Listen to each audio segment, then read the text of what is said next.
Welcome, ladies and gentlemen, to tonight's council meeting of Tuesday, August the 13th. And to start off with our meeting, we typically start off with singing "O Canada." Do we have Jaden here? Jaden, oh there you are, Jaden. Okay, if you want to come forward, Jaden, I'm going to just read a little bio about you again. For anyone that thinks she looks familiar, it's because she came here to sing the national anthem at our June council meeting as well, so thanks for coming back. So Jaden's 16 years old and is from Niagara Falls. She's in the teen choir at Stamford Lane United. She's been singing in the choir for 10 years. Her love of music comes from her nanny, who's a music teacher. And she attends Stamford High School, where she studies music as well. Jaden also plays many instruments, and she's passionate about pursuing music in high school and beyond. So Jaden, whenever you're ready, we're ready for you. Oh, Canada, our home and native land, true patriot love in all our signs command. With glowing hearts we see thee rise, the true north, strong and free. From far and wide, O Canada, we stand on guard for thee. God, keep our land glorious and free. O Canada, we stand on guard for thee. O Canada, we stand on guard for thee. Good job. Well done. Hey, Jaden, I've heard from many people that singing "O Canada" is one of the hardest things to do. So you did a great job. Thank you very much. Thank you.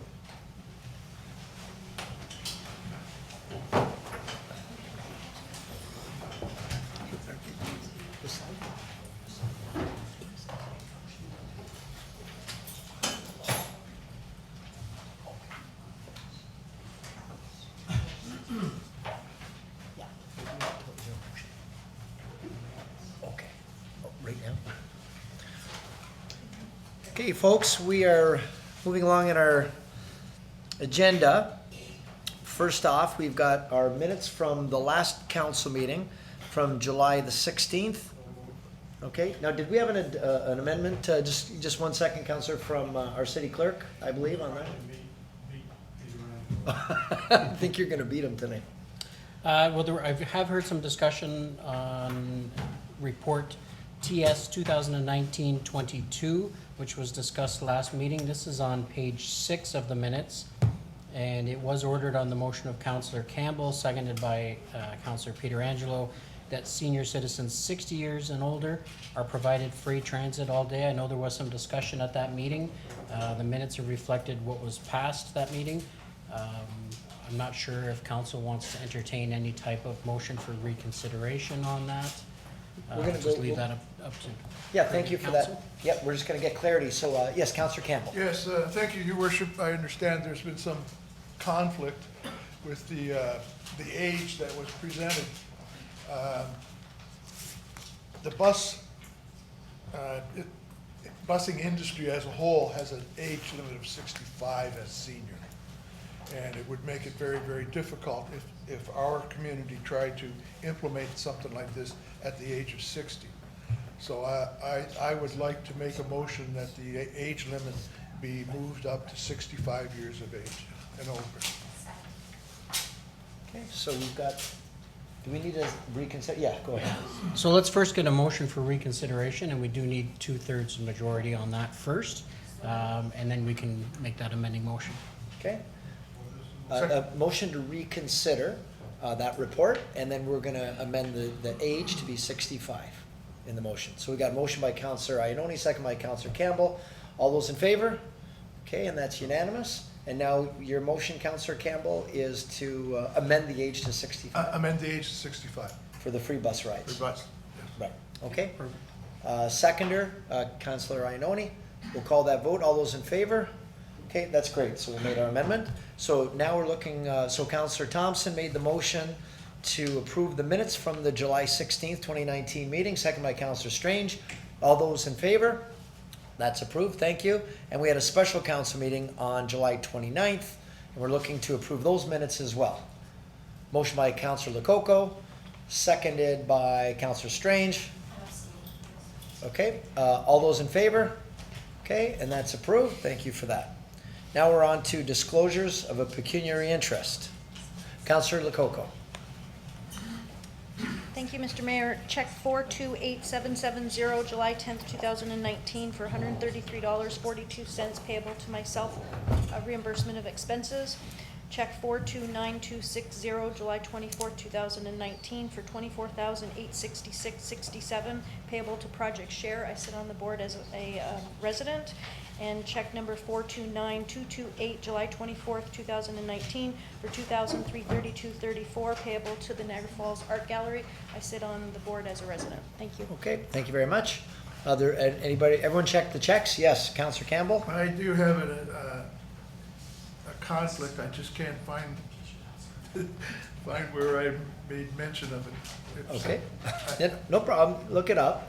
Do we have any other checks? We've got all the council, if you'll see, council accounts, and there are checks made up to different councilors. For myself, I have one as well, Mr. Clerk, check number 429147, check made out to myself as well. Okay, and if we think of any other ones as we go on, we can bring. I never get any checks. I don't know.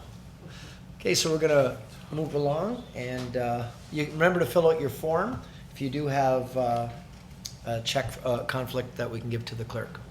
Yes, your worship. Oh, yes, My Councillor Campbell. conflict is on check number 428916, made payable to myself. Thank you. Okay, thank you for that, Councillor.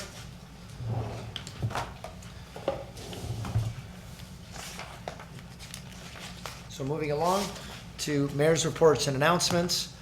We'll start off with obituaries. Condolences go out to Paulina Volpini, mother of Rick Volpini, who's retired from our Municipal Works Department, to Rae Dianne Iorfida, mother of Dean Iorfida, former City Clerk, Clement Delamarca, father of Ed Delamarca of our Cemetery Division, Gennaro Stranges, father of Mary Stranges of our Cemetery Division, and Patrick Grinley, school crossing guard. So our condolences go out to the families of people who have passed away recently. Announcements, of course, we've got some happy birthday wishes going out to Councillor Strange. His birthday was Tuesday, August the 6th. To Councillor Cario, his birthday is Thursday, August the 15th, in 2 days. And to Councillor Wayne Campbell, his birthday is going to be Friday, August the 23rd. So we've got all these Leos in the room here on that side of the room. So give you a big roar for all your birthdays. And while we're talking about Councillor Strange as well, we want to congratulate and thank you for what you did with Heaters Heroes. This was your 9th annual Heaters Heroes Run for Children. And I know we've got some photos for the screen. There you are giving me my... It was, I just want to speak to this. Yeah. It was really, really amazing. It was nice to have you out. And we had 8 children this year, and ranging from every illness you can imagine, and we helped them out. And it was amazing turnout. The counselors were our celebrities for the first lap, and you were lucky enough to get one of our superhero capes, and then you tried to fly with the cape. And then after that, you got a little bit angry with me because the cape wouldn't fly for some reason. It was a And fake then- cape. Then you were kind of like, I'm going home with my cape. But in the end, you got to meet the real life superhero, Cole, who was one of our superheroes on the first lap. So it was an amazing time. And we also got some special people that came out and did the dunk tank. Thank you for our chief. A lot of the firefighters came out and they filled the dunk tank, and the chief actually said he's going to come out next year and get his Speedos on and go to the dunk tank, and there's going to be a lineup. I'll put some extra ice cubes in it for you. And I know we had, and everybody remembers Reed Wales. He was one of our former Heaters heroes. He was our marshal for the Canada Day, and his dad, Brett, who's just an amazing father, and he, Reed suffered from leukemia when he was 2.5, and he's 6 now, and he's cancer free, and this guy will do anything for his son now. So he put on a snorkeling gear, he went into the dunk tank for him. So, but in all seriousness, it was just an amazing event. We helped 8 children here, and we had celebrities come on out. Danji and Cole's over here, who's going to be talking a little bit. Not about this, but he was one of our celebrities, and it was just an amazing day. So I just want to thank you for everyone, and special City of Niagara Falls for in the mayor's office. They were raising money. We're doing these footprints, and as well for the city staff. Were unbelievable at Oaks Park. That park is just pristine and just did a fantastic job. So I just want to thank everybody that was involved, and in particular the Fallsview Hose Brigade, because they just did an amazing job with the volunteers and everything. So thank you. It's 9th year. We're expecting hopefully a big 10th year next year, and trying to get every year from the Heaters Heroes to come on out, and the ones who have passed, we're going to do memory laps for them. So stay tuned for, I believe it's August 8th next year, but stay tuned. So it's going to be epic, I think, for our 10th year. So thank you, everyone. Appreciate it. Great job, Mike Strange, for what he's doing for our community, and especially for the kids that don't always have a voice, the children who have to suffer through some of these terrible afflictions. And it's so great that Mike does this every year, 9 straight years. And everybody, all his volunteers that support the cause as well. So Michael, on behalf of the city, we want to say thank you very much. Right?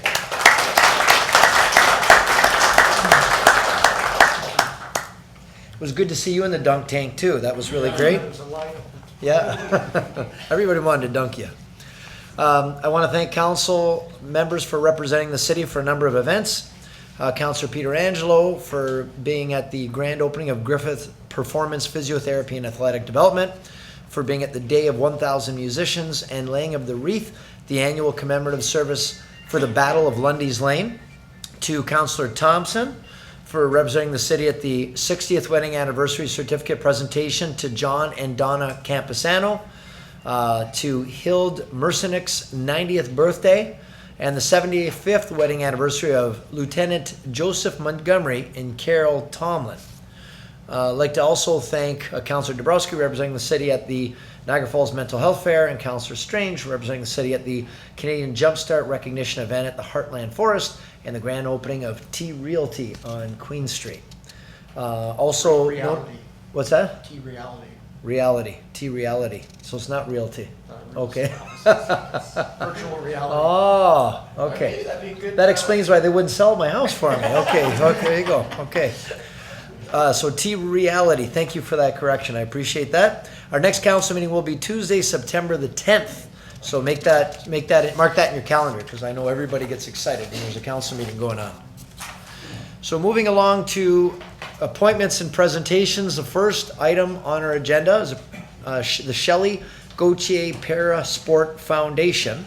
And I understand Suzanne Letourneau is here along with Joanne McKinley-Moladina, and you're going to present council with some information. So if you'd like to come to the microphone, make sure the little red light is on, the little buttons pushed. Pick a mic, any mic. Okay, so it's on. Yep, Okay, perfect. all right. So I am, first of all, good evening, Mayor Diodati, council members, and rest of the city who's here.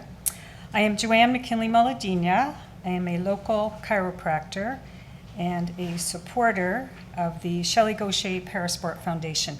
This is Suzanne Letourneau, Shelley Gauthier's mom, and she is the coordinator of this event. Like many foundations, we need to raise money to continue to increase access and bring resources to Niagara. On October 17th, the committee will be hosting a fundraising dinner to increase these essential resources in Niagara. So I'm here because we're really excited to talk to you about Shelley Gauthier.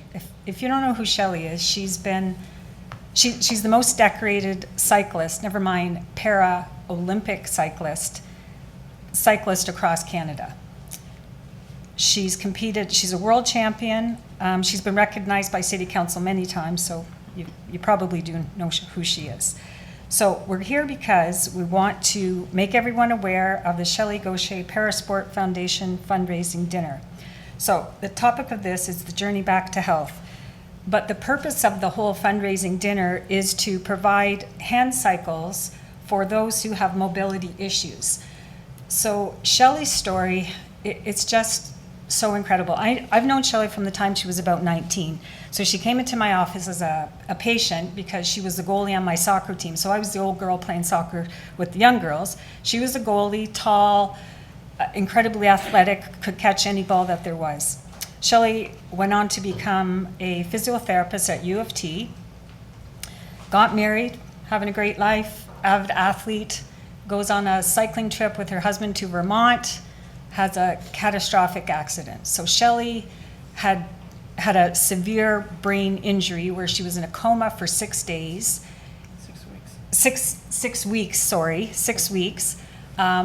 Rehab for 9 months to learn how to walk and talk again. She had hemiparesis, so that's paralysis on one side of the body because she had such a severe brain damage. So fast forward, Shelley claws her way up from this incredibly rocky accident to become this cyclist who rocks the world of paracycling. So she competes in the T1 category, so she has a trike, because that's for athletes that have real balance issues, have had brain injuries, maybe have cerebral palsy. She rides that trike at 30 kilometers per hour. So if anyone here cycles, that's really fast, and that's on a trike, and that's with a brace, the help of a brace.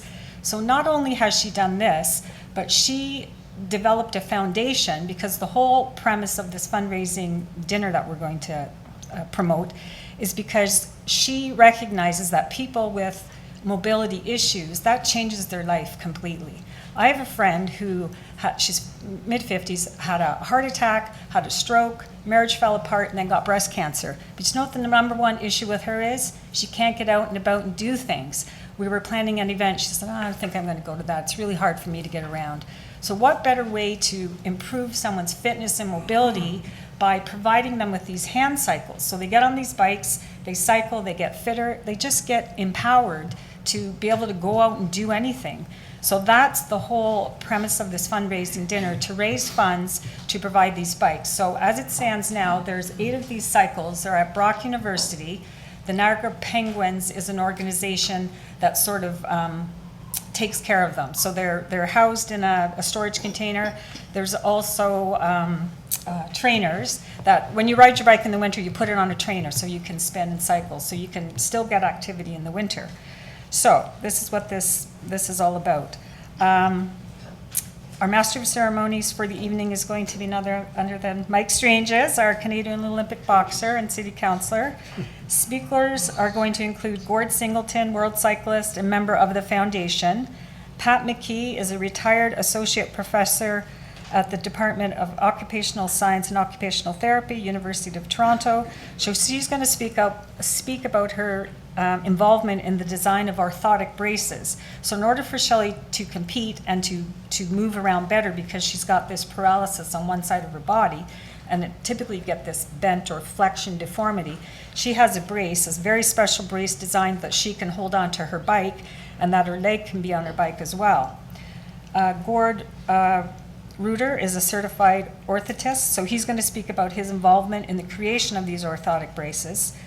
The Canadian manufacturing company Proto 3000 is going to be there and talk about their involvement in the development of printing of these braces, these 3D printing. And this is a little quote from Shelley about the importance of these braces, not just for her as this amazing para-Olympian. It's really important that people understand what orthotic devices are, Shelley emphasizes. Yes, my braces allow me to win races, but they also allow me to get out of the house, interact with my community. People with mobility issues can become isolated, so we need to get out there, be social, and do the things you love. And that's what's so amazing about Shelley. Not only did she climb up from this life-changing injury, but she's got the passion and the drive to start a foundation to provide these hand cycles for people to get fitter. Like, that's just so incredible that she's done that. So we would like you all to come and be inspired to this dinner and meet with Shelley. There's photo opportunities. We're going to have a number of speakers and healthcare practitioners that are going to be at the front foyer from 4 till 6 p.m. There'll be chiropractors, a chiropractor, physiotherapist, osteopath, naturopath. We're going to enjoy a 5-course dinner at 6, Club Italia. You've probably all eaten there, so it's great food. And the speakers will begin at 8. There's going to be raffle prizes, gift table for purchase. So we're reaching out to all of you. If you have businesses, we have posters that you can post. We'd also encourage you to consider purchasing a table of 8, $720, or $100 per person. So we just really would hope that you would join us in this event. We want to take the opportunity to thank Mike Stranges and Chris Dabrowski for their time and expertise and volunteering on the committee.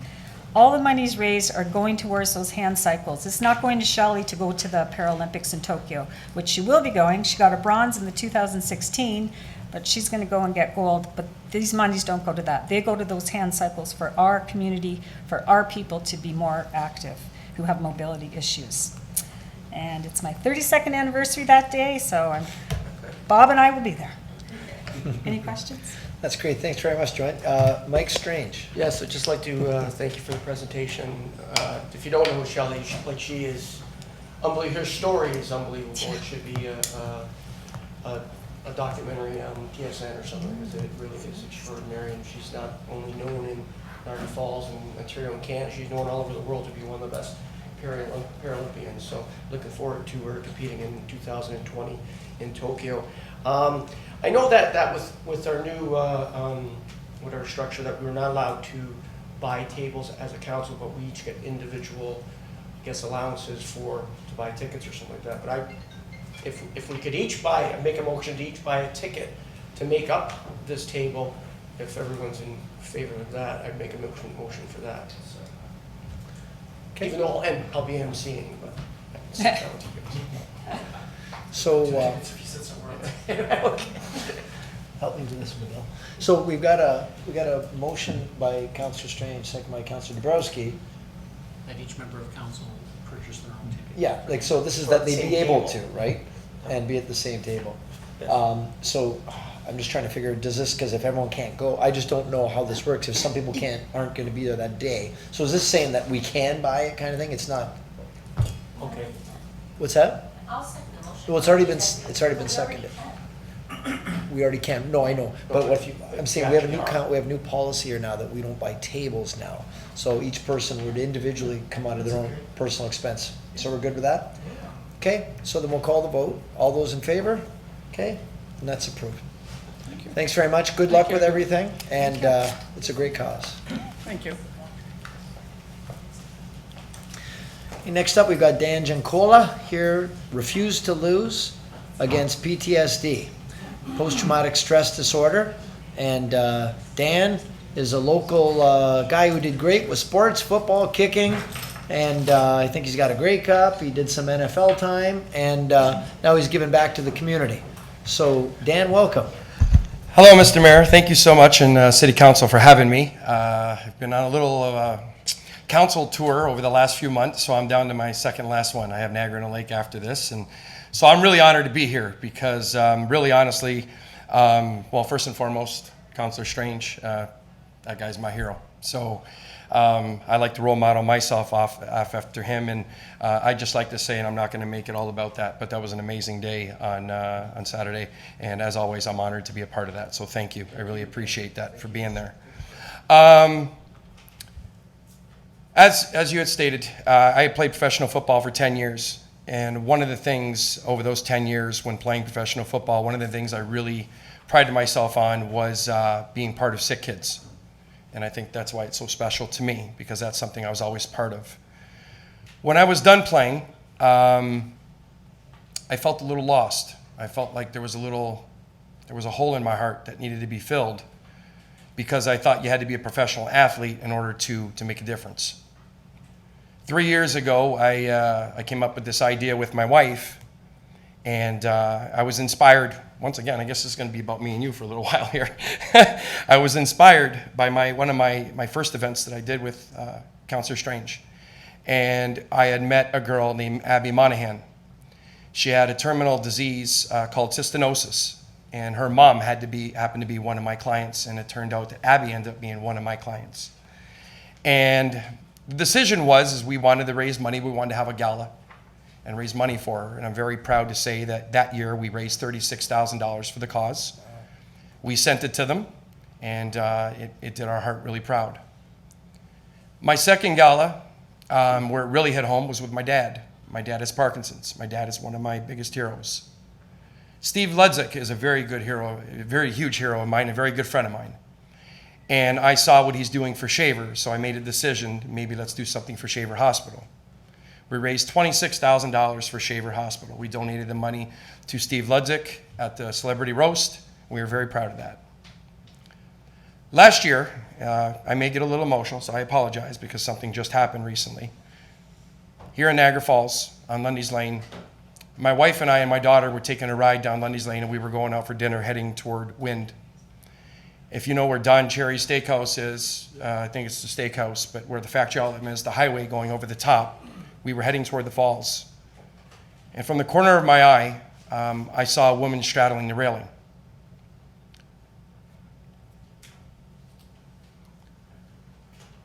We were driving down. I saw from the corner of my eye. My wife right away called 911. My daughter was in the back, crying. We pulled up, and she was jumping. I approached her. I wasn't supposed to, apparently, because 911 dispatch, by the time I got out, was telling my wife for me not to go out there. I went out there. As I approached her, she looked at me and she said, "What I have to live for?" I said, "Life." She threw her leg over. She jumped. And I lunged at her, and I was able to grab her arm. If it wasn't for the two ladies that came up behind, I wouldn't be here today. They were able to grab her leg. I remember looking over the railing. I remember being over the railing, thinking that this was it, but at least I was doing what I felt was the right thing to do. I locked her up, and I pulled her back, and I pulled her back over the railing. That day inspired me to do something for mental health last year, not really realizing how bad mental health was in this area. Last year, we did it at the Stone Mill Ballroom at Johnny Rocco's, and we did it for mental health. We did it for this lady. We raised $27,000. With the money we got, we went to Raft, which is a kid's shelter. We got them a new kitchen, badly needed. We went to Southridge, and we got the women off the floor in that shelter, which broke my heart. And we were able to buy 6 beds to get the women up off the floor. And then Southridge stepped up, and they gave them their own little room so they can get their dignity. CMHA does over 50 loads of laundry a day. They got their new facility, and we purchased them a new commercial fridge and stove, and I made a washer and dryer. Pastones, for the new outdoor park, we purchased 3 benches with the money we raised last year. The gentleman who spoke at our gala, alongside with Michael Landsberg, captured my heart. He suffers from PTSD. He was on a call in 2015. His name is Philip Sheldon. He arrived on scene with a son who suffers from schizophrenia and his mom in the house. When he arrived, the whole house was doused in gasoline. The kid looked at him and basically said, "Don't take another step or I'm going to light this match." He lit the match. The house pretty much blew up. 60% of his body was burned, 3rd, 4th degree burns, and he suffers from this every day. When he spoke that day, he did it for me. I said, "You have to speak and you have to have a voice, no matter how much it hurts. And I'll stand right beside you through the whole thing." He spoke, and it was the most touching thing I've ever heard in my life. I know St. Catherine's is, from what I know, and again, you guys can correct me on it, but I understand they're giving $4 million for a net to put under the bridge. The lady that I saved 2 months ago stepped in front of a train and ended her life. We can bubble wrap a train. We can put nets underneath the bridges. But we got to fix the problem. I'm not an advocate here. I don't pretend to be. Like Mr. Strange, I just try to make a difference, one person at a time. So this year we chose to do it for PTSD. On October 5th at Club Casapignano, thankfully I'm educated now about the rules that you can't buy a table. But we are doing a gala. Basically, I'm just trying to help the man out. For $1,000 for every person to send somebody away to help. We're doing it for first responders. So our EMS, our police, and our firemen who suffer from PTSD, that's his cause. Refuse to lose. And he's sending people away to get them help. I'm not knocking the net underneath the bridge. I'm sure we need it. But I think we need more people in the buildings helping these people out.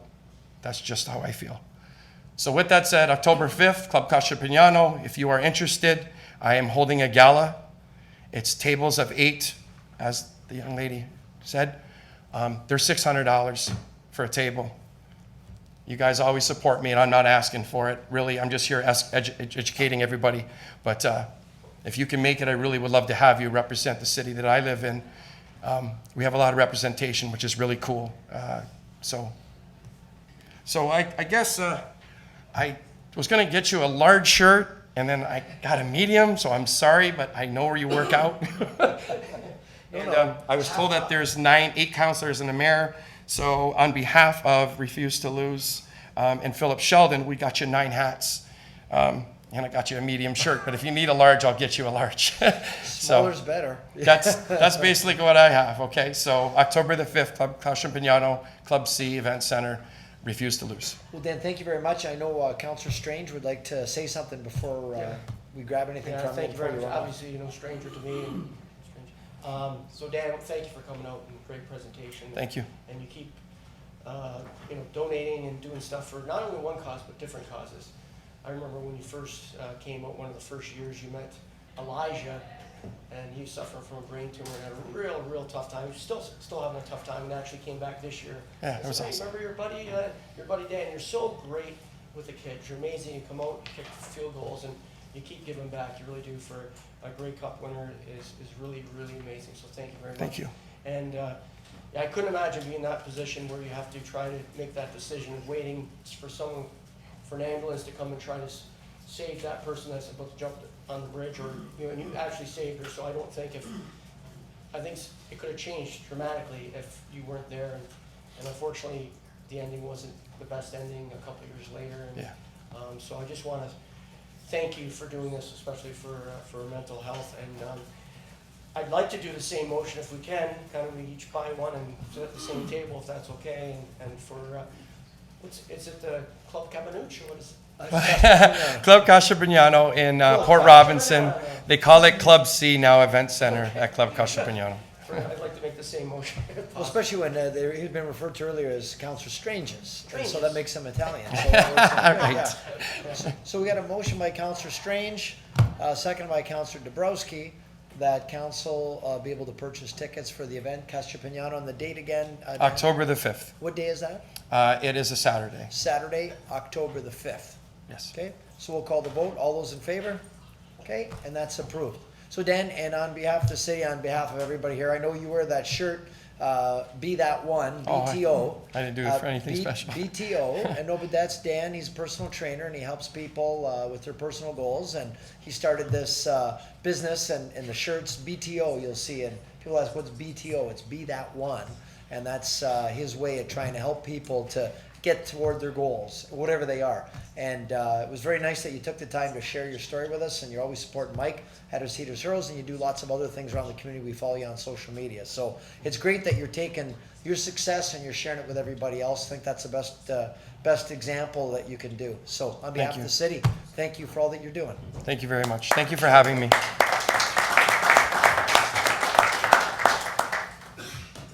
Thanks very much. I'll get you a large if you need it. No, okay, well, we'll see. Thank you. Make the guns look better, right? Thanks, Dan. Oh, really? Okay. Half top? Yeah, oh, it's a half top? Oh, thanks, thanks very much, Council, that was great.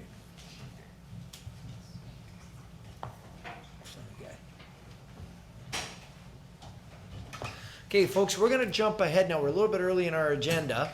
So we're gonna move ahead to 8, for anyone following along on agendas, reports and presentations. So we're gonna start with 8.1. I'll give you a second to jump ahead.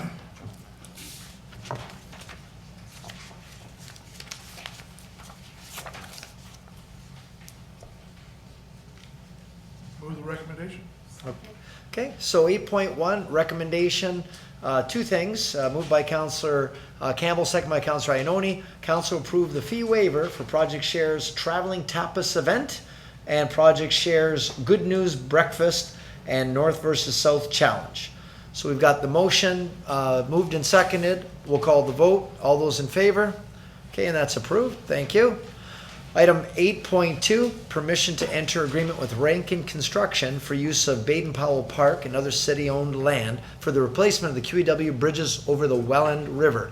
Moved by Councillor Thompson, second by Councillor Strange. All those in favor? Okay, and that's approved. Thank you. Now, item 8.3, telecommunication facility consultation. So, maybe, is this Mr. CAO? Who would be the one that would walk us through this recommendation? I know there's a request for deferral by one of the people of one of the parties. Would that be Mr. Felicetti? Or Alex, or whichever one. I'm not sure which one of you would do this. Mr. Ilovich? So I don't have a presentation for the screen, Your Worship, but the request is there are two providers of telecommunication towers requesting locations in the Stanley Industrial Park. The city's not an approval authority, it's a commenting body. ICID, the National Licensing Facility, Industry Canada, is actually responsible for issuing the licenses. And we provide a comment to the proponents. They include that with their application. So we've had both providers, Forbes Brothers and Signum, come in and ask for towers. Only one tower is permitted in within the jurisdiction, that is Industry Canada likes the towers to be separated, that there to be a multi-user or co-location towers so that other facilities. So we had to basically select one. We have recommended the tower on Stanley Avenue and near Don Murray. There is a proposal then, so that's the Signum Tower. The carrier on that tower would be Niagara Broadband. The other tower proposed is over on Kister Road, and that is the Forbes Brother Tower, and that would, the primary carrier on that would be Rogers. Whichever tower gets approval would have to be a co-location, so if Stanley Avenue gets approval, then Rogers could share with them, or vice versa. But our recommendation is for the Signum Tower on Stanley Avenue. The proponent for the tower on Kister Road couldn't be here tonight, and so therefore they've asked for deferral. We'd had a previous report in June that was pulled before we got this far, and so they're asking for some fairness, but it's really at council's discretion as to whether or not you wish to defer the application or to move forward with staff's recommendation. Okay, but either way, we're not selecting one, we're a commenting agency, right? We're not the one that makes the decision. That is correct. Okay, so I've got Councillor Iorfida and Councillor Strange. Thank you, Mr. Mayor. I had a chance to speak to Mr. Ogilvie yesterday, and he was just concerned he couldn't make it here. He felt it had been deferred 2 times before, and he wanted an opportunity to come and present to council. So I told him that I would relay that to council as per his letter, and I think that that's only fair to move deferral to allow them to come speak to their issues. So, Well, before we, okay, well, I didn't know if there was any other, I just want to Before we know do the- what the reason was. Is there a possibility of having both towers? And if Alex had an answer, is there a possibility with our recommendation to have both towers? Industry Canada would select, we could basically as a council say, we don't have a problem with either tower, you choose. And that, you know, so we could say we support this tower, we support that tower, and the Industry Canada is going to have to select one of them. So they could both get a positive recommendation, they both could get a negative recommendation, or we could recommend one, which is what staff has provided you with. okay. And that's his problem. That's what he'd like to speak to council.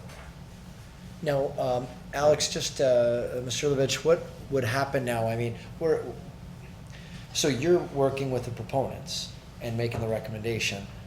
Will we have then, we'll have all the proponents come in and present to council then? Is that what the case is gonna be? Because I don't see any presentations on here now, but if the other proponent wants to come to council, then we're gonna have open council presentations, I'm assuming? Is that what the idea would be? Well, it would be like any non-public meeting, then they could ask council to allow them to speak, and then that would be up to council to make a motion to allow them to speak. I would think that both parties, I had thought that the representatives for Signum would be here. I don't know who they are. They've been working with my staff, so I was under the belief that they were here. But I do know that Forbes Brothers could not be here.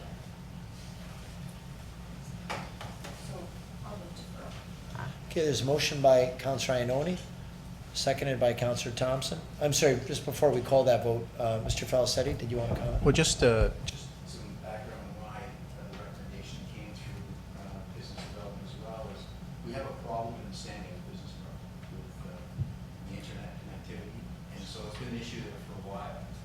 And so we were working with the chair, Rae Dianne, who's here, and so we were working with them and MMBN to correct that. That's why it was put forward as it was as a recommendation. We weren't aware of ours. So just to give the council that background, that's how it kind of ended up as a recommendation for that particular. Okay, Councillor, could you stand up, Councillor? And to that point, Mr. Ogilvie told me he's been working with the city since December 2018.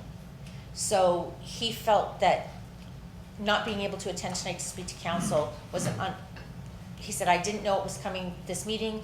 We got notified 2 days ago. I cannot make it there, the meeting. This is why I'm asking deferral.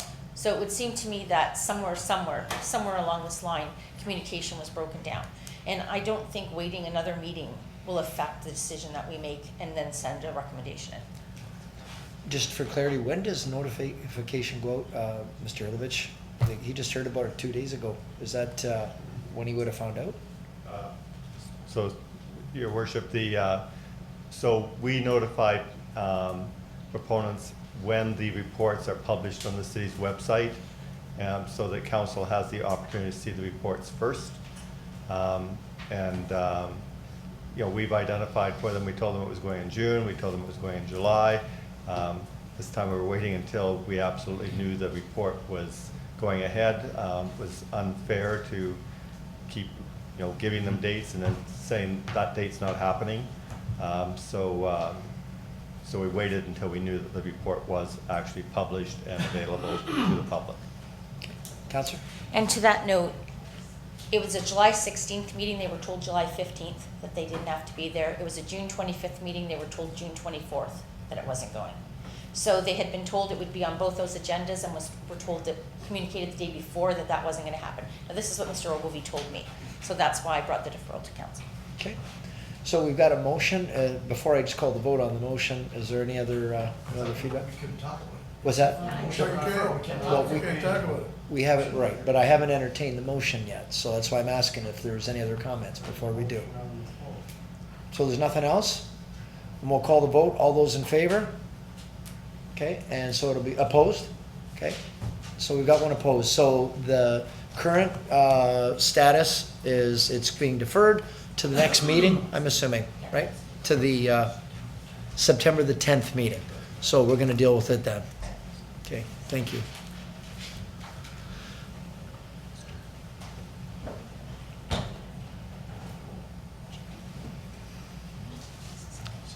Okay, item 8.4, matters arising from Municipal Heritage Committee, request for designation of properties. What's the will of council on the heritage designation? So there are two recommendations. One, the council approve the proposed alteration and grant the amount of $5,000 to assist with the cost of the restoration of windows at Glenview Mansion, Terrace Avenue, and also $500 with the restoration of windows, the stone barn at the halfway on Portage Road. Moved by Councillor Strange, second by Councillor Thompson. All those in favor? Okay, that's approved. 8.5, telecommunication facility consultation.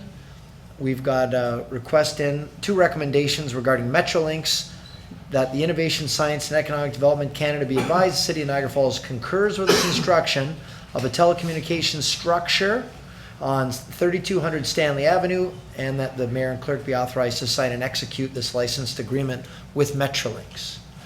Got the recommendation, looking for a motion for approval. Moved by Councillor Thompson, second by Councillor Campbell. All those in favor? That's approved, thank you. Consent agenda, what's the will of council? Did you wanted one lifted, Councillor Campbell? That comes up under number 10.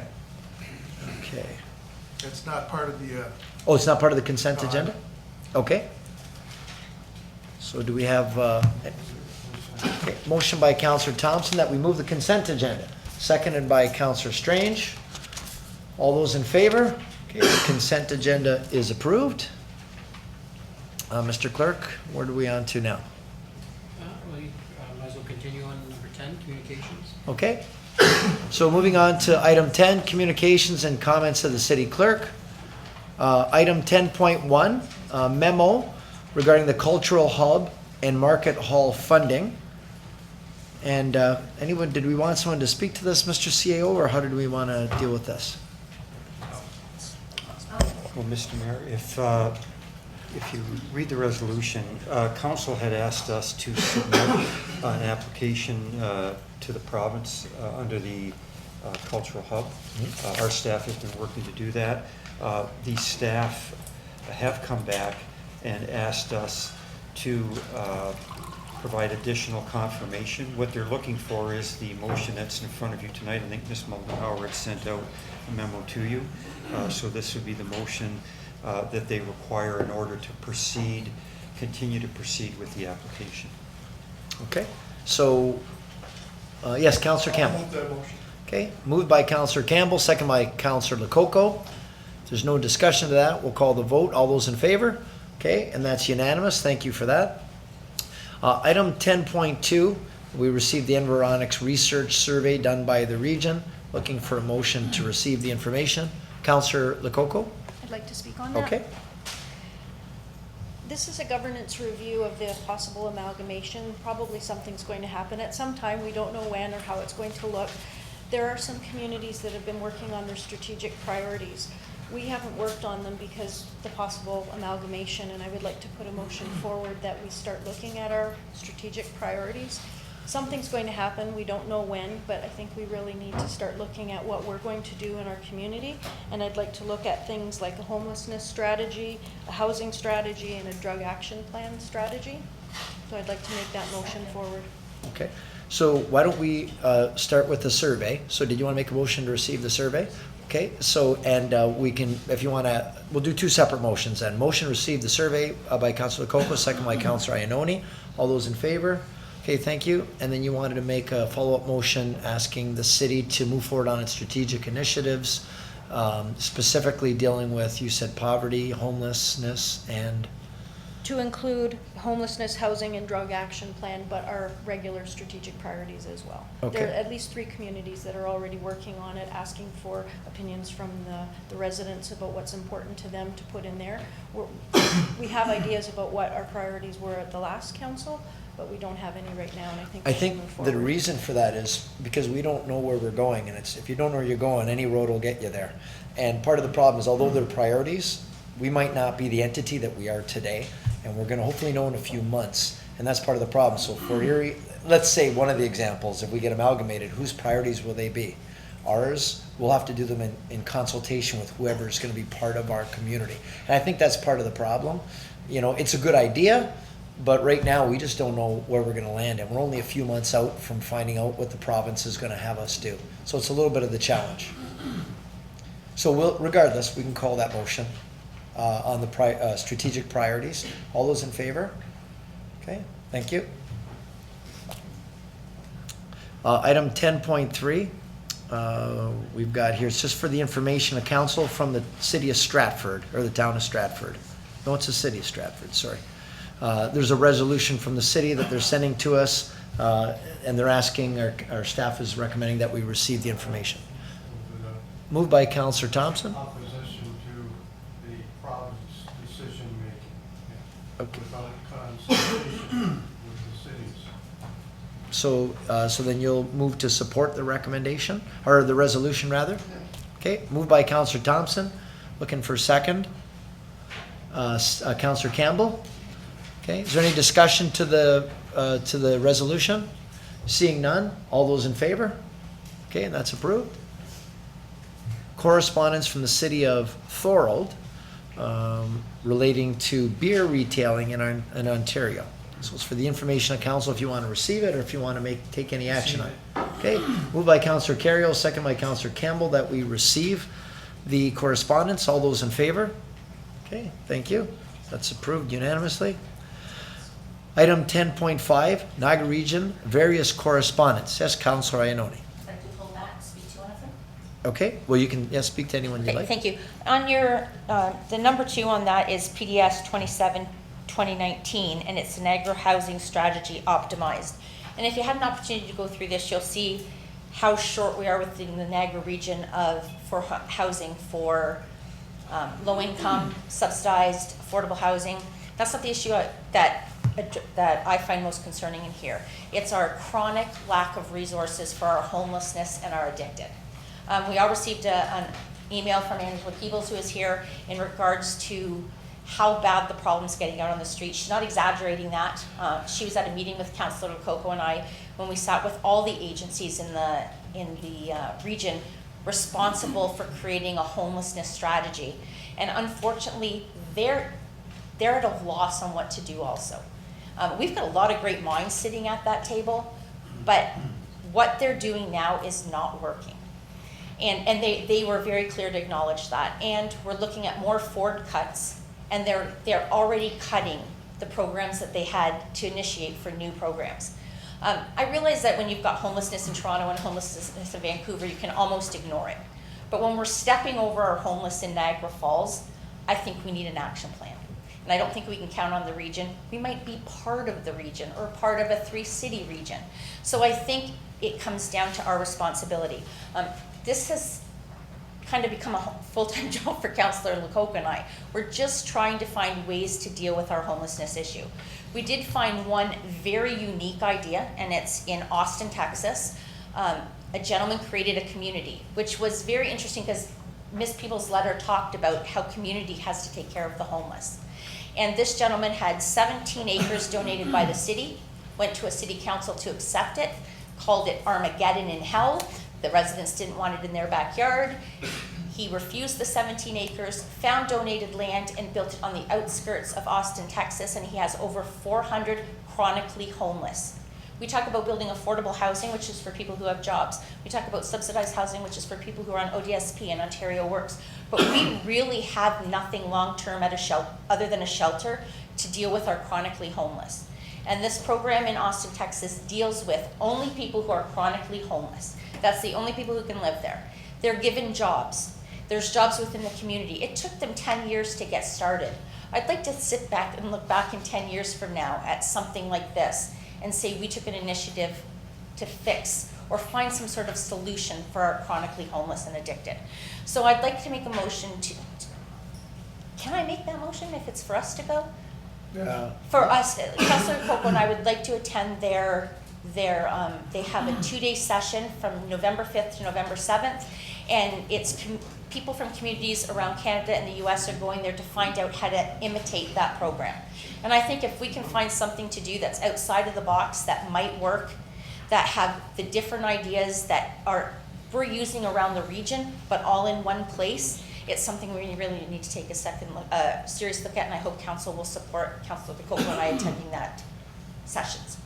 And the cost we figured approximately? $1,500. $1,500 each. And could we also ask, like, supportive of this, that regional staff be encouraged to attend this as well?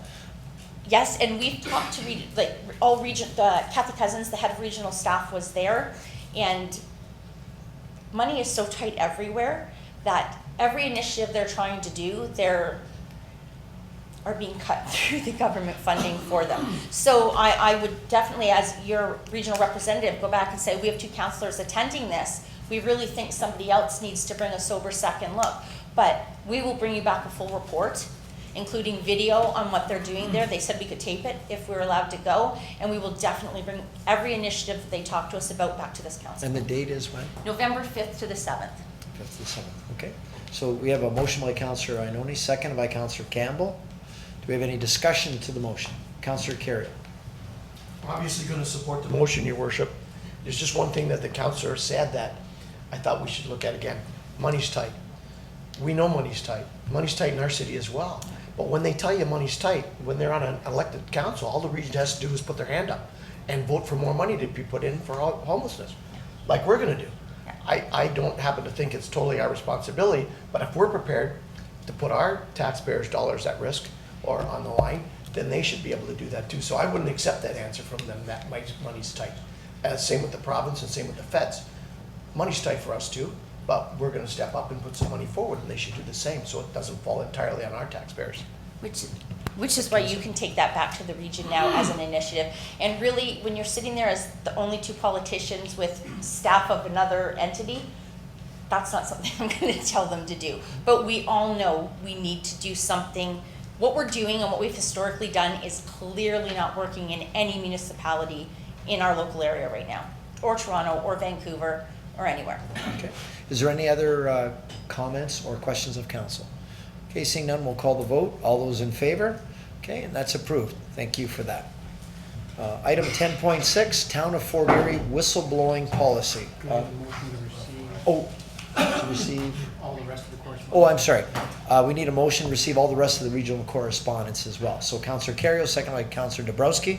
All those in favor? Okay, and that's approved. Thank you. Back to 10.6, Town of Fort Erie whistleblowing policy. Councillor Iorfida? Yep. Thank you. This is just piggybacking on Fort Erie's passing to ask staff to bring back a report, and I'm basically just asking staff to bring us back a report and educate us also. Okay, so motion by Councillor Iorfida, second by Councillor Strange. All those in favor? Okay, and that's approved unanimously as well. Thanks for that. Item 10.7, amendments to the city's bylaws to include gyms. The recommendation is council receive the information. Yep. Maybe Mr. Hurlovich, could you help us? I can speak to it. Okay, Mr. Clerk, thank you. So this is in reference to the licensing bylaw. Currently, anyone who operates a gym in the city does not require for a licensing business license. So this is just a request that go through that same process. The recommendation is to just receive for information. Yeah, Councillor? Yeah, I'd like more information. Other municipalities, are they doing this?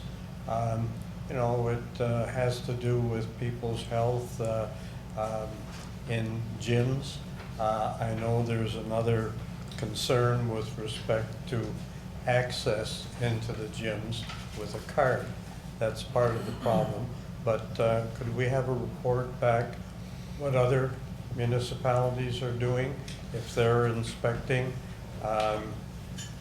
my background with the health department, I would suggest that this is quite appropriate to have Jim's license. So I would move it be a report back. Okay, moved by Councillor Thompson, second by Councillor Strange, that staff report back. We'll call the vote. All those in favor? Okay, and that's approved. Thank you. Item 10.8, message from Minister Steve Clark, Minister of Municipal Affairs and Housing. So he sent us a letter, so looking to receive the letter. Motion by Councillor Dabrowski, second by Councillor Campbell. All those in favor? Okay, and that's approved. Thank you. Item 10.9, Town of Halton Hills, resolution regarding reducing litter and waste. So what is the direction of council? The recommendation of staff is that we receive the information. Okay, moved by Councillor Thompson, second by Councillor Iannoni. All those in favor? Okay, thank you for that. Item 10.10, municipal amalgamation Township of McKellar. They sent us their recommendation on their thoughts on amalgamation. So recommendation is for the information. Yes, Councillor Thompson. Yeah, I think they're basically saying the same thing that everybody is. The provincial government should be dialoguing with local municipalities directly, and they're not doing it. This is what this resolution says, and I would move we support. Okay. Moved by Councillor Thompson that we support that resolution. Second by Councillor Strange. Any discussion to the motion? Okay, we'll call the vote. All those in favor? Okay, and that's approved as well. Thank you. Okay, this is the one, Councillor Campbell, you wanted to talk to. Item 10.11, Rainbow Crosswalk. You had a letter or something? Yes, Your Worship, I did have some communication from a young woman, Fallin Shaw. She wanted to be here tonight. She's the one that's proposing this this matter before us, and she wrote this poem and asked me if I'd be willing to read it. And 50 years later, and it is still a fight. What is happening in my community just isn't right. If you've never felt the depression that's caused by oppression, I'm happy for you, but can you just remember, this planet is full of other people too. We all have different stories about from where we came. That's what makes this world wonderful. None of us are the same. The rainbow is a symbol of unity, not just for community, but for all. The crosswalk is a means to build a bridge, not build a wall. Thank you. And I would move the motion before council. Okay, thanks very much, Councillor Campbell. Councillor Iannoni and Lococo. You're making the motion to refer to staff? Well, I'm confused. What are we gonna refer to staff? Because it says where the crosswalk will be. Is it just for a cost of paint coming back to us? What is, because I'd move the motion to approve it as opposed to a motion to refer it to staff. Because it doesn't seem to me, I know we got a letter of support from the downtown BIA. I'll have to tell you, I got a lot of very bigoted, very homophobic, very anti-gay emails and messages on Facebook in regard to this, and I can't believe in 2019 that those are still the stigmas that LGBTQ community still has to put, and people were posting the same things on the review website, and they wonder why they're asking that this segment of population is just asking for equality again. It boggled my mind that even people I knew sent homophobic comments, and I thought, wow, this is 2019. I mean, come on. So I would move that it actually be done and not just referred to staff. Well, Mr. Dren's going to offer some commentary. Mr. Dren? Thank you, Mr. Mayor. With regards to referring it to staff is really just to give council information. We had a quick look at that location. That location is slated for reconstruction next year. The cost of the markings of what we're looking at, and that's why we want to bring it back to council. We're not saying don't do it. What we're saying is just to be informed of what it's going to cost. We had a quick check with other municipalities, Hamilton, and other ones that are doing the same thing. And they all recommend that they go to durable markings. When you do that, the cost to do the entire intersection is $32,000. So we don't want to put that down at that intersection and have it ripped up next year. So what we want to do is come back and perhaps speak to the downtown and say, is there other alternatives? I believe Fallon had indicated they wanted it done by June of next year because there's something going on next year for June. Again, I don't have all the information in front of me. And the plan is to ensure that it would be done by then, but we just don't want to put it down and have it ripped up. It doesn't make good fiscal sense. And we could work with the downtown, and maybe down the street is a better one. Maybe the timing of the construction is such that we can do that and get it done. So that's all we're going to report back to council. Okay. Yes, Councillor Lococo. Thank you, Mr. Mayor. I had some comments from residents. Obviously, they wanted to know how much. They were in support of it, but there were some other comments about, is it going to be safe at night because there's different colors compared to white? Will you be able to see it, or will it be dark that you wouldn't see a person in front of it? What kind of paint? And I think Mr. Dren spoke about the additional paint. And then some people said that some of the crosswalks in other communities are very dirty and don't look very nice. So they were thinking about, was there another way to do it on a bench or poles or something different? And then the last one was a motorcycle rider said when the pavement is wet, because of all of the paint, it causes them to keep going. So those are things that I would like to refer to staff to bring back. So that should all be part of the report, right? So I saw Mr. Dren taking notes feverishly over there, so that was good. So we've got did we have a seconder? No. So we need a seconder. Councillor Dabrowski. And I'll speak to it as well. Yes. I think it's important that we continue to find ways to embrace and support the LGBTQ community. And I think this is a great initiative. It's too bad Fallon wasn't here to provide a presentation. I think she was slated to. In June, during Pride Week, I had the opportunity to raise the flag outside of City Hall in honor of Pride Week, and I was able to speak to a number of LGBTQ members of the community. And it's really encouraging not to see all the initiatives and events and social activities going on Queen Street, but across the city as a whole. So I think this initiative is a great one. I think it fits perfectly within our community, and I look forward to seconding the motion, but implementing this by next June as well. Thank you. Okay, great. So we've got the motion by Councillor Campbell, seconded by Councillor Dabrowski, and we'll have a report come back to council. Call the vote. All those in favor? Okay, and that's unanimous. Thank you for that. So we just got a few more here, and then we're going to get on to our planning part here. Item 1012, flag raising for CARP, Canadian Association of Retired Persons, looking for Tuesday, October the 1st. Motion by council, moved by Councillor Strange, second by Councillor Carrio. All those in favor? Okay, and that's approved. Thank you. Item 1013, proclamation request from CN Rail Safety Week. That would take place September 23rd through the 29th of this year. Moved by Councillor Strange, second by Councillor Thompson. Only if they move the tracks. Be a lot safer if they move the tracks. Okay. All those in favor? Okay, and that's approved. Thank you. Item 1014, proclamation request 19th Annual Child Care Worker and Early Childhood Education Appreciation Day, Thursday, October the 24th. Motion by Councillor Carrio, seconded by Councillor Thompson. All those in favor? That's approved. Thank you. Item 1015, proclamation request prostate cancer awareness for September. Moved by Councillor Campbell, seconded by Councillor Carrio. All those in favor? That's approved. Thank you. Item 1016, noise bylaw exemption and special occasion event for Livestock Niagara Music Arts Festival. Moved by Councillor Lococo, second by Councillor Dabrowski, and that will take place Friday, August the 23rd and Saturday, August the 24th. We'll call the vote. All those in favor? All that's approved. Thank you for that. And one more. Item 1017, special occasions permit Studio Vine Glass. Request being made for Saturday, September the 28th on Slater Avenue. Motion by Councillor Dabrowski, second by Councillor Thompson. All those in favor? And that's approved. Thank you very much. So now we are going to move back to our planning portion of tonight's agenda. You can skip all the way down.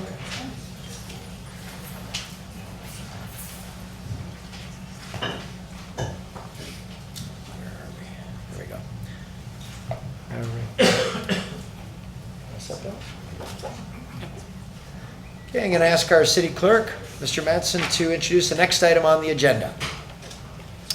Public meeting is now being convened to consider a proposed amendment to the city's zoning bylaw and draft plan of vacant land condominium to permit 16 townhouse dwelling units and a semi-detached dwelling on the subject lands between 7154 Adams Avenue and 6680 Hawkins Street. Notice was given by first-class mail in accordance with the Planning Act on Friday, July 12th, 2019, and by posting a sign on the property in question.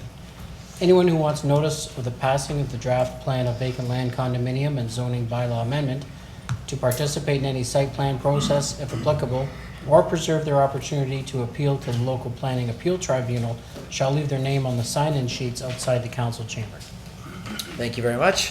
Mr. Hurlovich, our Director of Planning, will please explain the purpose and reason for the proposed draft plan and zoning bylaw amendment. Thank you, Worship. This property is a vacant parcel of land. See whether this other one works.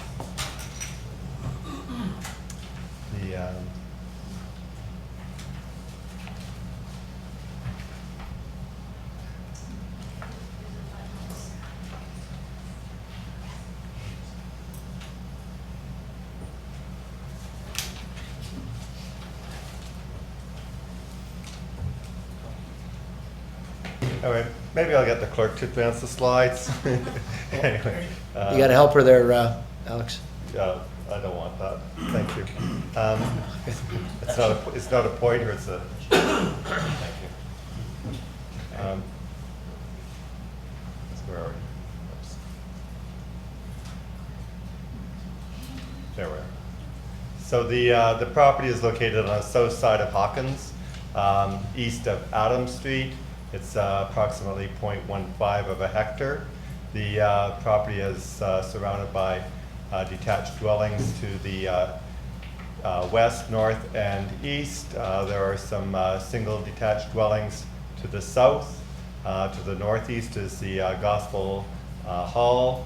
There are some three-story apartment buildings in the vicinity on McLeod Road. And the property, as I said, is currently vacant. The proposal is to develop this property as a vacant land condominium project to allow for the development by Habitat for Humanity to introduce 18 townhouse units onto the property. As well, they would be rezoning this property to a site-specific R4 zone. So the R4 zone would permit what we call block townhouses. They are looking for some special regulations with regard to this particular property. So basically they have a driveway fronting onto Hawkins, so they wouldn't meet the minimum standard under the R4 zone, so they're looking for a modification to that for the 15.24 meters of frontage that they do have. That driveway has visitor parking along the one side, excuse me, and then they're looking to also add a semi-detached dwelling to the uses. So R4 typically permits block townhouses, which would be townhouses of 4 or greater. So the fact that there's a 2-unit block, they would be looking for, that's classified as a semi-detached dwelling in our zoning bylaws, so they're looking to add that as a use. They're looking for reduced side yards rather than being 1/2 building height. They're looking for 2.9 meters on the west side, 1.1 meters on the east side. And I just want to point out in the planning report, those are reversed. So this is correct, 2.9 on the west, 1.1 on the east. And then they're looking at a minimum privacy yard on the south side of 7 meters rather than the standard 7.5. As well by the calculations of 1.4 parking spaces per unit, the development would be required to provide 24 parking spaces total, and they're proposing that they would provide 23 parking spaces total. So those are the site-specific amendments to the zoning. Oops, keep going backwards on this. There was so basically those first two lines are basically saying what I've just told you. It's currently zoned R1C and R4, and they're looking for a site-specific R4 zone. We did have a neighborhood open house meeting in June on this property. There were concerns about additional traffic on the road. They were concerned about Habitat for Humanity introducing a land use that was not compatible with the surrounding dwellings, and concerns about property values. They suggested that they buy a property that's currently for sale, at least was for sale in June, fronting onto McLeod Road, and have their driveway go to McLeod rather than onto Hawkins. They were concerned about the Gospel Hall not having sufficient zoning or parking to meet zoning requirements. Two residents did come out in support, but certainly our staff looked at the zoning requirements for the church, and there is sufficient parking to meet the zoning standards. And I'll let the proponent speak to the driveway onto McLeod Road. In staff's review, we did find that the proposal does comply with the growth plan in that it supports a more efficient use of underutilized land. The land is designated residential in the official plan. This project has a density of 35.3 units per hectare, whereas the official plan would allow them to go as high as 40 units per hectare. So they are above our minimum and below our maximum, so that's ideal. They will assist the city in meeting its 40% intensification target within the built-up area. The requested zoning is appropriate in the regulations for the development, and we believe compatible with the established neighborhood. The existing and planned infrastructure can support the proposed development, and the vacant land condominium is subject to conditions of draft plan approval, and those will have to be satisfied before a building permit is issued. Oh, not sure what I hit. In essence, so therefore planning staff is recommending the zone change from R1 and R4 to an site-specific R4 zone. As well, we're recommending the vacant land condominium, and let the mayor and clerk be authorized to sign the draft agreement when it is ready. So those are the highlights of this application. Thanks very much, Mr. Hurlovich. Do we have any questions from council of Mr. Hurlovich? Okay, seeing none. Members of the public are advised that failure to make an oral or written submission at this public meeting will result in the local planning appeal tribunal dismissing any referral that it receives. Failure to sign the sign-in sheet will result in staff rejecting an appeal as per section 3419 of the Planning Act. Council will now hear from anyone other than the applicant who wishes to speak to this proposed draft plan and bylaw amendment. Is there anyone here other than the applicant who wishes to address this? Okay. If you want to step forward, please state your name and your address.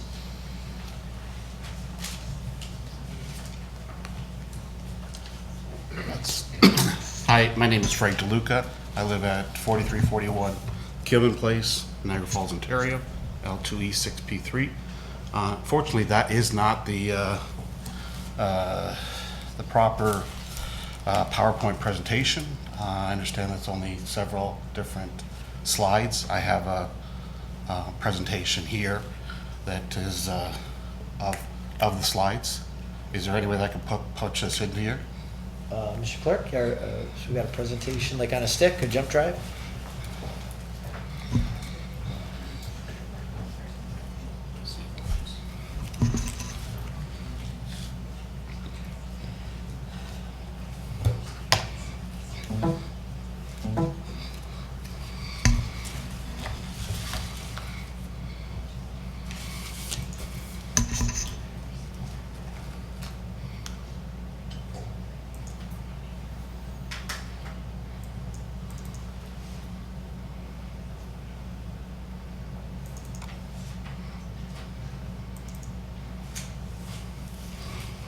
Perfect.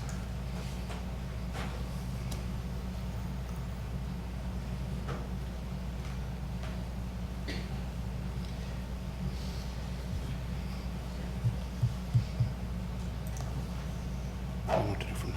All right, it's all yours.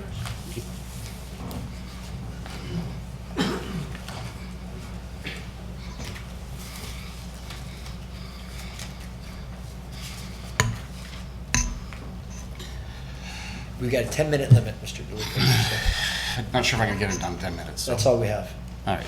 Well, thank you, Mayor and Council, for letting me speak. I represent quite a few people that are sitting behind me. I'm not going to introduce them because I only have 10 minutes. I want to thank all the contributors for these slides. Some in the audience, some are watching on TV tonight. This has been an exhausting exercise, a game of politics that I have not seen in 30 years of watching this council. We have had a huge battle ahead of us. Habitat has lawyers, planners, engineers, and we got me. Never have I seen a city staff fight so hard for a developer. Some famous politicians have said, it's unfair to change the rules in the middle of the game. City staff went against your rules to merge the properties, and if I read out 81.13, consents will only be permitted when land fronts on a public road, which is of acceptable standard of construction. They merge those properties regardless of that. I've been here 4 times to speak on this matter. Countless others have complained, and the proposal hasn't changed one bit. Countless emails have been sent offering alternative opportunities. Great ideas have been squashed.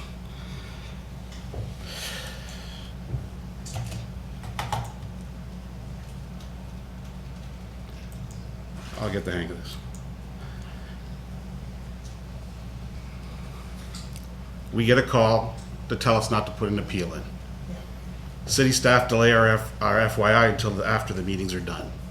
Staff argue on behalf of Habitat with you at meetings. Staff don't punish Habitat for a year of uncut grass. Staff don't punish the church for parking non-compliance. I will speak to the parking non-compliance later. Staff doesn't include a resident's petition in the report. There is a petition of all residents that live in that area that was not even included in your report. Staff breached my privacy and gave information to Habitat, and I'll explain that very carefully. The fact is that I called and complained on behalf of my uncle in regards to the parking situation at the church, and city staff called Habitat and asked them and told them to put a report together, and lo and behold, at the Committee of Adjustment we had a beautiful drawing of Oakwood Gospel Church and their new parking strategy. That's wrong.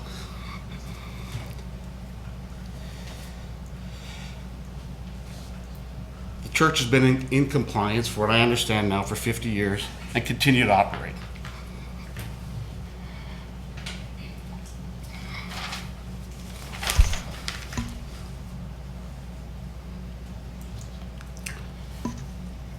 Like I said, it's unfair to change the rules in the middle of the game.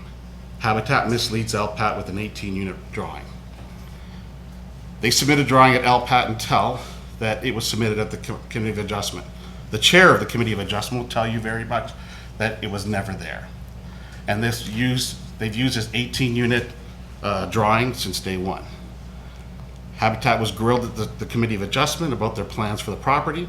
They said that they were still gathering land. All the while, they had intentions of building 18 units. The rules from the Committee of Adjustment require them to merge the properties. I tried to, today, for the last time, tried to punch in their PIN, and it shows as being inactive. So I'm not even sure if the properties are even merged at this time. So how did this application become complete? I don't know. Habitat for Humanity has changed their method of operation after all of this controversy. Basically what they did was they had the open house after everything was done. During the LPAT and the Committee of Adjustment, we were schooled on how Habitat is great in solving the affordable housing situations. They use it to gain favor and ask for the waiving of fees and development charges from the city. Article in Niagara Falls Review. early planning calls for it to include 12 to 18 units. Well, they always wanted 18 units. Right now, on average, we're having to raise $250,000 to $260,000 to build a house. How much harder will it be to raise $500,000 a year? Our focus is we want to offer affordable home ownership, which I totally agree with. They go and discuss how families are selected, and they still pay market price. However, their mortgage is divided over 30 or 25 or 30 years, and the payments are made for a result of that.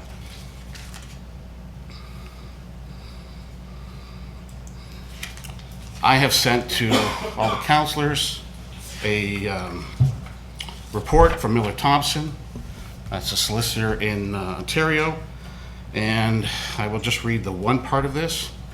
Is assistance is prohibited despite any act of municipality shall not assist directly or indirectly any manufacturing business or any industrial or commercial enterprise through the granting of bonuses for that purpose.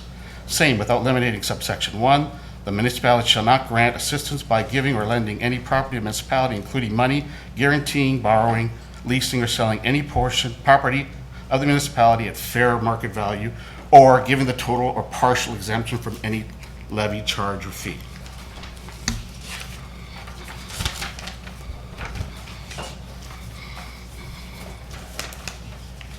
As you can see, I'm skipping over everything because I want to make sure I get the 3 slides that are the most important. Provincial policy statement focuses growth and development within the urban and rural settlement areas while supporting viable rural areas. This is to avoid significant or sensitive resources in areas which may pose public health and safety. Also, these land uses patterns promote a mix of housing, including affordable housing. It doesn't say affordable housing, it says a mix. So let's get to here's the driveway, the famous driveway of my uncle, which is the Paulo house, and this would be the Johnson house. So now I'm going to go through all the numbers. Number 1 is the Paulo house. It is now a corner house. You've devalued the property and reduced the value from 5 to 7.5%, which is $20,000 to $30,000. A lot less privacy is a major reason why houses on corners don't sell. Fewer buyers for corner lots, and they're always the last to sell in a development. Number 2, the garden. With the introduction of the closed board fence, which Habitat will pay for, they will lose another 1/3 from both the sides of the south and the west sides of their garden. The remaining garden, the fig tree and the chestnut trees, will be lost while they will endure up to 9 years of construction dust, relocation of the rats, raccoons, and all the like, and consistent pounding from trucks during the construction phase. They've already lost 25% of their garden because of the weeds along the fence and the tall grass, and the last 2 years of non-cutting of grass. It took council to get them to cut the grass in July after years of excuse, and I thank council for that. Number 3 is all this. Within 75 feet, you're creating 2 driveways, 2 roads. Poor Mr. Johnson, who is in attendance tonight, is this house right here, has to look 4 ways before exiting his driveway. The actual road drives right into his driveway. It's directly across. Habitat Avenue driver has a right-of-way when gunning out of there, and Mr. Johnson no longer has the ability to back out of his driveway because the driver from the Niagara Regional Police, the driver from Habitat Avenue, has the right-of-way. He will not have left-hand turns restricted. Sorry, he will have left-hand turn restricted from his driveway. Same goes for my Uncle Santo. The cars will their cars are already seen in the driveway. What makes it worse for both of them is they lose all the parking in front of their house and the parking that was in front of the church. Another hit to the resale value of their homes. Mr. Johnson gets it worse. He loses 2 parking spots over here and puts his family and friends at risk when he tells them they can only park in his driveway. We're coming up to the 10-minute mark here. If I can ask council for an extra 5 minutes, I'm going to be the only one speaking on this side, so. if Can we I get an can- idea how many people are here? Just show of hands on this topic. Okay, so we got a few people. have the extra 5 minutes, I'll make that motion. Thank you. I'll second it. Okay, all those in favor? Okay. Thank you, and I'll be brief, and I'm trying to be brief. I talk a lot. So, the drawing is basically a preliminary drawing, and when they did the preliminary drawing, they drew trees over here, which are not going to be there. Number 5 is, they're not going to be there. So now, my questions are, nowhere in Niagara Falls is there 2 roads and 2 driveways within 75 feet. Nowhere is the apron for that road cutting across the boulevard of someone's house. That's number 6 right there. Another blow to this resale.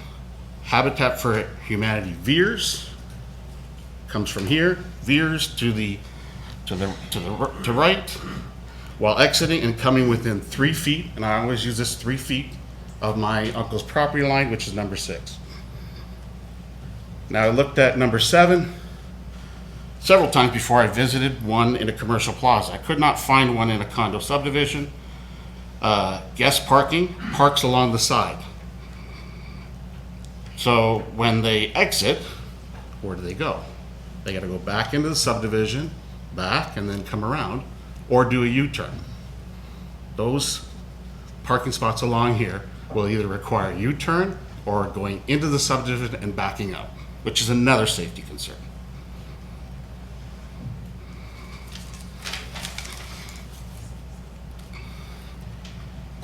Number 8 is poor Mr. Johnson again, has probably up to 25 times a night, will have drivers shine their lights into his living room and bedroom.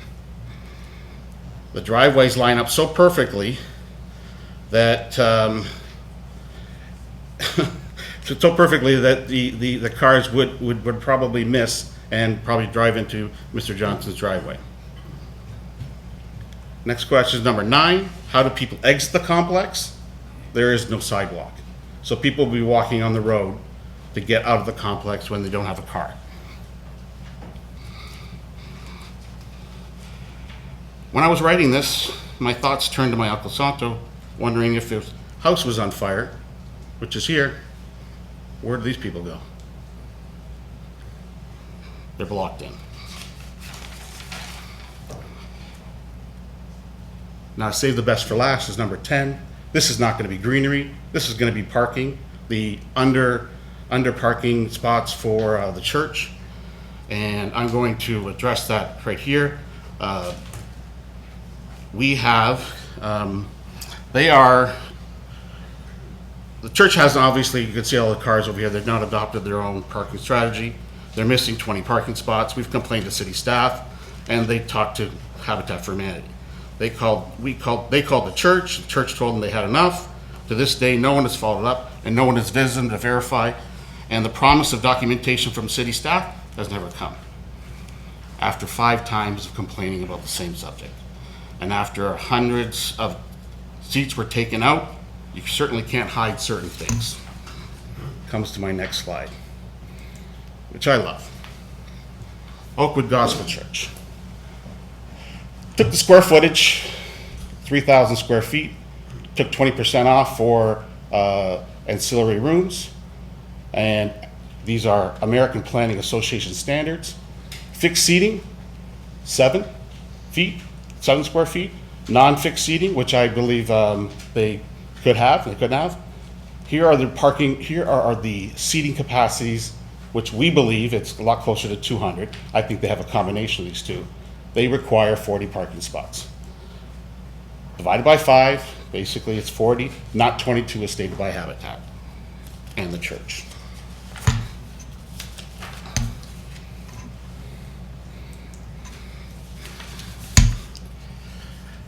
There are 28 homes on Hawkins Street. This development will increase the density on that street by 60%. The roads in any development are not developable. You can't put a house on a road. So therefore, they need to be taken out of the calculation. So therefore, it is only 0.376 hectares. So now, they only can have 15 if it was going right to the max. But if you take the middle from 20 to 40 per hectare, they're only at 11. So they would lose all of these, given that you can't put houses on the road, and that calculation has to be taken out. So what I did, and this is not scientific, I just took the three things, I basically guessed what the square footage was, I took it off, and I came up with those numbers. Last but not least, I believe if you remember correctly, I did send this to you at one time, and never got a response from Habitat other than, we looked into it, cost too much money. Basically, it took the driveway, what I call option B. It'll solve 95% of the issues. You buy the house on McLeod Road, $299,000, a bargain. You demo the house. You sell the lot beside my uncle for 150 back to the church, so that gets them their 40 parking spots. And the design gets you over 10 spots, parking spots on the main road, so you don't even have to ask for a variance. I'm saving you over 75 feet of infrastructure, which is about $150,000. With the $150,000 you get from the church, you can buy the house. There are no need for minor variances.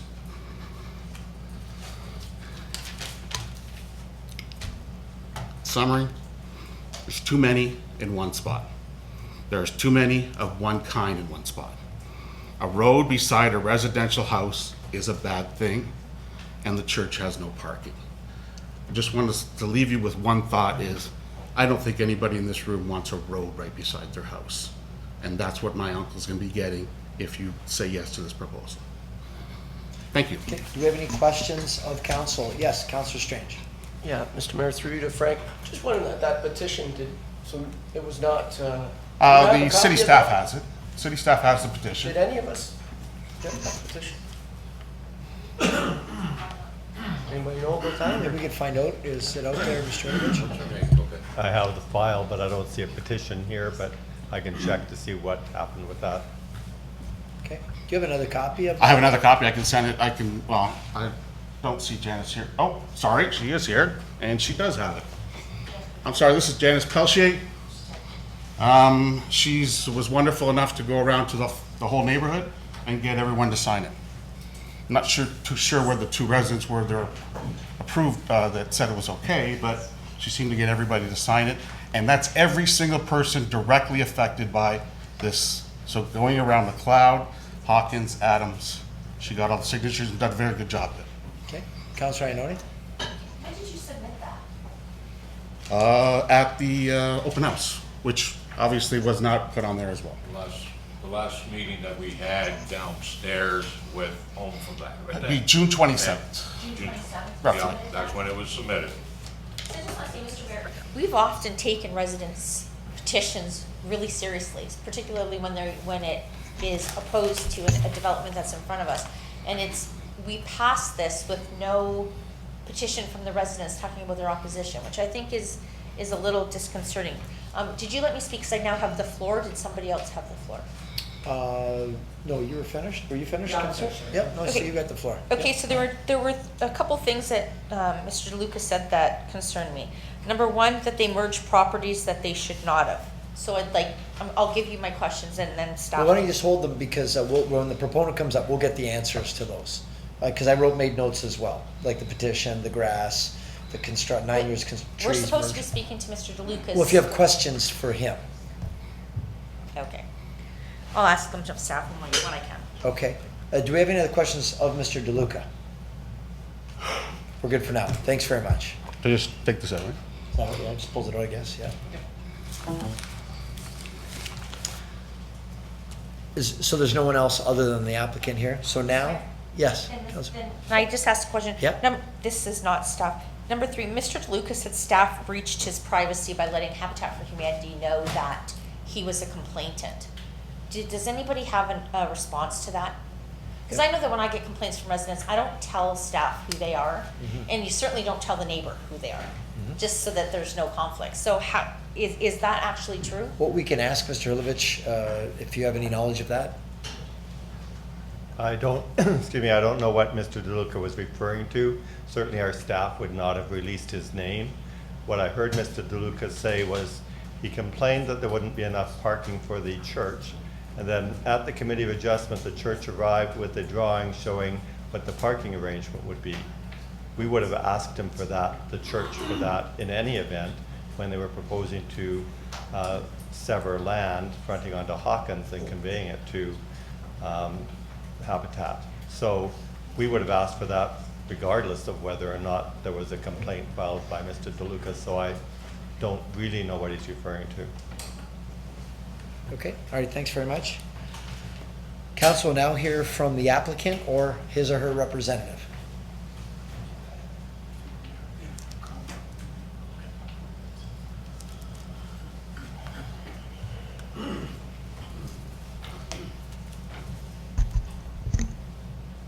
Okay, good. Good evening, Mr. Mayor, members of council, staff, and those in attendance. My name is Craig Rowe. I'm with Upper Canada Consultants. We're the agent for the file. I'm also a registered professional planner. With me this evening are staff from Habitat for Humanity who can speak to any questions you have about Habitat's corporation and how the housing model works, as well as Mr. Tom Richardson from Sullivan Mahaney, who's our legal counsel on the matter. Just before I move into some brief points, I want to make staff did a good job summarizing everything that's going on. I can confirm what Mr. DeLuca said. That petition was indeed handed in to staff at the open house. You handed the petition to staff? I did. Mr. DeLuca did. I was there when it happened. Yeah. So as we've already had a thorough run through of what the application is, I want to provide a little bit of additional context and talk about some of the concerns that have been brought up by the residents and share some images with you just to kind of help inform your decision that you're making this evening. So we wanted to offer this image to provide a bit more of a realistic idea of what the site's going to look like. There's a significant amount of landscape proposed with this project. It's approximately 40% based on our calculations of area. As required by your zoning bylaw, we also need to provide robust landscaping and buffering out along Hawkins Street. So we're required to have a decorative wall or berm there and additional plantings. As you can see as well, the tree plantings that are along Mr. Paolo's property to the east there, there was that comment made about the parallel parking. We certainly took that into account and didn't want to stack all that parking next to his house throughout the evening if people are parked there. We felt it's more appropriate having the interface of the parallel parking sitting right against the other parking lot, which is the Gospel Church. As this is a condominium development, it's managed by a condominium corporation. And condominiums are very compatible neighbors because they're regulated. Things such as lawn care, plowing, and noise are all governed by the bylaws of the development. So in terms of an infilling project, this type of tenure is really preferable to freehold because there's safeguards in there that protect the residents that live within it as well as the neighbors that surround it. With regards to the dwellings, they exhibit more of a traditional townhouse design. This is a preliminary rendering. We're working on doing the housing designs right now. They're similar to what can be found throughout the municipality right now. And they're also going to comply with that 10-meter height limit that's required in the zone that we're going for. Typically, townhouses around Niagara are coming in at about 11 to 12 meters in height.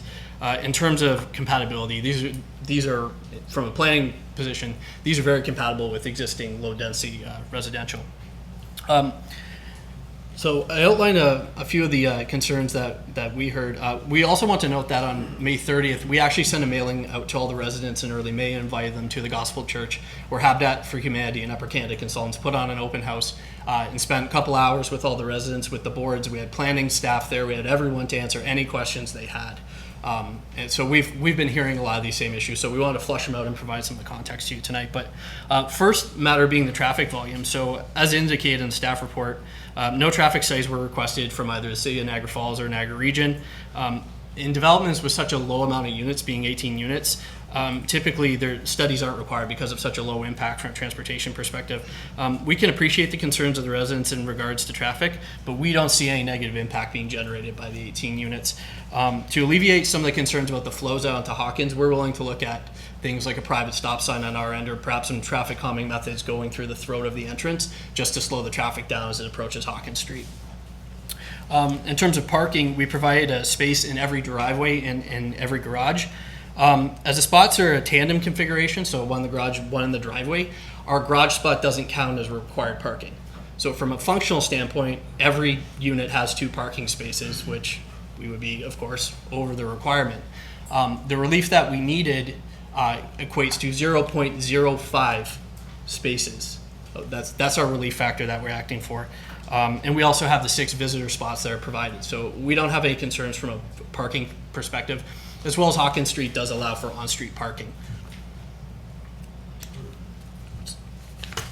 Go back there. Stormwater management was another concern that we got from the residents. We're aware of the current condition of that site and how it does tend to get a little soupy out there. Under the requirements for stormwater management, we can't let any water that's captured on site leave. So all that stormwater will be collected via catch basins that are in the private road or captured in the rear yards. That will all be captured on site, then treated through an oil grit separator, and then it will be ejected out into the existing municipal storm sewer that's under Hawkins Street over to Adams and then further down the network. With regards to the density concerns we've heard, our density comes out to 35.5 units per hectare. That calculation does include the roadway. That's the way density is calculated. And we come in within the official plan range of 20 to 40 units per hectare. So this is bang on where you want to be in terms of compatible development. One thing that we wanted to note is that the official plan designates the properties that are to the south of this McLeod Road corridor. Those are all for higher density development in the future, coming in at 4 to 8 stories and between 60 and 150 units per hectare. So relatively speaking, we're where we need to be, but we also provide a little bit of a transition from the lower density up to what McLeod Road is eventually going to transform into. The other concern that was raised was about the setbacks. We have reduced setbacks as half the height of the building is our requirement on the sides of the structure. So on the eastern side, or sorry, on the western side, we're 2.9 meters is what we're asking for. And then on the eastern side, we're asking for 1.14 meters. So if you imagine a building being right next to it, you might say, oh, that's quite close. When in actuality, we provide the calculations. These are all taken from the dwellings to all the adjacent development here. So we're anywhere between 19 meters all the way up to 37 meters. So this is coming in, between 50 and 120 feet of separation between dwelling units. So we don't see any issues in terms of compatibility. Let's go back to the slide showing the overview just for this perspective. In terms of McLeod Road, we've been asked numerous times by the residents to use McLeod Road as a point of access for this development and to go forward, purchase the house, demolish it, take out all the infrastructure, put a new road in. The mantra of our client is providing housing to folks that need it and give them a helping hand to get into the market and continue on with their lives. From a cost perspective, it's not advisable for Habitat for Humanity to take their money to buy houses to demolish them. We feel that the design we put forward represents good planning, it's compatible with the neighborhood, and there are really no negative impacts associated with it. We did reach out to Niagara Region to talk about the feasibility of putting an entrance out onto McLeod Road.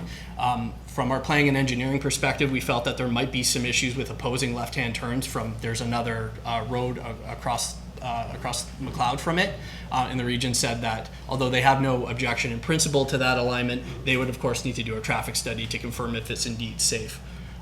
Also, by changing that over, we would end up with losing units and then losing more stock for Habitat to put forward into their housing program. So I do have Mr. Tom Richardson here from Sullivan Mahaney, who just wanted to provide a little bit of context regarding the ownership matters of this house. So certainly I think we can answer the councillor's question they had. So Tom, if you'd like to join me for a moment. If I just, we got a couple questions yet, Councillor Iorfida. If you were to go out onto McLeod Road, how many units would you lose? Projected 2 to 3. Any other questions of council at this point? Okay, we're good for Tom.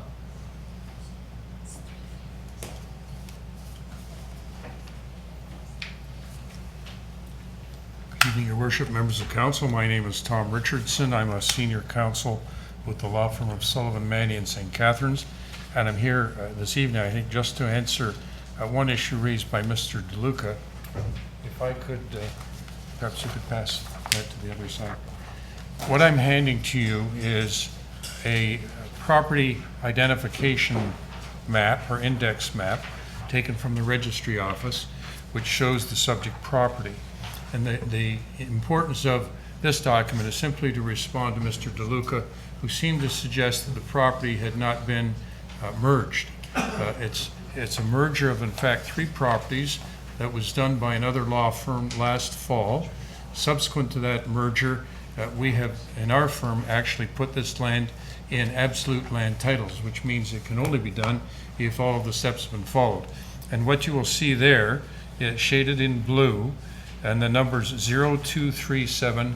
That's the new property identification number that was assigned to the merged property. So the business that Mr. DeLuca went through at the beginning of his submissions with respect to the consent to sever, that's all in the past. The property has been created, it's registered, and it's been registered in absolute land titles. So there is no issue, respectfully, with respect to whether the lot is one property or not. It is. That's great. Do we have any, yes, Councillor Lococo. Thanks, Bill. Through the mayor to Mr. Richardson, which is the property on McLeod Road that they were talking about purchasing? What number is that?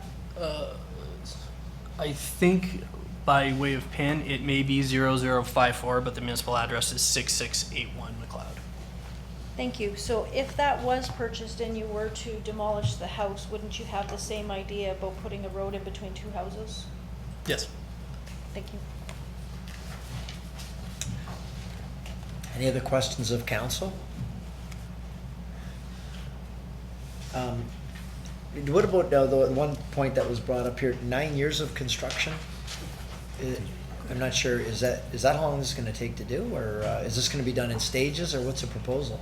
So the proposal, the way it is, to Mr. Mayor, is that should this be approved, we would be moving immediately into site plan, or into the clearing conditions similar to the site plan, and that possibly moving forward towards some servicing work next year, and then moving with foundations. Now, perhaps the Habitat staff can speak better to it, but they do need to fundraise in order to finance these builds. As for a 9-year timeline, that sounds a little lengthy to me, but I don't have an absolute number on how long it would take. Okay. Do we have anybody here tonight that can answer that question?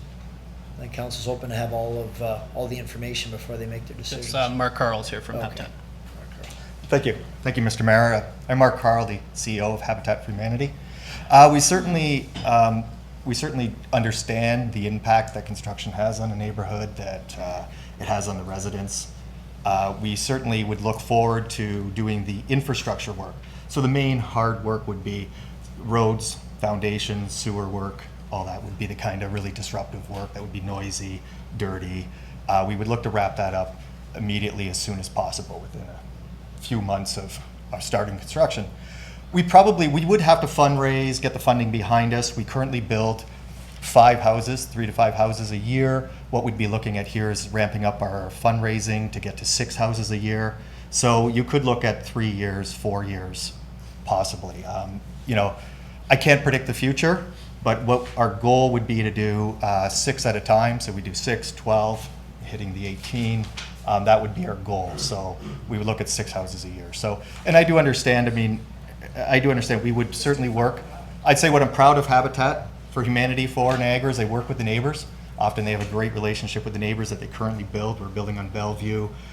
The neighbors seem, we're working with the neighbors. They let us use their hydro. They actually volunteer on site to help us build. So we really try to work with the residents. I do understand that at construction period, nobody wants that in their backyard, but we'll work as hard as we can to make it as quickly as we can and as comfortable for the neighbors as we can make any construction development. So does that answer the question? So far, so good. Yep. Same type. We've got Councillor Iorfida. Perfect, thank you. Thank you. And I've done Habitat builds. And Thank you. I think if you do 5 houses and a women's only build, you'd have those houses built a lot faster, I'm telling you. We need 6 houses. Yeah, I believe that. Thank you for volunteering. It's a great organization. And we're sitting here talking about affordable housing and homelessness and subsidized housing, and it's not subsidized housing. So when I went into my first build, I did not understand how the family acquired a Habitat house. And I want to say, as supportive as I am a Habitat, we also represent the residents who you have a great amount that are not happy. So the call I got today was they support Habitat, but they don't like the number of units in there. They think that parcel of land is too small. Maybe you're the planner, because I keep hearing you say you can build 24. but you're only building 18. So maybe on a planning standpoint, explain to the residents what that means. Sure. Because we have to approve on a planning guideline, not on an emotional guideline. So I've heard that 3 times now. We can build 24, we're only building 18. Sure. Through you, Mr. Mayor, I don't recall saying that we could build 24 tonight. I know. Mr. DeLuca. Oh, sorry, Mr. I thought you said that the density could allow you to build up to 24, and you're building 18, which is under the density. I believe I heard you say that. No, I'm sorry, through you, Mr. Mayor, I didn't say that. However, the way that the density does allow for is you can have up to 40 units per hectare, so perhaps that comes into maybe 22 units. But what you need to also consider is the feasibility of the footprint. So the footprints that are being proposed on this are similar to those townhouse products. So it's feasible in terms of a garage, a proper layout. So from a buildable standpoint, these townhouses, you can have 18, it fits well, and then it does come within the density range. We have the land available to do a good build and a good product and provide 18 new homes for families in Niagara. I had a question regarding the trees. It was suggested those trees might not be, and I know that's site plan, but is the intention all the trees that are on this diagram to be planted? To you, Mr. Mayor, this is preliminary landscape plan, of course, but we are subject to a landscape plan that staff will be reviewing and approving. It's our intention to provide likely more coniferous plantings out along the road there to ensure year-long buffering to Mr. Paolo's house. And we also want to be sensitive to the species that are in there to make sure that they're compatible and they don't just die a couple years after. But it's a nice green area, so we like to keep it green and get as many plants as we can in a manner that's sustainable. Okay. Any other questions of council for the proponents? It's your last chance. Okay, I guess we're good. Perfect. All right, thank you very much. Thank you, Mr. Mayor. Thank you, Mr. Mayor and council for. Thank you. Well, as a former Welland councillor too, right? You've got a little experience in the chamber. Okay, the public meeting with respect to the proposed draft plan of vacant land condominium and zoning bylaw amendment is now concluded. Councillor Ioannoni? As upset as the residents are, it does meet the planning guidelines. We'll have 24 houses 18 houses for families that do not have one right now. And do that, I have to move the staff recommendation to support the application. Okay, Councillor Thompson, and then Councillor Lococo. You know, this one has been extremely difficult. I'm very pro-development, and I have a tremendous amount of respect for Habitat Humanity. So this is extremely difficult for me to stand up and make comments, negative comments about this development. I thought Mr. DeLuca did an excellent job on explaining the concerns and also a suggestion about McLeod Road, an appropriate road to come in to this development. You know, everybody who has a piece of property that is vacant or is going to be torn down in the future, and you don't want to see development, you better realize that and sell and get out of there, because with the provincial government and their policies now is intensification to the highest level. And the other problem we have is LPAT, which is replacing the OMB, and I'm not impressed with the way that that is going ahead. And I think that this is just the start of a lot of projects that are going to be, when I look at that, I think it's overdone substantially. And I think Mr. DeLuca's suggestion about coming in from McLeod Road would be a much better solution than what we're looking there. I think there are too many units, and to stretch it over with these people all around in single-family developments, I think that would I like to be there in that situation with my home? I don't think so. So I'm hoping there's another solution to this situation, access and the reduction in this particular development. It's certainly concerning if there was a petition that's not in our package tonight with all the people. I think Mr. DeLuca is the only one who has been consistently here in opposition to this development. I think it's very, very unusual to see this surrounded by single-family homes. I wouldn't like it myself. So, that's my comment. Thank you. Councillor Lococo. Thank you, Mr. Mayor. I'm very conflicted about this. I think that Habitat for Humanity does an excellent job in providing needs to our community. And I went out there today and looked at it, and I tried to imagine these 18 units there. And personally, I couldn't see living there because it would be so cramped. But as councillors, we are to look at what the rules and guidelines offer to what they can build, and it does fit within that.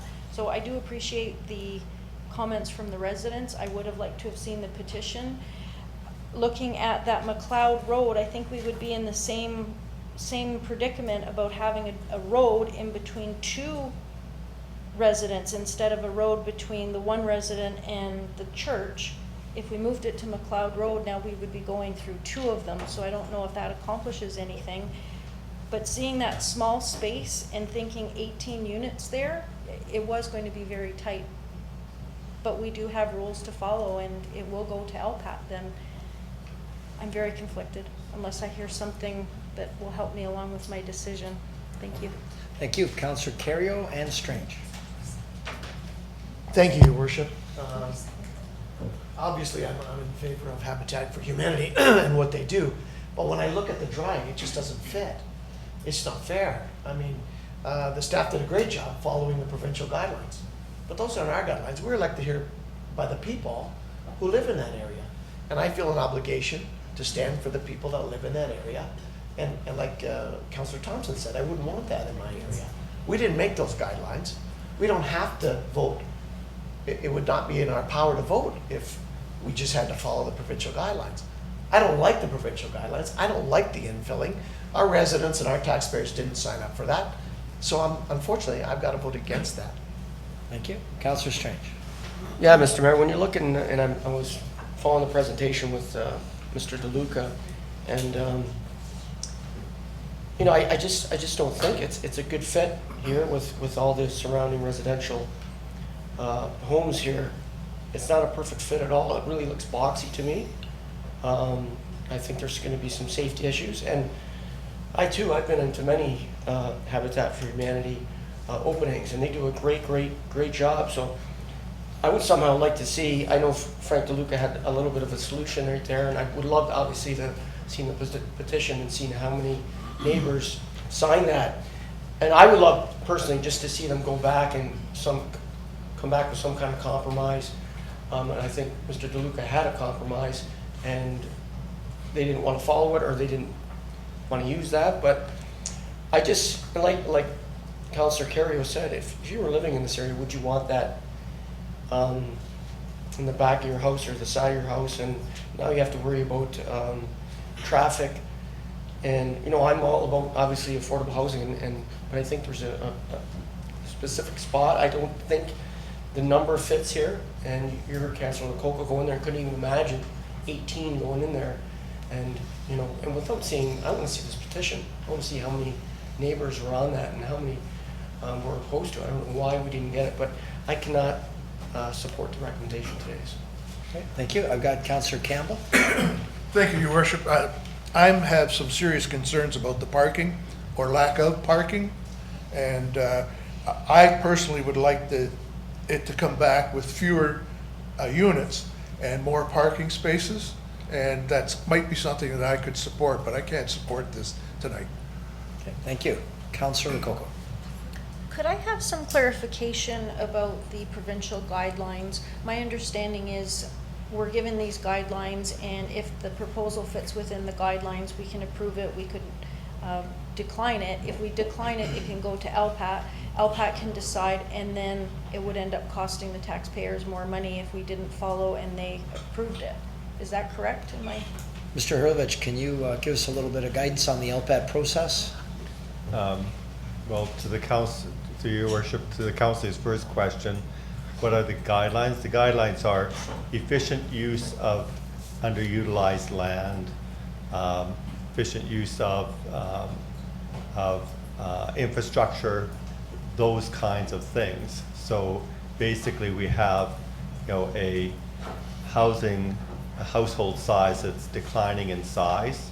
So infrastructure within the road allowances certainly have additional capacity. So they're looking at those kinds of things. They're not saying thou shalt, not in the case of in the built boundaries, thou shalt achieve this many units per hectare. We set those locally as the standards by which we're willing to live. So we have a minimum of 10, well, I think it's actually currently 20 units per hectare and a maximum of 40 units per hectare in this kind of a neighborhood. As I said, the density is coming somewhere in between there. So those are based on typical standards. A bungalow townhouse development might be coming in at about 10 units per hectare. Single development is, an area of single detached dwellings might be about 6 units. So, yeah, when we're looking at 6, I guess, units per hectare versus 30 units per hectare, it does seem substantially greater. But, we're able to fit those in because of,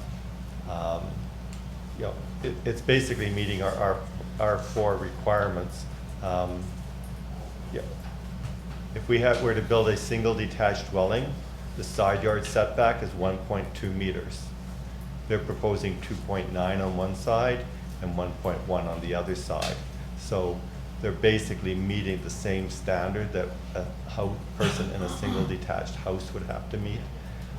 With respect to LPAT, so if this council turns this application down, Habitat for Humanity could appeal to LPAT. If they go to LPAT, they are going with a positive staff recommendation. If council supports this, then it may be that Mr. DeLuca is going to appeal on behalf of the residents. I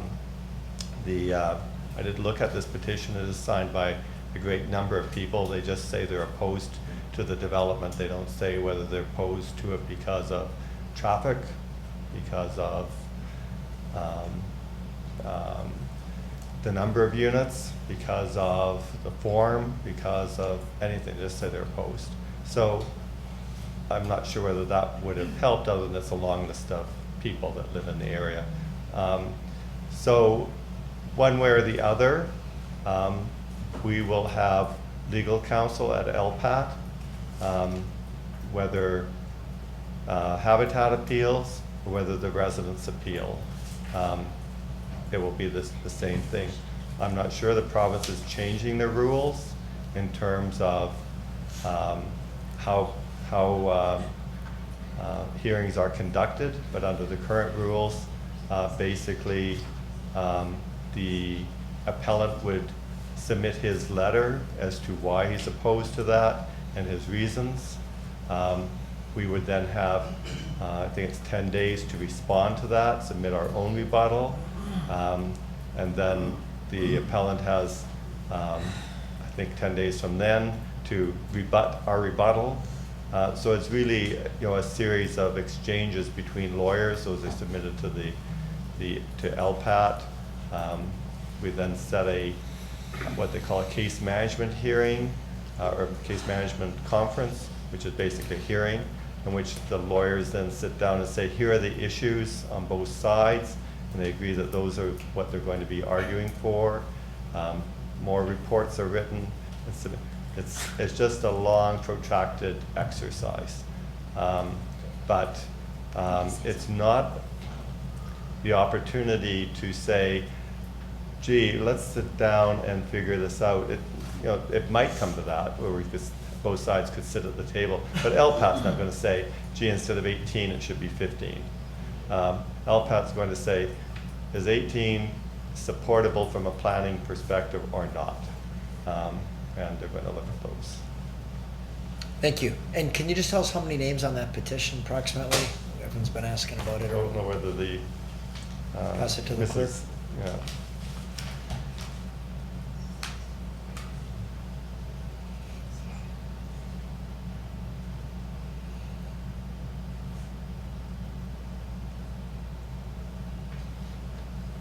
Probably 50. Okay, thank you. Councillor Ioannoni. Thank you. If the Habitat people are paying attention, you don't have the votes to pass this here. So I would like to make a deferral to see Habitat step back, work with the neighbors, and perhaps come up with a lower density, because as you listen to Mr. Hurlovic, you're going to pay the cost of a unit almost in legal fees. Legal fees and time. If we can have 15 houses for families that need it, I would say that's a better use of your time than wasting your time and donated money to go through LPAT. So I'd like to make a motion that we defer this application for Habitat Humanity to speak to the 50 residents that are on that application, and maybe come back to council with an application that is less dense. Okay, we have a second? Okay, Councillor Dabrowski, second that. Let's call the vote. All those in favor? Opposed? Okay, so for those here, motions of deferral are non-debatable. It was approved, so it's now been deferred so that the developer Habitat can sit down and come back to staff with another proposal. That will come back to this council, where we'll have another public meeting like this, and then we'll make a decision based on what comes forward. So for now, no decision has been made. It's just been deferred. So thank you to everybody that came out. We appreciate your patience.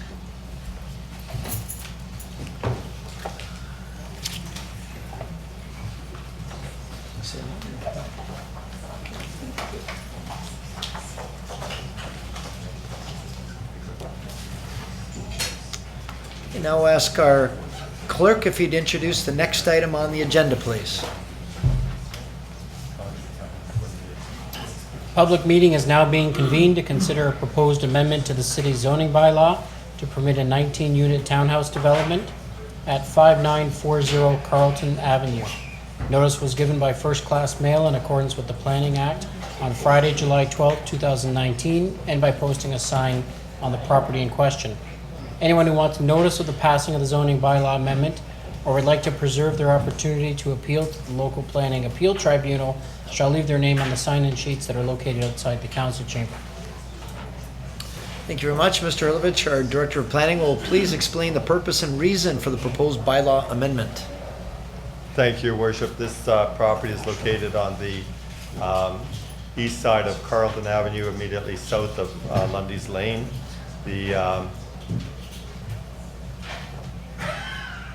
Oops, I don't know what I'm hitting. We'll get that back on the screen.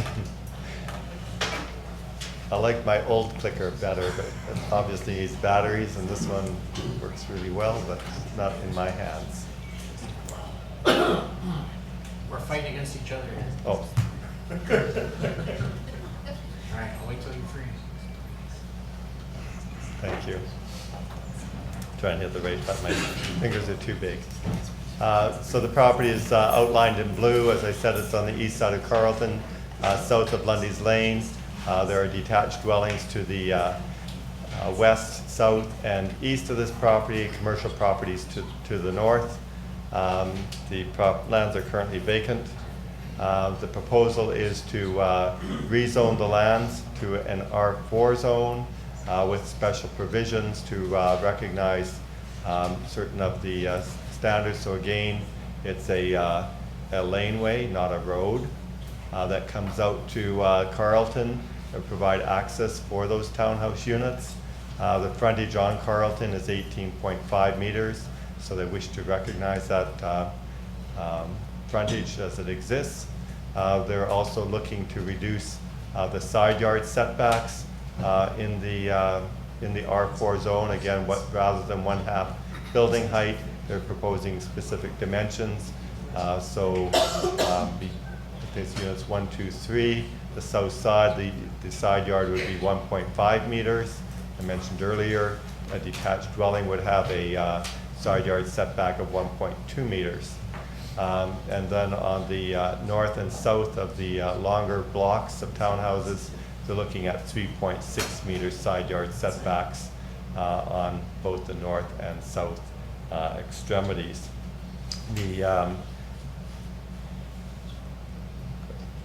As I said, the proposal is to change this from R1E and R2, which is the current zoning, to a site-specific R4 zone. We did hold an open house in May. 5 area residents attended.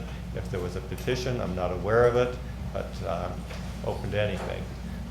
The residents did have concerns about the number of cars that would be exiting this project onto the street. They did ask that a privacy fence be installed around the perimeter of the property. That would be a requirement of our zoning between multifamily and single detached dwellings. The staff did comment that there are no storm sewers on Carlton, so the applicant or proponent would be responsible for extending a storm sewer north from Spence to this property. The application is being supported. Again, it does comply with the growth plan, more efficient use of underutilized property and infrastructure. The lands are designated residential in the official plan, which provides for a wide range of housing types. The density is, again, is between 20 and 40 units per hectare.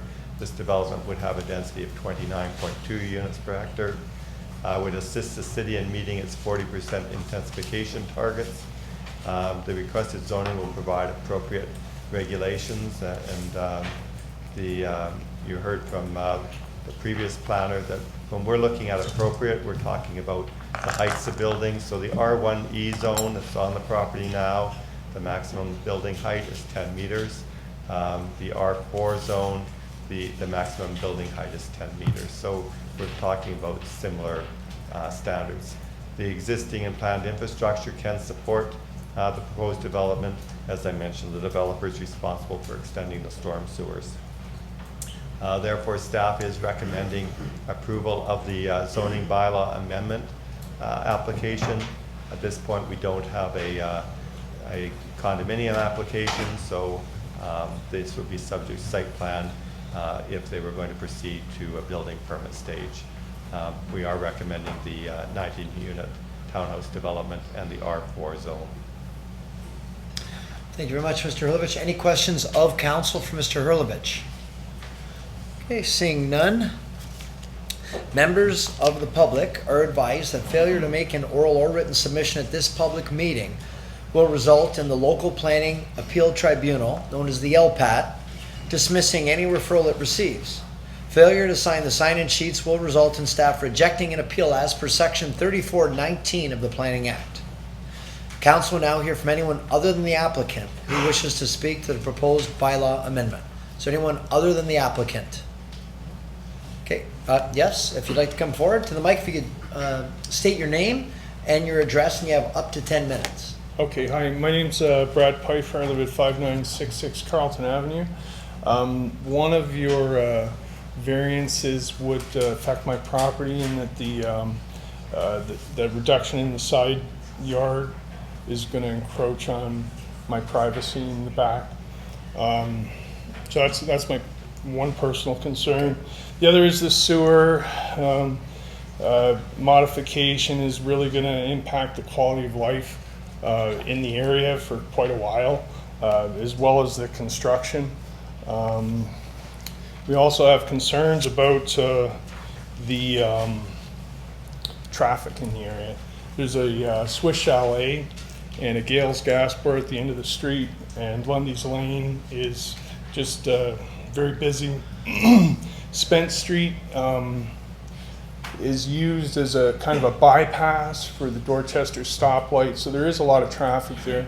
We did bring it up in the previous meeting, but it was just stated that similar to the other one that it's 1,000 cars, residential area or whatever, so it's all within the spec. But living there, it's quite busy, and will end up being a bit of a problem. I didn't really come prepared to say anything, but I do want to argue for our neighborhood. This is a big change. This is going to impact a lot of residents. I'm kind of new to the game.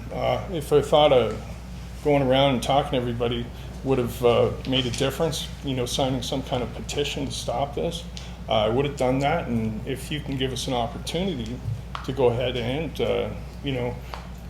speak with the rest of the residents and see, if we can get support to put the brakes on this, would be appreciated.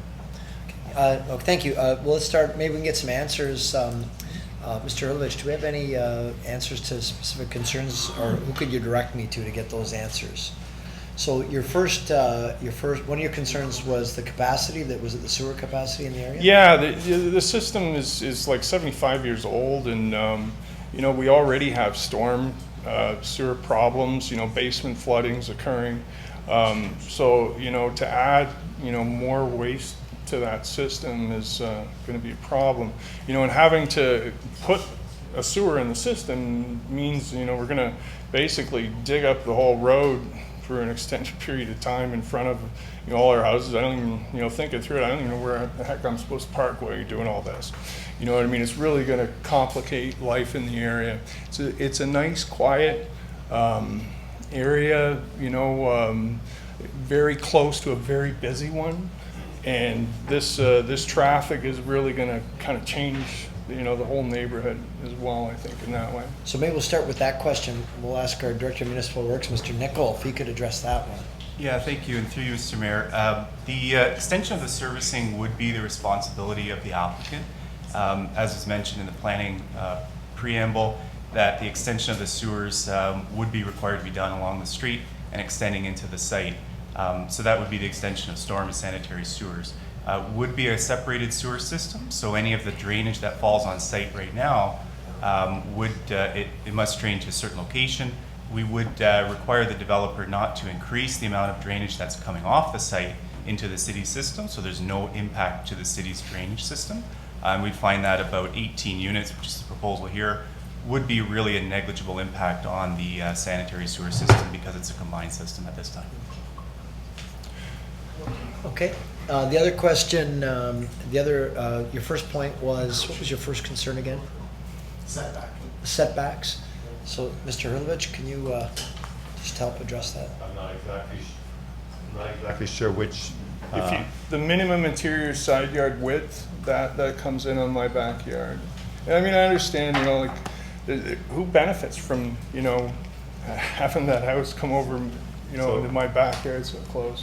You're one of these houses, I can't tell. Yeah, I'm that one right there. This one? Yeah. So the side yard here of 1.5 meters is your concern affecting your privacy? Yeah, like why do you have to make a variance? What's the standard?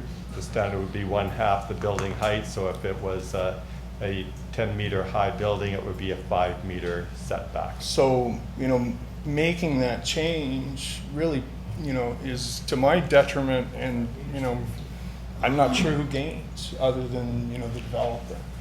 So I would, ask that you don't make that variance, Right, which would mean the reduction of 1 unit, at least in that particular row, to help you. That's up to the developer as to whether he's willing to go that way. If council turns it down, I guess he's going to have to redesign those units in any event. Okay. And then the last thing being the traffic. Did we have any feedback? Who'd that be, Carl? I guess Mr. Dren?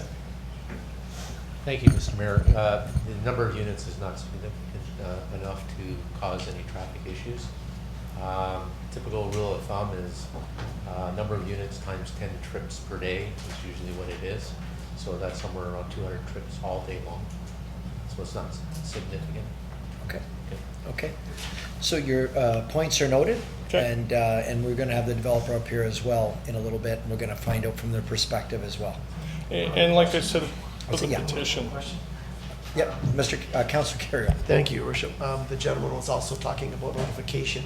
So how far and would everybody have been notified? Would every adjacent property owner have been notified?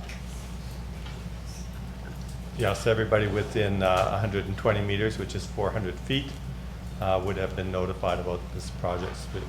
So basically, every property east, west, south of this, and probably on the opposite side of the street of Carlton as well. All right, thank you very much. Thank you. Yeah, come on forward, ma'am. If you can just state your name and your address. Good evening, everyone. This is my first time to attend such council meeting. And what was your name, I'm sorry? My name is Nanette Reyes. Okay. And I'm a newly transplanted Niagarian here. I'm from Brampton, just 6 months new here. And we bought our forever retirement home here. And I like it here, but I'm compelled to appear here because I have some concerns. And I don't have presentations, but I just have simple questions and insights.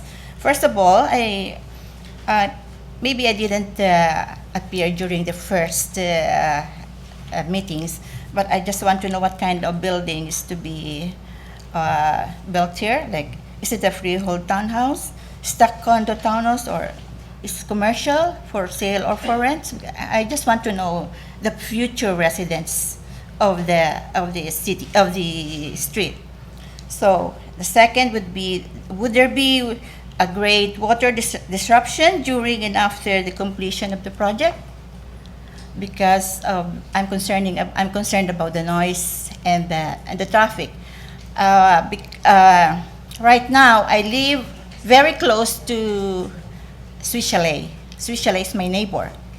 So it's like, in my opinion, from Landis Lane to going to that site, it's gonna be very busy and very noisy. From Landis Lane, on the right, on the other corner is the gasoline station, and the other corner is a Swiss Chalet.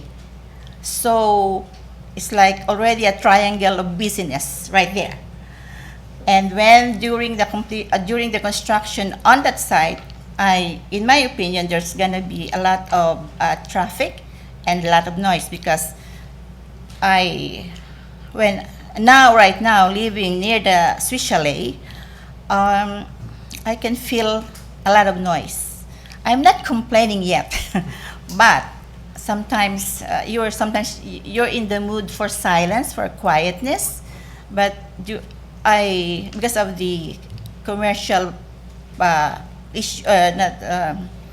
business of the Swiss Chalet, they have to deal with the collection of the garbage, for the oil collection, for the delivery. So sometimes when we are already sleeping, I can hear the motorized trucks delivering and whatever.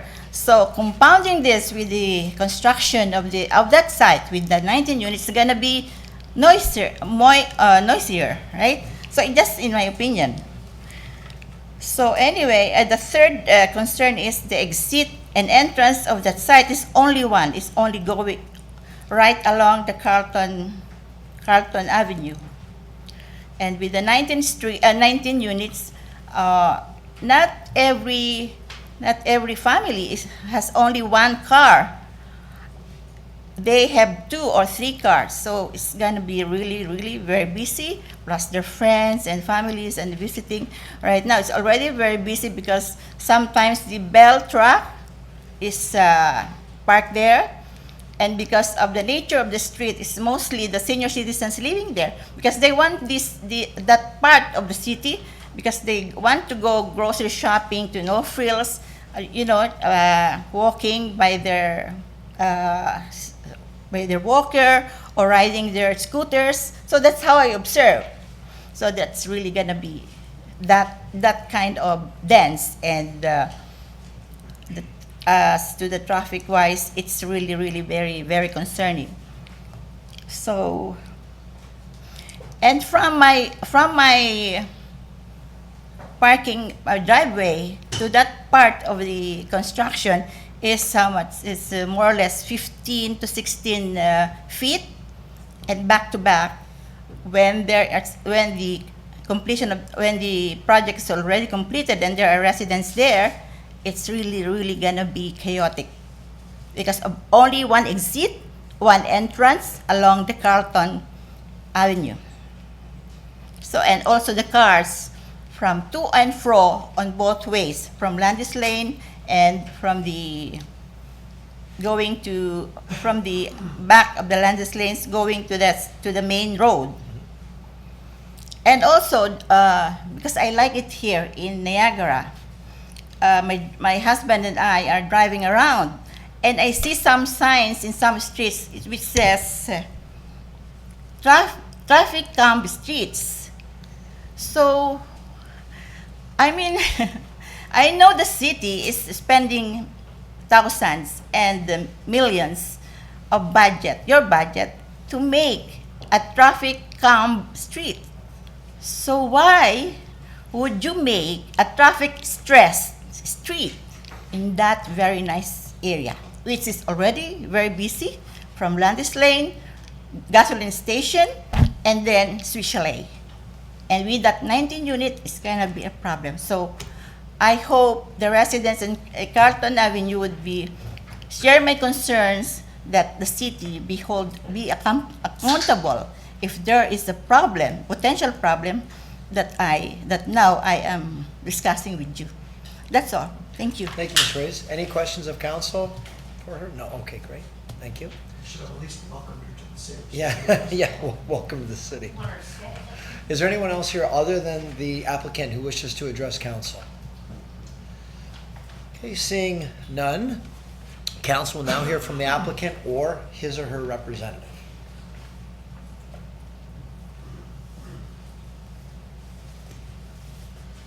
Good evening, Your Worship and members of council. Bit of a deja vu here, back to back. So I will keep it brief, and before I get into my presentation, I'm going to request that you offer us the same consideration that if this is not going in the way we'd like it to, that we'd have the opportunity to defer and have the opportunity to meet with the neighbors. But saying that, I'm going to give you a brief presentation. It's going to be the same pretty much story that you got at the last one. The site itself is an amalgamation of vacant lands that has been underutilized for many, many years. The current zoning on it is R1E and R2. The proposed development, we believe, does exemplify the provincial, regional, and municipal policies with respect to the intensification for urban built-up areas, ultimately utilizing the existing infrastructure within the area. You've heard in many presentations from a lot of planners and designers all the issues with smart growth, utilizing all of the infrastructure that's in play and so forth. All of the communities, and Niagara Falls I think is paramount, that it is changing with the times, and infill development is really the way that a lot of cities are progressing, with the fact that land is becoming more and more scarce. So ultimately, when you get into these types of developments, we have to be considerate of the surrounding area, the neighbors, and so forth. So as you can see from the initial slide, the property itself is surrounded by and defined by the existing residential lands as well as the commercial lands to the north. The site plan that you've seen, even with the staff's report and recommendation, the site is designed to accommodate 19 two-story townhouses. The design was done with the consideration of implementing most of the R1 bylaw requirements, primarily with the rear yard setbacks, the minimum rear yard setbacks of 7.5 meters, which is consistent with pretty much every residential development that's going on in the city. The only two areas of relief that we're requesting for is ultimately the frontage where our driveway into the development would be, and as well as the setbacks. And you've heard it, that it's half the height of the building. In this area, we've got 2 areas where we're requesting to go from the 4.45 meters to 3.6 meters, which is at the north and the direct south of the property. And then the one that the gentleman was speaking with, we're requesting to go to a 1.5 meter. Taking into consideration under any single-family development, the standard requirement is 1.2 meters. So you could have a 2-story house in any residential development and have 1.2 meters. We're at 1.5 and 3.6. To address some comments from what the second neighbor was requesting is what is going to be there. This will be a condominium development. It's not going to be freehold. So as even in the previous presentation, condominiums are the way that these developments must succeed. It allows them to be controlled, maintained, and kept at a higher standard. Ultimately in the design, the elevations are conceptual in stage. The idea with this proposal is to develop a development that is traditional in geometry and form and material, adding some contemporary detail into it so it's a little more keeping with the times.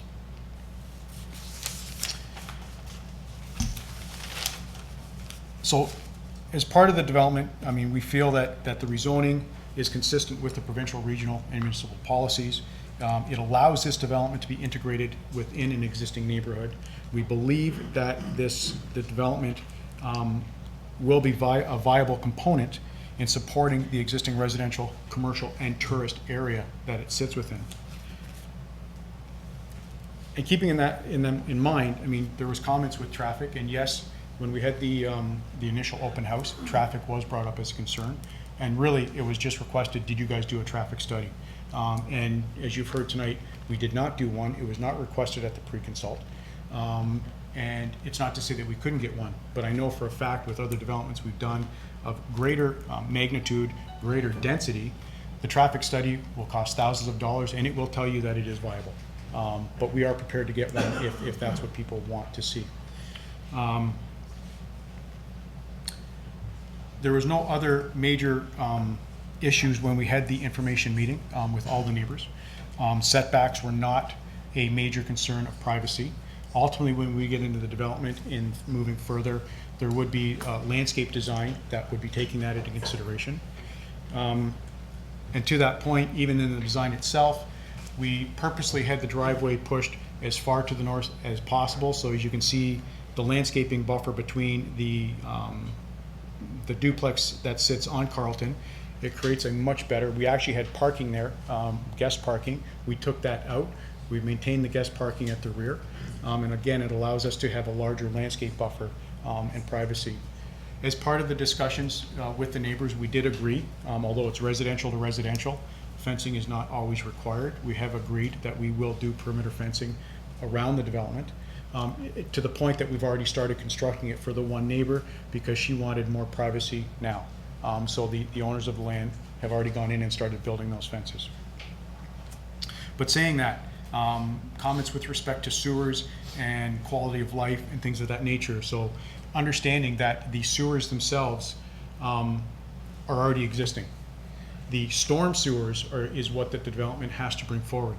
So yes, it is a bit of a disruption at the street, and ultimately the construction would have to be coordinated with all the neighbors so that it wouldn't disrupt their lives. But in the end result, it would actually improve their lives because the storm sewers will be there for them to tap into, solve their drainage problems.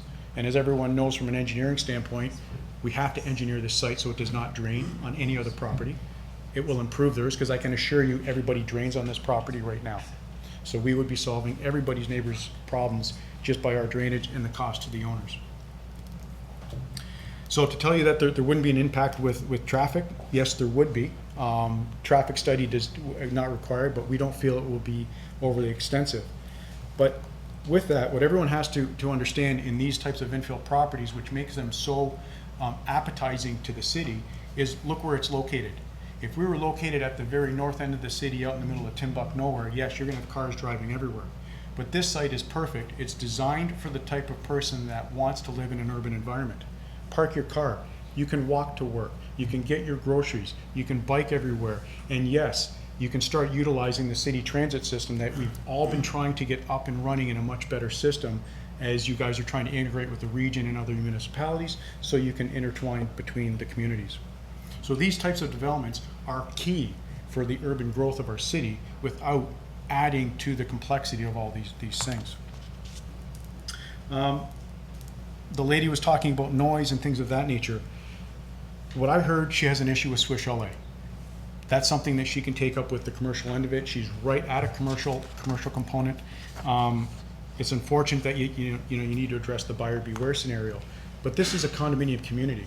They too will have the same concerns once these people are living in this community about noise and so forth. That's why we want it to be a condominium. As far as construction, it's construction, there's going to be disruption. And ultimately the developer will do everything in their power to minimize the disruption to the neighbors, because they ultimately will be neighbors to the people in there. So I know it's very similar to the previous development that you had. The owners themselves are local people. I know that they would do everything as they've already been doing and working with the neighbors to ensure that this development would be a success. Even to the point, and my last point is in the report that a phase 1 would be required in moving forward to the condominium process. The previous owners of this property did use it for a lot of storage and truthfully dumping. It was actually unaware to my clients when they purchased it, but they've already gone to the expense. Not only did they get an environmental report, they've already cleaned up the site. So in the benefit of everybody around there, and they do maintain the site so that it is not an eyesore for everybody. So with that, I will close my comments or presentation, and I'll take any questions or comments you may have. Okay, I've got Councillor Thompson, I'm sorry, Iannoni, Cario, and then Thompson. Thank you, Mr. Mayor. It had to be tough coming back after that last one. But I do see differences here.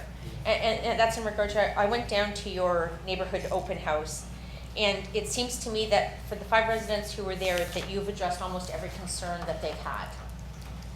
They said the concerns were raised about additional traffic. The proposed, and if a traffic study was submitted, no, it was not. Some residents want to know if the developer would put a fence along there. You said not only are they going to do that for the development, they've already done that for one neighbor. In regards to the storm sewer, you are increasing the storm sewer, and it's going to actually be an improvement for the houses there. So I see this entirely different than the last application, and I would have no problem moving this. Thank you. Okay, thank you. Councillor Thompson, then Cario. Well, I'm the same. When I look at this one compared to the other one, this is right adjacent to the commercial area. You've looked after the concerns with respect to sewers. I really like the idea that you've suggested you're going to fence the entire property for the people there. And in my opinion, this fits in that particular area, and I don't look at them the same as the previous one. So I don't have a problem with this development. Thank you. Thank you. Councillor Cario. Thank you, Worship. There are similarities, but there are differences, as the other 2 councillors have explained. There's not every person that's adjacent down here signed a petition and complaining about your development. So obviously you've done something to satisfy most of them. The question I had was, the one gentleman who's close to unit number 3, when I look at that, Mr. Allen, is there anything you could do at all without losing a unit to give him just a little bit more separation between, he's got the 1.5 meter separation between unit 3 and his yard. Is there anything that you could do just to adjust it a bit to give him just a little bit more separation without changing the amount of units? So, through your worship, we certainly will look at if we can push it north, and we'd have to work back with Mr. Hurlovich to make sure it doesn't implicate other issues with the setback to the unit number 1, but we certainly will address that and push it as far north as we can. I don't think he's asking for the world. I think he's just asking for a little bit more separation. If that addresses him. The other concerns that the new resident had, the storm sewer, I think that's a benefit. I don't think that's a detriment at all. And then the other question I had was, what about timing? The other problem with the other people was that it was years before that project would get completed, and those people would live with that for 3, 4, 5 years. Is this something that's going to be done in one phase? This will be all done in one phase. One phase. Yep. Okay. Any other questions of council or comments? Okay, well, let me close the meeting. That's it for the public meeting now, ma'am. Yeah, let me just, give me a second to, so the public meeting with respect to the proposed zoning bylaw amendment is now concluded. Councillor Thompson moves the recommendation, second by Councillor Ioannoni. Is there any further discussion to this? Seeing none, we'll call the vote. All those in favor? Okay, and that's approved. So tonight's is approved, and with the, also the piece that they're gonna try to move it slightly away from the property line, from your property as well. Okay, thank you. Thank you. Someone okay?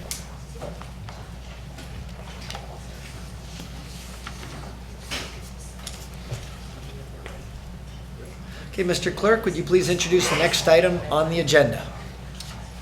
Public meeting is now being convened to consider a proposed amendment to the city zoning bylaw to permit a 6-story mixed-use building with 52 dwelling units and 175 square meters of commercial space at 4174 through to 4204 Portage Road.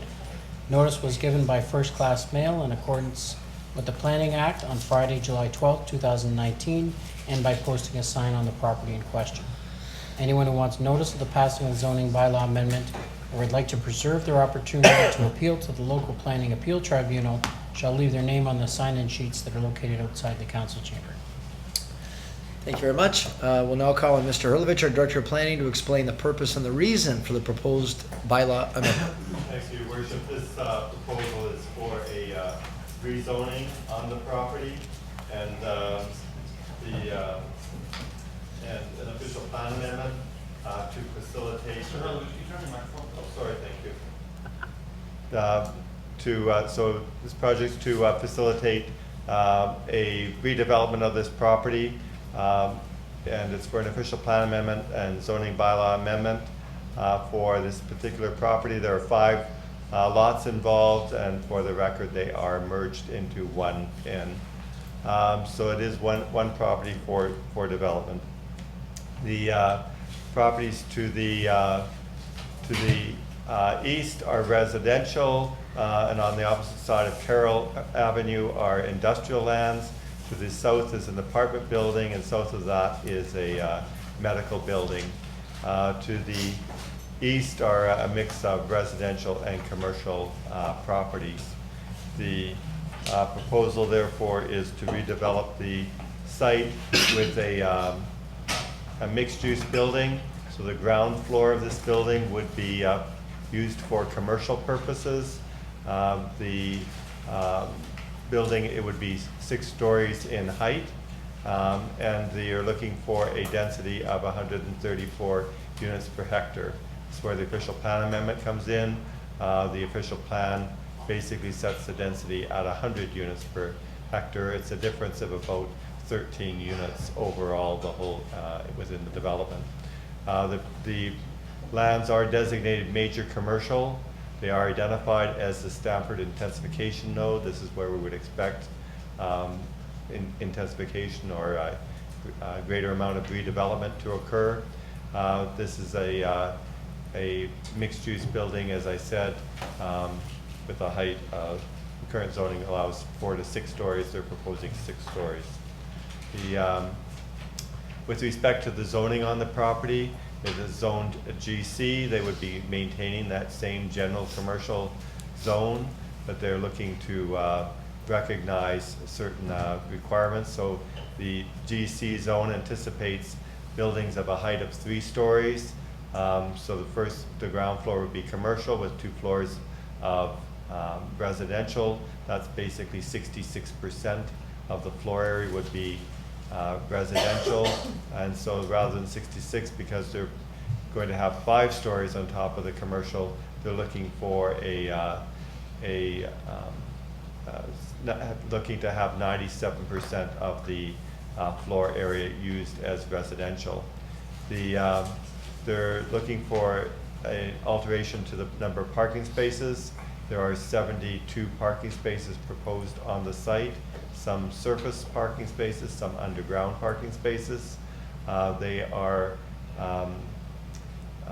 7 parking spaces short in terms of what would be needed in terms of combination of commercial and condominium. What the proponents are saying is that because it will be a commercial property, the basically operating 9 to 5, the commercial space will be available. The parking that would normally be available for commercial space will now be available for the condominium residents living in the building in after hours.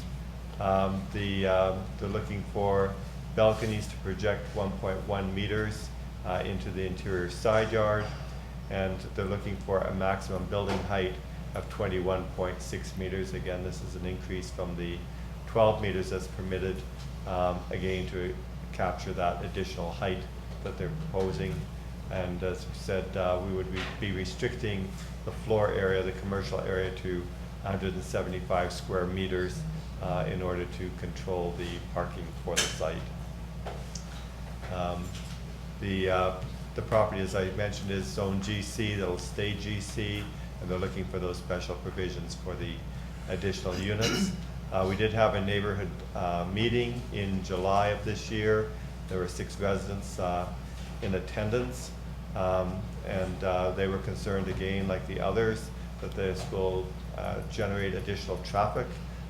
We would point out that Portage Road is an arterial road, which is intended to accommodate high volumes. There were concerns from the residents on Carroll that they would be losing some of their privacy because of the units and the orientation of the building towards their properties.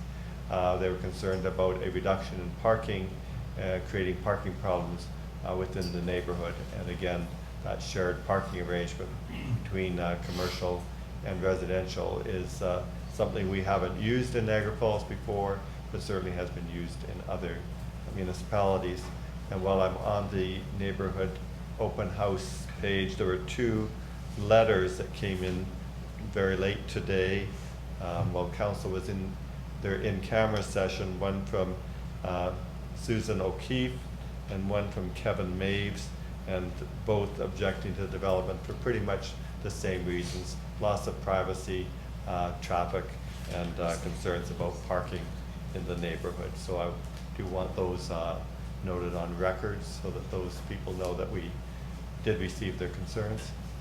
The amendment is supported by staff because it does comply with the provincial growth plan. It supports more efficient use of underutilized land.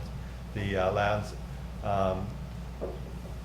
says designated residential. It's designated commercial in the official plan, and it does provide for dwelling units. The proposal does comply with the design policies outlined for the Stamford intensification node. That is, the buildings closer to the street. That's where we expect additional accommodation to be fulfilled. As well, this proposal will help meet our 40% intensification targets. The proposal or the requested zoning will provide appropriate regulations for the development. There is sufficient parking provided for the commercial use. The reduction of 7 parking spaces will be met by the after-hour use of commercial parking lot space, and the existing and planned infrastructure can support this development. So therefore, staff is recommending that council approve the official plan amendment, the zoning amendment to allow the 52 dwelling units, 175 square feet of commercial space on the ground floor, and this would necessitate the passage of a Section 37 agreement because we would be bonusing beyond the 100 units per hectare. We would be bonusing to the 134 units per hectare density. So they would be required to make a contribution during the, they would pay that to the city at the building permit stage. So those are the highlights of this application. Thank you, Mr. Erlovich. Any questions of council for Mr. Erlovich? Okay, seeing none, members of the public are advised that failure to make an oral or written submission at this public meeting will result in the local planning appeal tribunal dismissing any referral it receives. Failure to sign the sign-in sheets will result in staff rejecting an appeal as per section 3419 of the Planning Act. Council now hear from anyone other than the applicant who wishes to address council. Is there anyone here other than the, yes, you can come right forward. If you just state your name and your address, and you have up to 10 minutes. Yeah, my name is David Fast. I live at 8169 Michael Street, and my office is adjoining this property. If this plan would have been a 4-unit or 4-story place, you wouldn't need 134 units per hectare. You'd have adequate parking. It just isn't going to work. I operate a commercial business, and I'm at work at 7 o'clock. I have clients there at 7 o'clock. I'm there at 7 o'clock at night. I work 6-7 days a week, and so do most people who have businesses. So therefore, to say you can have shared parking, it's not going to work in this environment. I sent you all I was going to send you another email, which I figured you didn't want one, is that I got his presentation is going to say he sent out 70 letters out to local residents. I live next door. I never got one. I never got even a discussion with him about this plan. He should have come in to me first, and we could have talked about it, maybe worked something out. You know, I recently offered him my property. Sunday, he emailed me and asked me what I wanted. I mean, he could ask me a long time ago. He bought my property, all these things go away again. He has adequate parking, and it goes under 100 units per hectare. So I ask you not to allow it, and the purpose of the bylaws are there. I don't think you should bypass bylaws. Thank you. Okay, any questions of council for Mr. Fast? Okay, all right, thank you very much. Anyone else other than the applicant?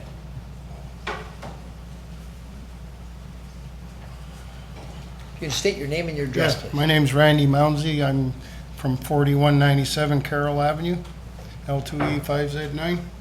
My only objection to this is, well, the loss of the green space is the height of the building, because my backyard is going to be affected by this whole building.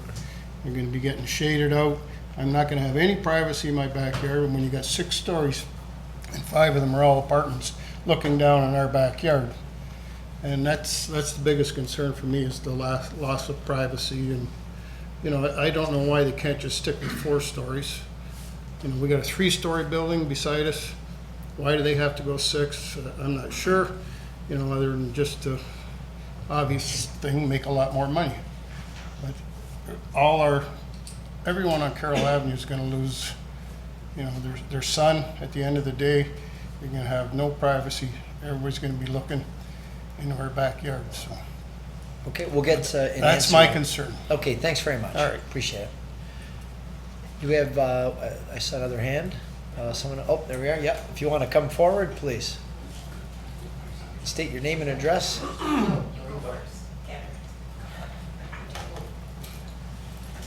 Good evening, Your Worship, members of council. I did submit a written submission, so I'm not going to belabor the points, but I'm going to hit on some points that Mr. Fast hit on as well. If anyone's familiar with the area, the highest building in that block is currently a 3-story condominium, and it's actually only a 2.5-story because the first level's below grade, half below grade. So this building at 6 stories is twice the height of the highest building in that block. So to say it conforms with the area, I think, is a bit of a stretch. The other thing, the traffic, it is an arterial road, but at that juncture, it's a one-way arterial road, jammed in between 5 corners, which has a very unique intersection with 5 stoplights. And then there's the railroad corridor to the south on Drummond Road, and there's one to the east on Stanley, and then the one on Morrison. So when there's a train, there's horrendous traffic in that area. Putting 52 units, and I didn't realize that the commercial part had been amended, but still, whatever the commercial component, and 52 units into that small area congested, it's only going to lead to further traffic congestion. My other concern basically is I'm not opposed, like we got together as a group, and we're not opposed to development on this site, but we just don't, we think the density is far too large for that small piece of property. It's I can't get the exact size of it. I think it's about 0.3 of a hectare.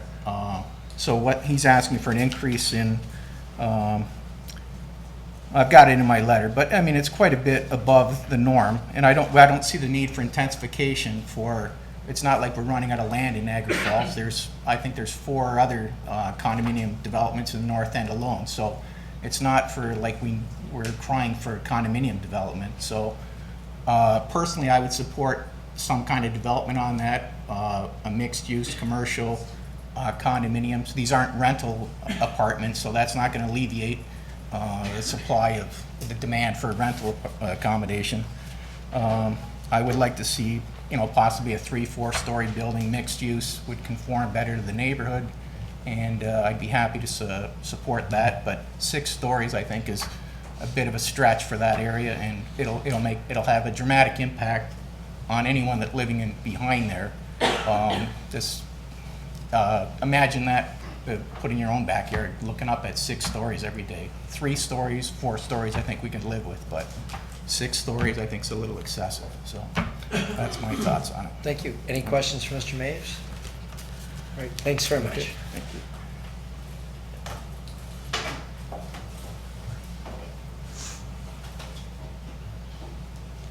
If you can just state your name and address, please. Hi, my name's Susan O'Keefe, and I live at 4181 Carroll Avenue. I've been there for 17 years. I've written a little statement, a letter, and I'd just like to read it because I'm really not good at talking. I strongly object to the change in the bylaws. I believe a building of this size is much too large and the land too small to adequately accommodate it. I have many concerns regarding the proposed development. I fear the loss of the many healthy mature trees and shrubs on the land. Some of these trees have been there for generations. I would like to see them be there for generations to come. Think about what our trees do for us. They provide us with oxygen. They clean the air and cool the land. They provide food and shelter for wildlife. All this is so important in this time of serious climate change. I know you're thinking, this is Niagara. We have an abundance of trees here. And this is true. But for how long? 20 years? 50 years? 100 years? If we keep chipping away at our green space, how long will it last? It seems almost sneaky the way it's happening. If a company wanted to cut down all the trees in, say, Fireman's Park or along the Parkway, there would be enormous public outcry. But who notices when a small parcel of land is suddenly developed and the trees are all gone? Only the people like me and my neighbors who live nearby.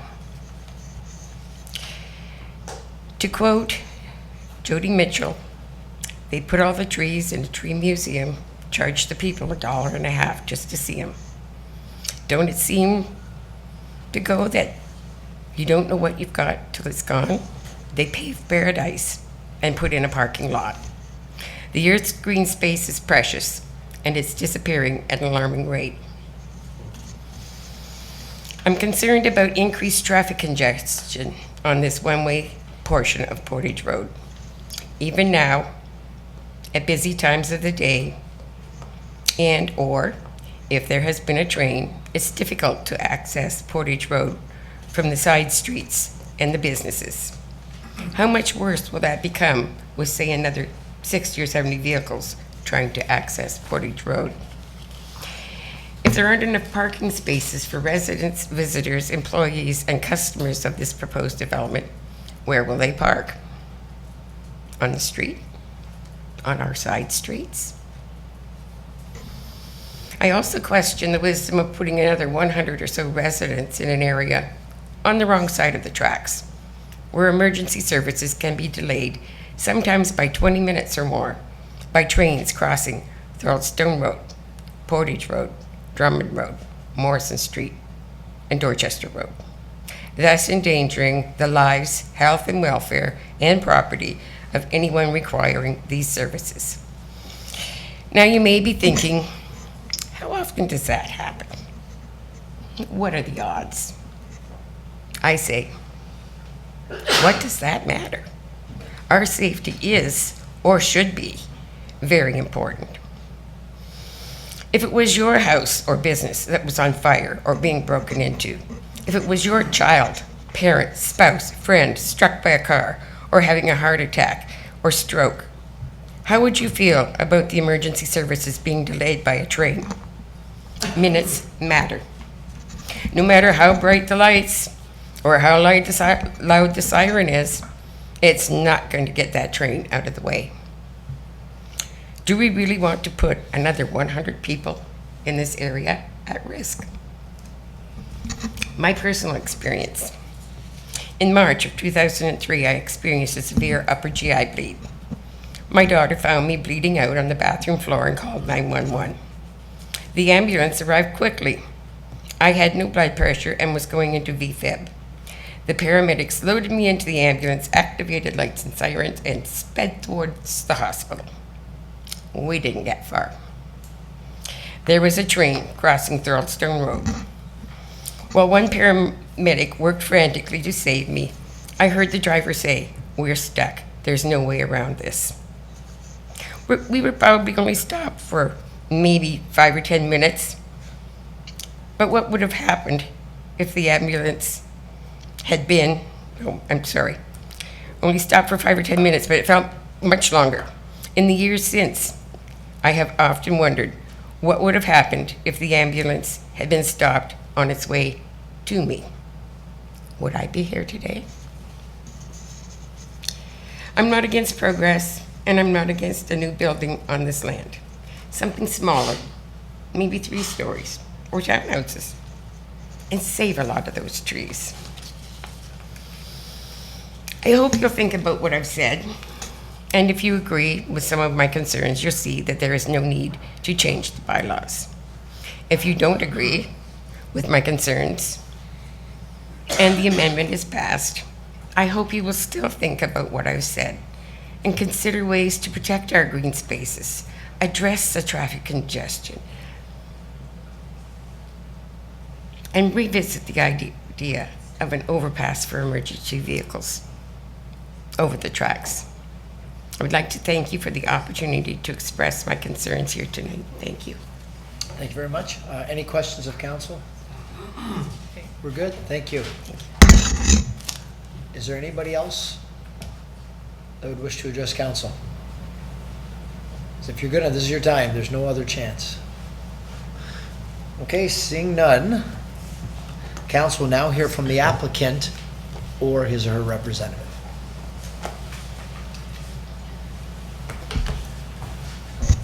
Thank you, Mr. Mayor, members of council. My name is Terrence Glover. I'm the principal of Urban and Mine Planning Consultants. I'm here representing the client. The client intends to speak, as well as we have a traffic expert here as well.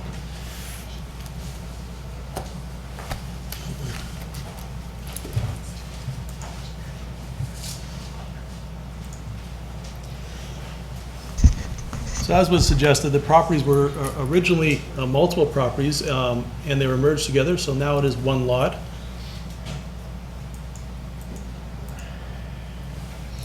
Tonight, we're here to talk about an official plan amendment and zoning bylaw amendment. The details of the site development, we currently are going with, talking with staff and resolving matters such as traffic, such as landscaping, etc. These are, however, are all dealt with at the site plan approval process, which is subsequent to the zoning official plan process. Nonetheless, they are important, and we do wish to talk about them and resolve the issues, and we believe that we have. But again, tonight, the moral of the story, I guess, for tonight is the official plan and the zoning. Are they appropriate? Are the uses appropriate? And if so, then we move forward with the details of how we work that out at the site plan level. Again, we've sorted many, if not all, these issues out already. However, with the comments tonight, there may be improvements that we can do upon that. The official plan amendment, again, it's major commercial. The only amendment that we're asking for is an increase to density. This is in the Stamford intensification area, and the Stamford intensification area essentially is a secondary plan that looks at changing the uses and the densities and the structure of the Stamford node area.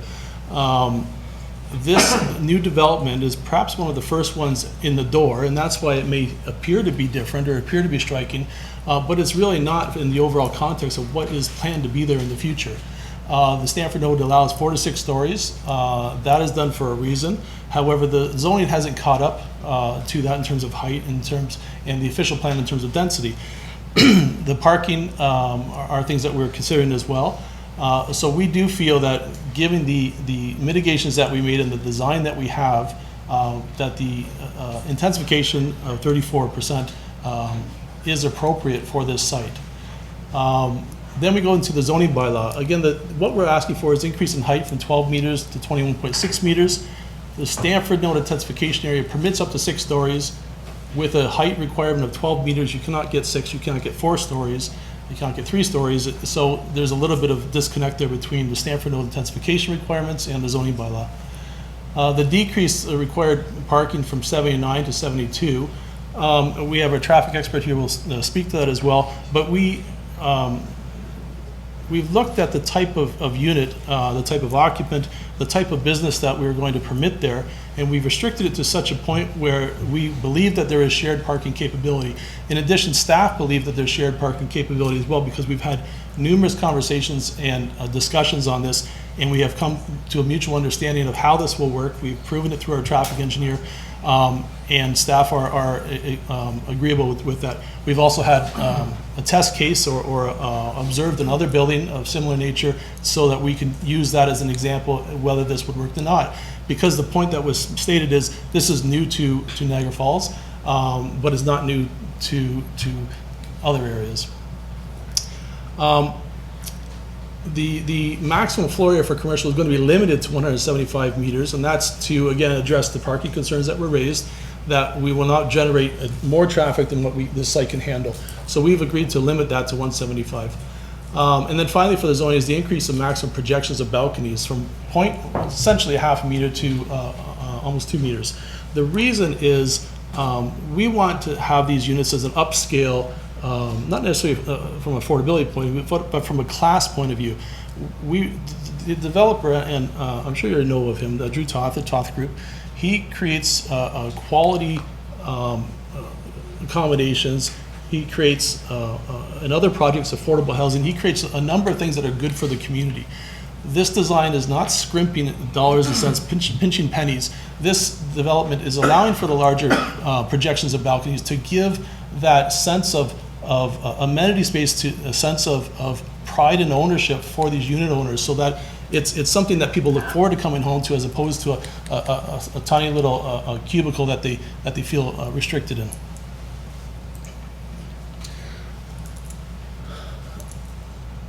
So we've all seen this design. We can come back to it if there's any discussion on it.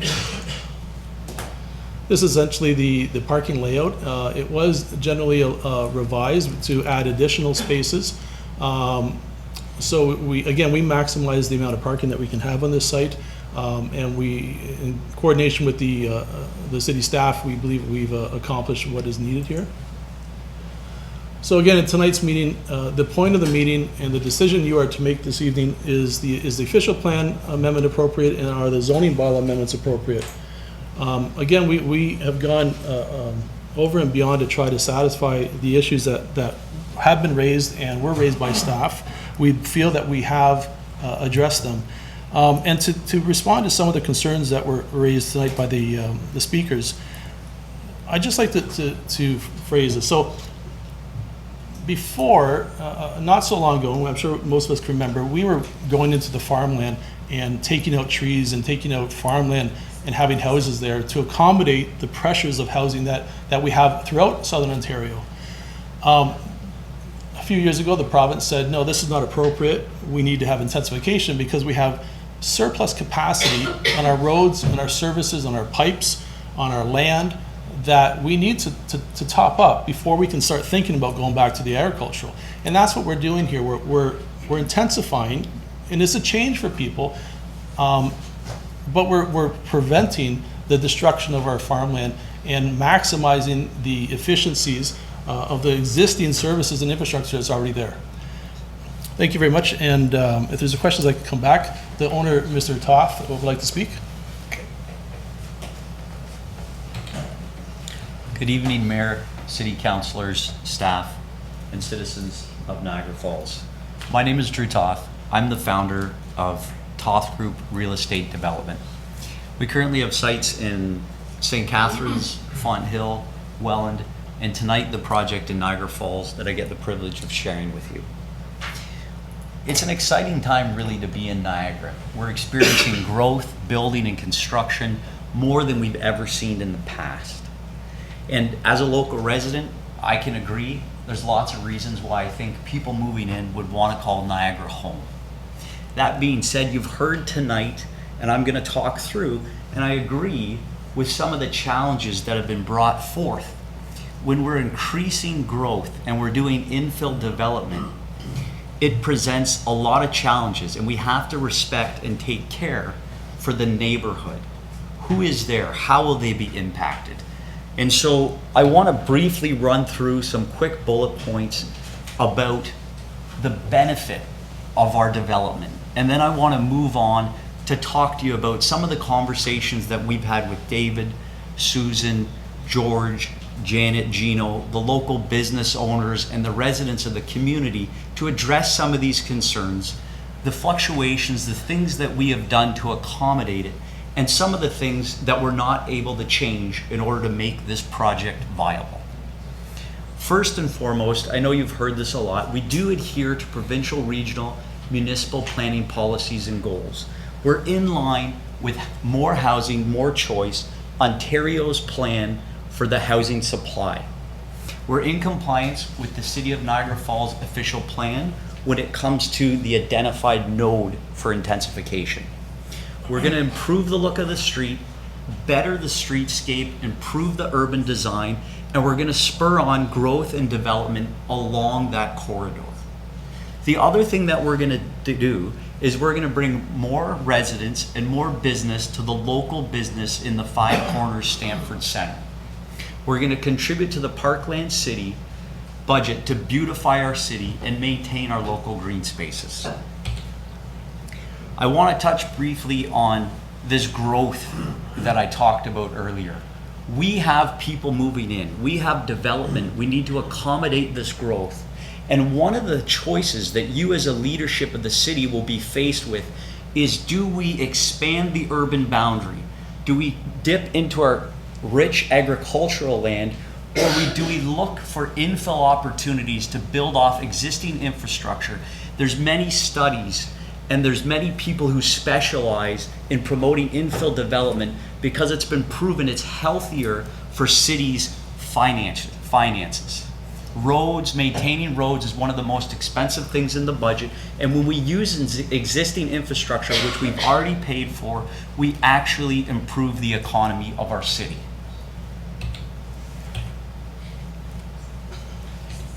The other thing that infill development does is that it improves street activation.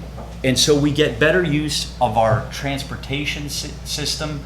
We reduce our carbon footprint because developing infill instead of cutting down more trees. And Susan, I agree with you. We have to protect our trees. We have to protect our green spaces. But the question is, when we accommodate our growth, do we use existing lots, or do we clear cut and expand into the urban boundaries? That is a question we all must face, and as we grow, it's going to be something that comes up more and more. By doing infill, we protect the natural environment and the biodiversity of limiting urban expansion. And we activate the street. We improve and we promote for people to walk to the grocery store, to walk to Tim Hortons, to ride your bike, to take your scooter. As you're going to see in a satellite image that I bring up, Tim Hortons, Camiso's, a whole bunch of local businesses, doctor's office, pharmacists, law. There in this corridor, there is many local businesses, and by bringing infill development, we want to activate the street to bring people for walking. It's better for humans. We engaged in a community engagement exercise because when we're developing, we want to hear the feedback. We want to know what local residents are saying, and we want to get word on the street to see, are people supporting? What concerns do they have? The city, as you know, has a policy due to the open house. I always personally attend. I don't just send my consultants because I want to hear what the support and concerns are. I shared my personal cell phone with all the residents that attended, many of them sitting here, and I encouraged them to call me. I followed up, I called them. I met with some of them at their homes, it was a wonderful opportunity to get to know them. I talked to some over the phone, some by email, some I wasn't able to meet with. We went through the neighborhood. We met with doctors, pharmacists, lawyers, all of the different business owners. And I'm going to give you just a brief summary. Overall, we felt that we had a good response. To address the 70 letters, the city mailed out 70 letters. That was not us. The city mails out 70 letters. At the time, before the evening, there was 3 letters of objection. 2 more came in now, right? So 5 total letters. Out of the 3 that I received, I was able to meet with 2 of those people in person. Gino and Janet Panessa from Top Notch, the letter you'll see. And I've submitted an email from Janet explaining I've met with her, addressed her concerns, and we explained and clarified what was happening, and she is no longer an objector. I met with George, a neighbor in the back, who submitted a letter, and I went through all of his objections. He is not here tonight. He was satisfied with the clarification and the things that we went through. Also, it wasn't read or notified, but 10 letters of support have also been submitted. Did City Council get those letters? Oh, we did. Yes? Okay, excellent. So now I want to just quickly go through and talk about some of the concerns and what we did to address them, or how we're working to integrate this. Parking and traffic. As you heard, this was brought up by several people. It was mentioned in some of the letters as well. I'm not going to go through each of those ones bullet point, but what we did is we took 6 months and we hired professional parking and traffic consultants. We measured the traffic out of my pocket. I wanted to know what is coming down that road. How many cars? 8 to 9 a.m., 5 to 6 p.m. At peak times, what are we seeing? And will our development negatively impact this flow? Our conclusion, the city staff's conclusion, was this will not negatively impact the roads.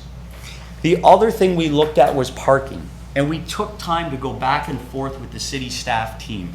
We observed a building in Niagara that was a similar mixed-use development. We said, what are the challenges? What works good, what doesn't, and what actually works for safety and functionality? And what we landed on is what you see here, which is a ratio of 1 to 1.25 spots per residential unit, and the other amount for commercial actually meet the city plan. So the 7 spots that we're actually asking for a reduction, we've done our research, we've done our homework, and we are confident that the safety and functionality of this site is something that, as a local developer, I can stand behind confidently and bring before you this evening. We worked that out before we got here. The next concern is the height of the building. I have these conversations with my wife all the time because I'm constantly with city council, with residents, talking about if a 6-story building was built in my backyard, would I be enthused or excited about it? And we talk and we debate all the time, and we would support it, but not without care and respect for privacy, not without care and respect about the impact in all of the surrounding neighborhood.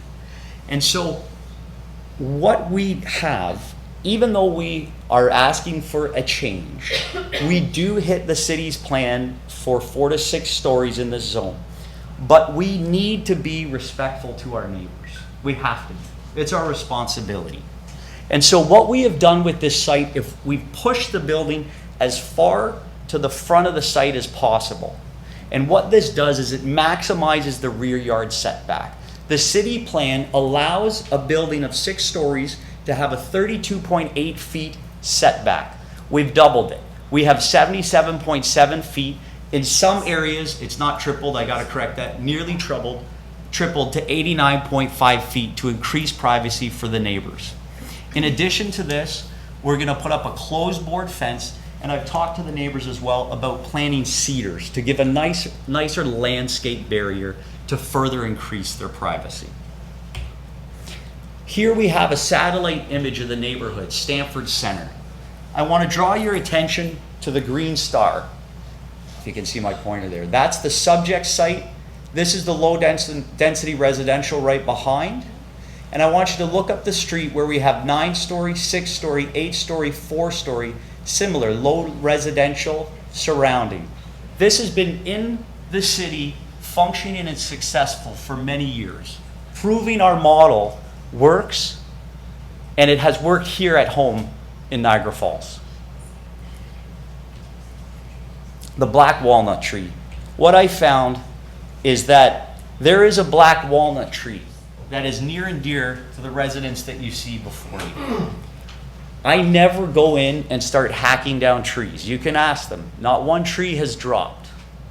I am in my legal right to remove the trees. But I believe that mature trees actually enhance the value of my development sites. And so we always fight to retain the trees. Here you can see on our site plan, that black walnut tree is actually not located on our parking lot, and we have no intention of cutting it down. The only concern that I do want to vocalize, in case we hit roots when we're digging the parking lot, one potential concern, we will do everything to maintain this tree. Again, it enhances our site, it offers privacy, and we believe it enhances the value as well. Snow removal. I guess that wasn't brought up here at council, but it was in one of the letters. This is something that we deal with at site plan approval. We have our civil engineer work with the city's civil engineer to ensure there's no snow melt runoff, there's no water runoff, we contain it on our site. Worst case scenario on some condo sites, we've trucked it off site in the few major snowfalls that we get. It's something that we can manage and be a good neighbor through the condo corporation. Next, 4181's Carol's Fence. I had the pleasure of meeting with Susan, who spoke tonight. I had a great time on her patio getting to know her and chatting about the development, her concerns. And one of her major concerns we found in the survey, and we also did land titles absolute to ensure that our boundaries were correct, is that a fence that was built by her son-in-law actually protrudes onto our property. And she let me know that this fence has some significant value to her, some sentimental value. We have no intention of ripping down Susan's fence. We'll build our fence along it, and we'll leave that fence alone. We want to act with care and consideration to our neighbors. The other things that were brought up in our letters and in our meetings were construction impact, service interruption, and traffic delays. And I want to reassure the neighbors as well as city council that with every construction plan with every construction project comes a comprehensive construction management plan. It's made in conjunction with city staff to minimize traffic impacts and service interruptions. When it comes to water, sewer, and power, in most of our developments, we can limit that to a day where we build up until we cut and attach our lines to usually 3 hours or a full day. That being said, let's call it what it is. Construction causes delays and inconveniences for all of us. And what I would say to this, to the local residents, to city council, each one of us lives in a home. Some of us may have businesses, we frequent businesses, and during the time our home was constructed or our business was constructed, other members of the neighborhood were inconvenienced. And I would ask that you would have some patience with us during construction, and we will do our best to work with you to minimize the impact. Stormwater management, existing servicing capacity, we've touched on that. There's one other thing that I want to bring up, and that I'm going to put over to you as leadership of this city. One of the things that I do when I'm developing a neighborhood is I spend time there. I walk around with my son, and I'll observe and I'll listen. I see people walking, I see where traffic goes, where people are coming and going, who's walking their dog, seniors going with scooters. And one thing I do have about this neighborhood that's a concern, and I want to put out to leadership, it's about safety and functionality of this neighborhood. I'm going to use a term, it's called multimodal. It's sort of a buzzword now in urban planning. It's about walkable, it's about bikeable, and it's about scooter-friendly traffic areas and neighborhoods. I want you to take a look with me, if you will, at the satellite image of Stamford Center. I want you to take a look at the locations of the existing seniors home here, apartments with seniors. And I want you to take a look here, medical center, doctor, pharmacy. What I noticed in my time of observation and walking and thinking about this development was people coming from here and here going here. Seniors on scooters, people walking, other people walking with dogs, people coming to go on the bus stop here. Look at these red, look at that, my hand's a little shaky. The red arrows here. There is no sidewalk. The sidewalk literally dies in the front of one of my properties, and it does not pick up all the way to this busy intersection. I watched people walk their dogs, mothers with kids, and also people on scooters coming and going to the medical center. They'd come along the sidewalk and then spill out on a very busy road. I am going to ask city leadership to look and think about what it would be like to have a sidewalk there, what it would be like to have a parking lane there.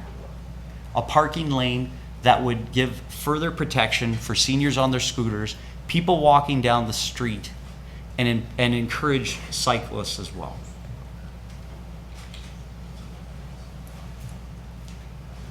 That is the end of my presentation. I would be happy to dialogue and answer any questions that you have, and I thank you for your time this evening. That's great. Thank you very much. Do we have any questions of council for Mr. Toth? Questions or comments? Councillor Strange. Yeah, through your worship. Mr. Toth, I know there was some concerns that you basically explained, but there was a couple that were right behind the development that was just saying from a 6-story to a 4-story. Is there any way of compromising that? Because I know there's, I think it was George and Kevin that said, you know what, right behind them, a 4-story would work, but a 6-story kind of wouldn't. Yes, you're right. David and Kevin both did mention that. And I will speak to that. In the beginning of my presentation, I talked about arriving at a project and a design before you that is viable. Cost of construction of this type of building is around $190 to $200 per square foot. That's not land, that's not servicing. In order to make the economic viability of this project work, we had to go to 6 stories.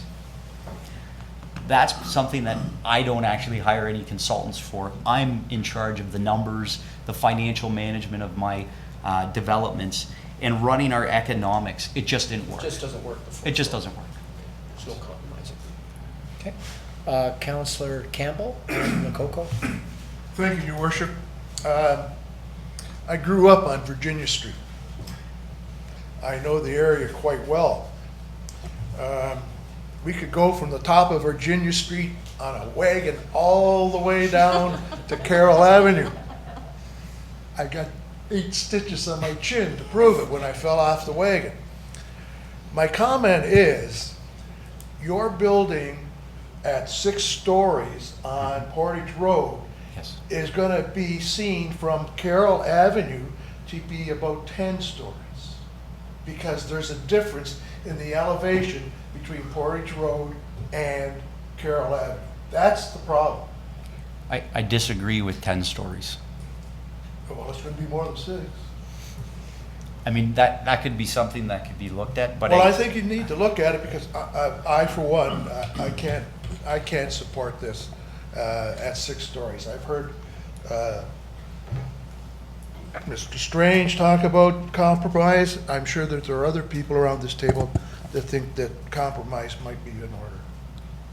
Thank you for your comments. Thank you. Can I respond? Of course. Thank you. I was trying to bring up my slide there, which I mistakenly shut down.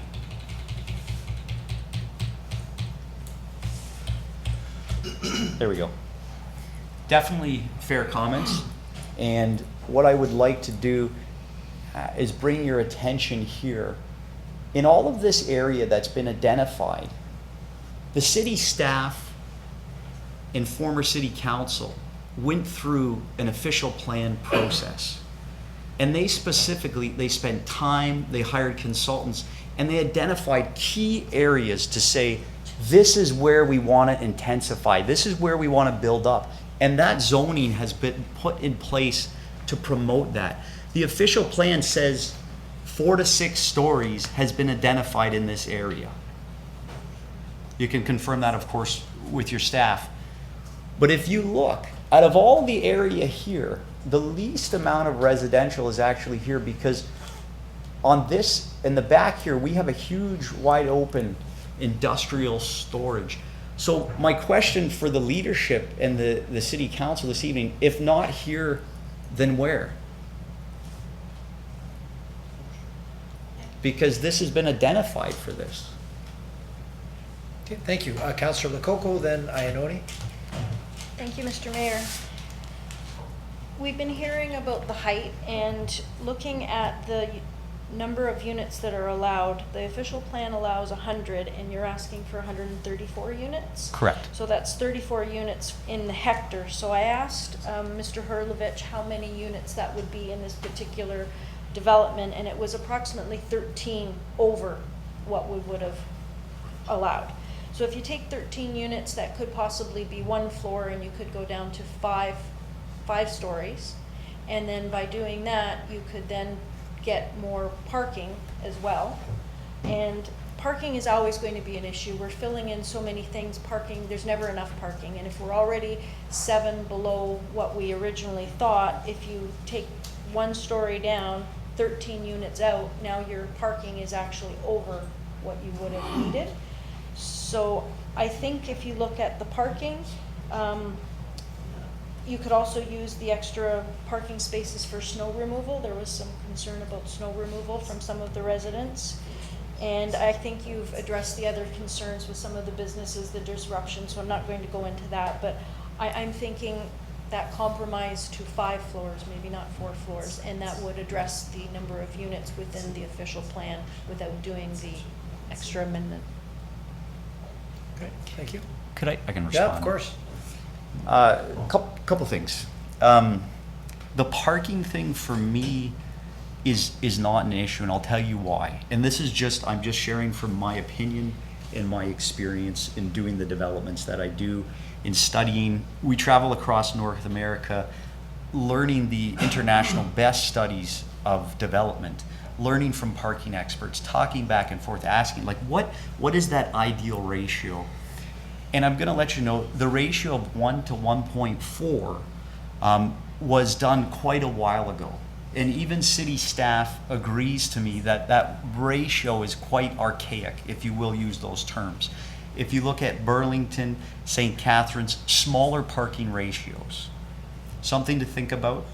I do believe that the parking that we have, we've spent a lot of time, we've done a lot of research, and worked with the professionals that do this all the time, and your city staff agree that the parking is actually functional and safe. So I would just want to volley that back. Councillor Iannoni, and then Campbell, and then Dabrowski, and Strange. Okay. Thank you. Through you to Mr. Toth. Mr. Toth, it was nice talking to you today. I did have a chance to drive by there before I came to council tonight. Excellent. Yeah. I think the issue here is you have 4 houses, and people have lived in 5 houses. People have lived in single-family houses there forever. I lived over there 25 years. I walked my dog down that sidewalk where I had to cross the street and go to the sidewalk on the other side for 10 years. So I'm very well aware of the area. But what I'll say to you is there's nobody in this council right now living behind the construction of apartment building except for me. My backyard is in the backyard of the 4-story that was being built right now on Montrose Road. My backyard has 0 privacy now. 0. I don't care whether you're 4 stories or 6 stories. I have 0 privacy now. That was approved long before I ever moved into that house. My neighbors along the way had been here. I was on the council that approved that building, by the way. The neighbors who were here had made sure to tell me how intrusive this apartment is, and see, didn't you guys understand that at the time? Mm-hmm. This is not ideal. And you can tell us that parking is not an issue for you. We get that, but you're not going to live there. Your consultant told us that people should have the opportunity to go home to a house they enjoy. Well, every one of these people are saying the same thing. I don't enjoy my backyard now. I have to honestly tell you. The construction starts at 6:15, 6:30 in the morning. That reverberation goes through my house, goes through all of our houses. We've been awake at 6:15 probably since the start of this construction. That's terrible. That said, we've still got quite some time till it's built. And I didn't expect that I would not have a backyard neighbor. That lot had been empty for a long time. That lot had been empty. It wasn't houses they took down. It wasn't that I thought I lived in a single family area. I'm in a semi. They live in a single family area. You bought 5 houses. Nobody expected a developer to come in here, buy 5 houses, and then come in here and talk about a plan that I've never heard of, Stamford Intensification Node. Maybe a council of the day passed that. I might have even been on it. I've been here 20 years. But I wouldn't think you would come in and take 5 houses down. So when we saw an application beforehand that said you're changing the rules mid-game. And we really are changing the rules here mid-game. And I just think your 6 stories is too much. I think 6 stories is far too much. And as from somebody living behind something like that, I absolutely understand that 6 stories would be too much. May I ask a question Yes, of of course. the head of planning? Is the intent of the official plan to encourage this type of development on the street? Mr. Ilovich? The short answer is yes. It is in the intensification, excuse me, node. This was perhaps the councillor doesn't recall it because it was part of a much bigger amendment where we did nodes and corridors across the city in response to the provincial growth plan. And that amendment was 2012, so it was 7 years ago that came before you. And now we're just getting to the point where, as the speaker has said, we're having to look harder at land that's available, and now the hard properties are coming up because the easy properties have developed. So, but it is a node where we were trying to get additional housing that would support the businesses, that would strengthen our commercial areas. That was part of the philosophy behind it. So it was an overall philosophy. And it did identify 4 to 6 stories. The thing that it didn't, where it stopped short, or where the difference is, we set up to 100 units a hectare, and the request is for 134 units per hectare. But the height was basically the same. Thank you. I just wanted to let you know, like, when we go to invest and purchase properties, we do our research and our homework to specifically choose areas that have been identified by city leadership and staff for intensification. And that is why we invested in this property, and we put our time and effort to be considerate and caring to the neighborhood, and also be in line with the city goals as we've understood them. Fair enough, thank you. Councillor Campbell? Thank you, Your Worship. Perhaps part of the solution would be to purchase Mr. Fass's property, and you could easily have the same amount of units, but only 5 stories high. That's a great suggestion. Part of the challenge with that is going back to redo everything. Civil engineering, planning, new parking reports, changing, and we, like off the cuff, we actually don't know if that, we know that, just a moment, we know that that will actually support, that will get us there for parking, but we're gonna be in the same place with city council about density and height. We're gonna be back in the same place looking at the same thing, except parking. Councillor Dabrowski? Yeah, just a comment. Thanks for your presentation. When we look at the neighborhood, and we call it the neighborhood, I look at it as kind of 2 sides of the street. I see all the 6-story, 8-story, 4-story, but on the other side of 5 corners, to me, it just doesn't seem consistent. What you're proposing to what's surrounded in that neighborhood is what you're calling it. You mentioned parking is not an issue. I look at parking not being an issue as well, but traffic congestion. I grew up in the north end. I'm down at 5 corners almost every single day of the week.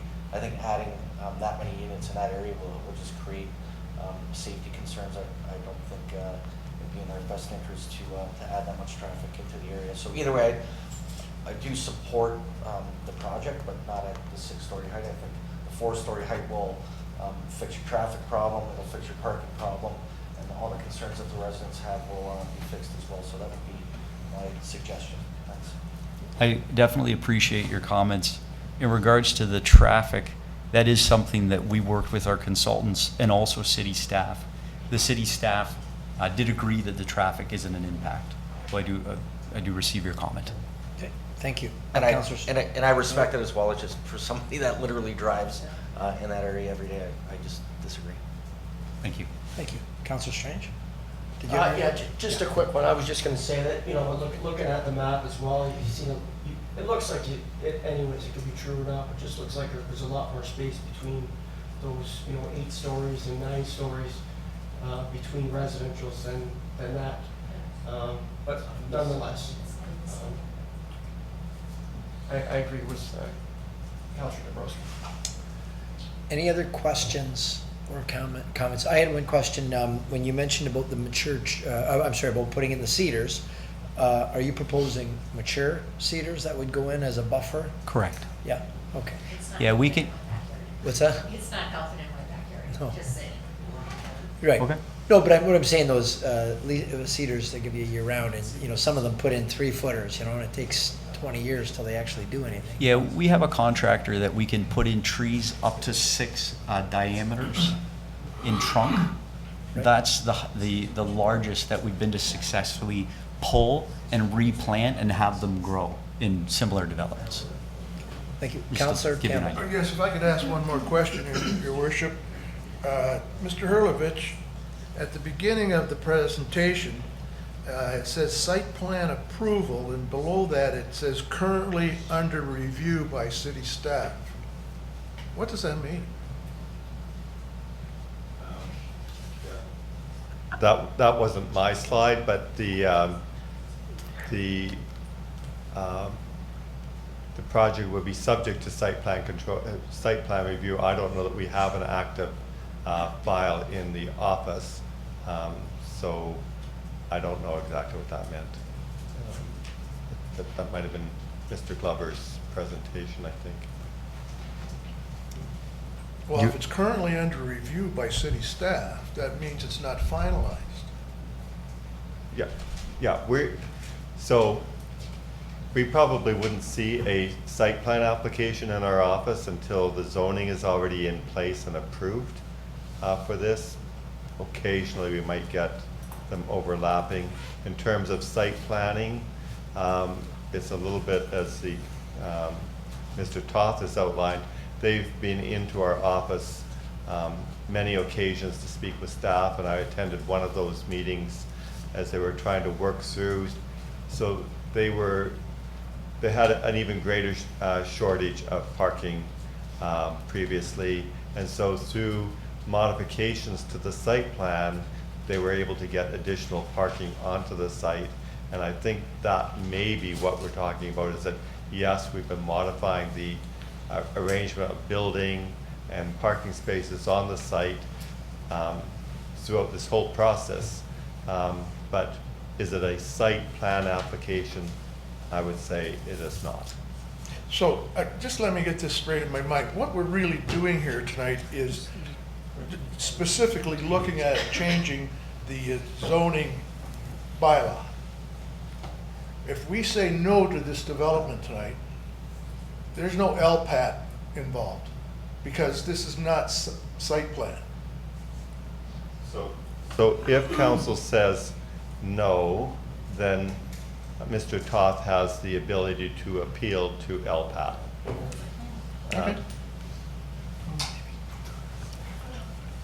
I did just want to mention, we do have a current site plan application that we've filed. You're able to file that concurrently with your. Okay, I'm unaware of It says on the report that staff is looking at the site plan. It's SPC 2019-010. But we've been working with the staff on that. So as the way the city policies work, we're able to file for site plan before we do this, but this will totally interrupt that. So that's a risk as a developer that I have to choose if I want to spend the money to submit site plan approval before I have your approval, that's a risk and choice that I take. And that's just, I don't know if that helps clarify. Just if I, to clarify, the site plan application is at staff level, so I don't know if it's trickled up to management at this point. So it is underway, but again, no fault of the director that it may not be at his level yet. Okay, yep, fair enough. Any other questions or comments of council? Okay. Anything else that we're good? No, thank You you. got everything out there? Thank you very much. So the public meeting with respect to the proposed zoning bylaw amendment is now concluded. We're looking for some direction from council. Councillor Campbell. I deny the development. Second. Okay, do we have any comments to that motion? Call the vote. Oh, I'm sorry, Councillor Lococo? Could we defer it and ask him to bring a revised plan? Yes, you could. If you made a motion for deferral, that'll take precedence. Would you like to make a? Yes, I Yes? All due respect, we would like to refuse that deferral motion. We would ask for a decision be made tonight. Okay, thank Fair you. enough. Okay, so is there any other discussion? Now, you know the downside, folks, before we call this vote, this goes to the LPAT, and this might come in at 6 stories, period. Okay, we'll call the vote. All those in favor? Okay, that's unanimous. So tonight's application was turned down. It was denied. I'm sure that they're gonna follow this up with the LPAT process, so you'll hear more, but it'll be out of our hands at that point. They'll have a hearing. Okay, thank you very much. Thank you very much. I just wanted to thank everyone for their time, and I would just want to remind about the separate thing I pointed out about the sidewalk and that Yes. lane. You know, maybe we can get our Director of Municipal Works. We have a challenge with and I know you're not that seasoned in the seat yet, but the sidewalk isn't completed along that roadway. So would we be able to possibly get something back on what our plans are for that sidewalk for people? Yeah, through you, Mr. Mayor. That section of road is actually scheduled for reconstruction, resurfacing in the under 5-year time frame. So that would be a perfect time to look at reconstruction plans, including linkages of those sidewalks and adding the sidewalks in, and looking at the complete streets type of approach to that urban collector arterial road. So depending on how things played out, then we could look at the timing of that too, you know, if there's reason to try to move it forward possibly. But that's already in it's already in your purview. It's great. Thank you very much for responding. All right, thank you. Thank you very much. Councillor Campbell. Your Worship, if I may ask a quick question. Both of these things are going to go back to LPAT. Chances are they're going to be approved. Yeah. The reason they're going back to LPAT is because staff recommended and we said no. Why is not the process that the staff comes to us and tells us what the possibilities are rather than recommending it to us? And then we could make the decision as to whether or not it should go forward. Can someone help me with that understanding? I'll ask our CAO if he could help us on that one. Mr. Mayor, what the job of the director is to present that recommendation to you. That's his job. And if it goes to LPAT, they're going to be asked for their opinion anyway. So whether you accept the recommendation or not, if I'm the applicant, I'm calling the director as a witness anyway, and he's going to give his professional opinion. And his professional opinion is based on the land use documents that are in front of us. Well, it could have been come to us and said, there is a possibility of 4 to 6. And if we could have said 4, if we accept 4, then they would have to go back to LPAT to try to have it extended to 6. And we've got the bylaws. No, but I guess the point is... The point is, The point is, he's going to be asked for his opinion anyway. And if at LPAT they said, you know, are the planning documents and plans in front of you able to support 6? He's going to say yes, because that's what the staff has worked out now. So regardless of whether you gave you a range or not, obviously the developer is not interested in all in proceeding with a lower density development. You have to have a professional opinion. Yes, you want to I add? know it's unorthodox if I can offer, it says, Yeah, throw it out. you did inadvertently give your direction to staff through the official plan, through the zoning bylaws that you or previous councils have made. So you did have an opportunity to comment on what's going to happen in this area. Staff are just responding to the previous direction that was given to them. Yeah, fair enough. Thank you. Okay. We got next one, we got next bill, 7.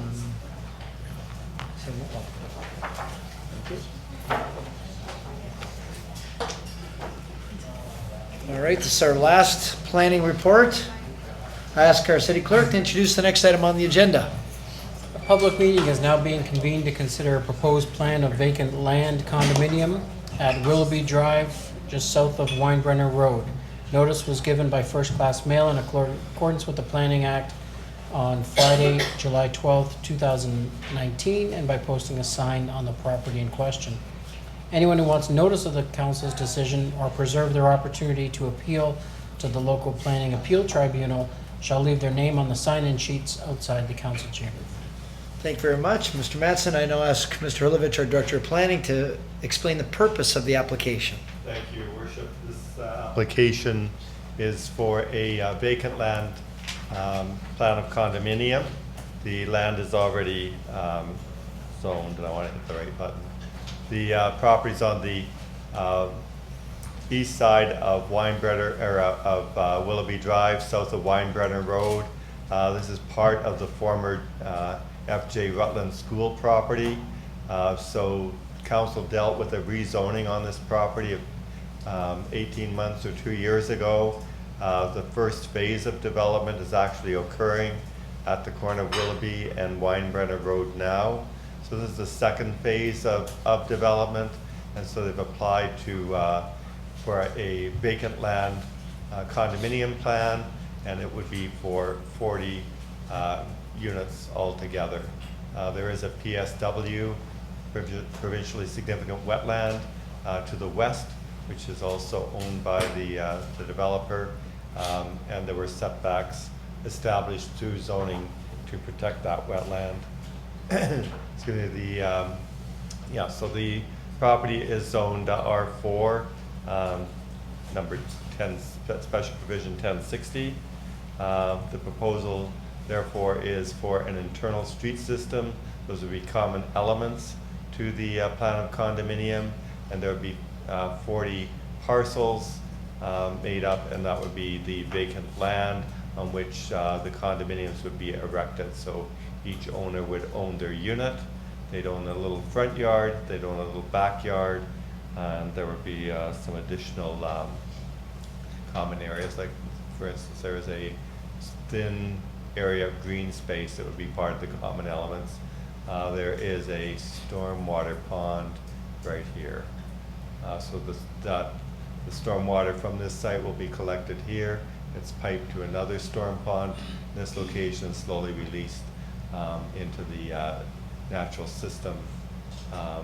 So those are the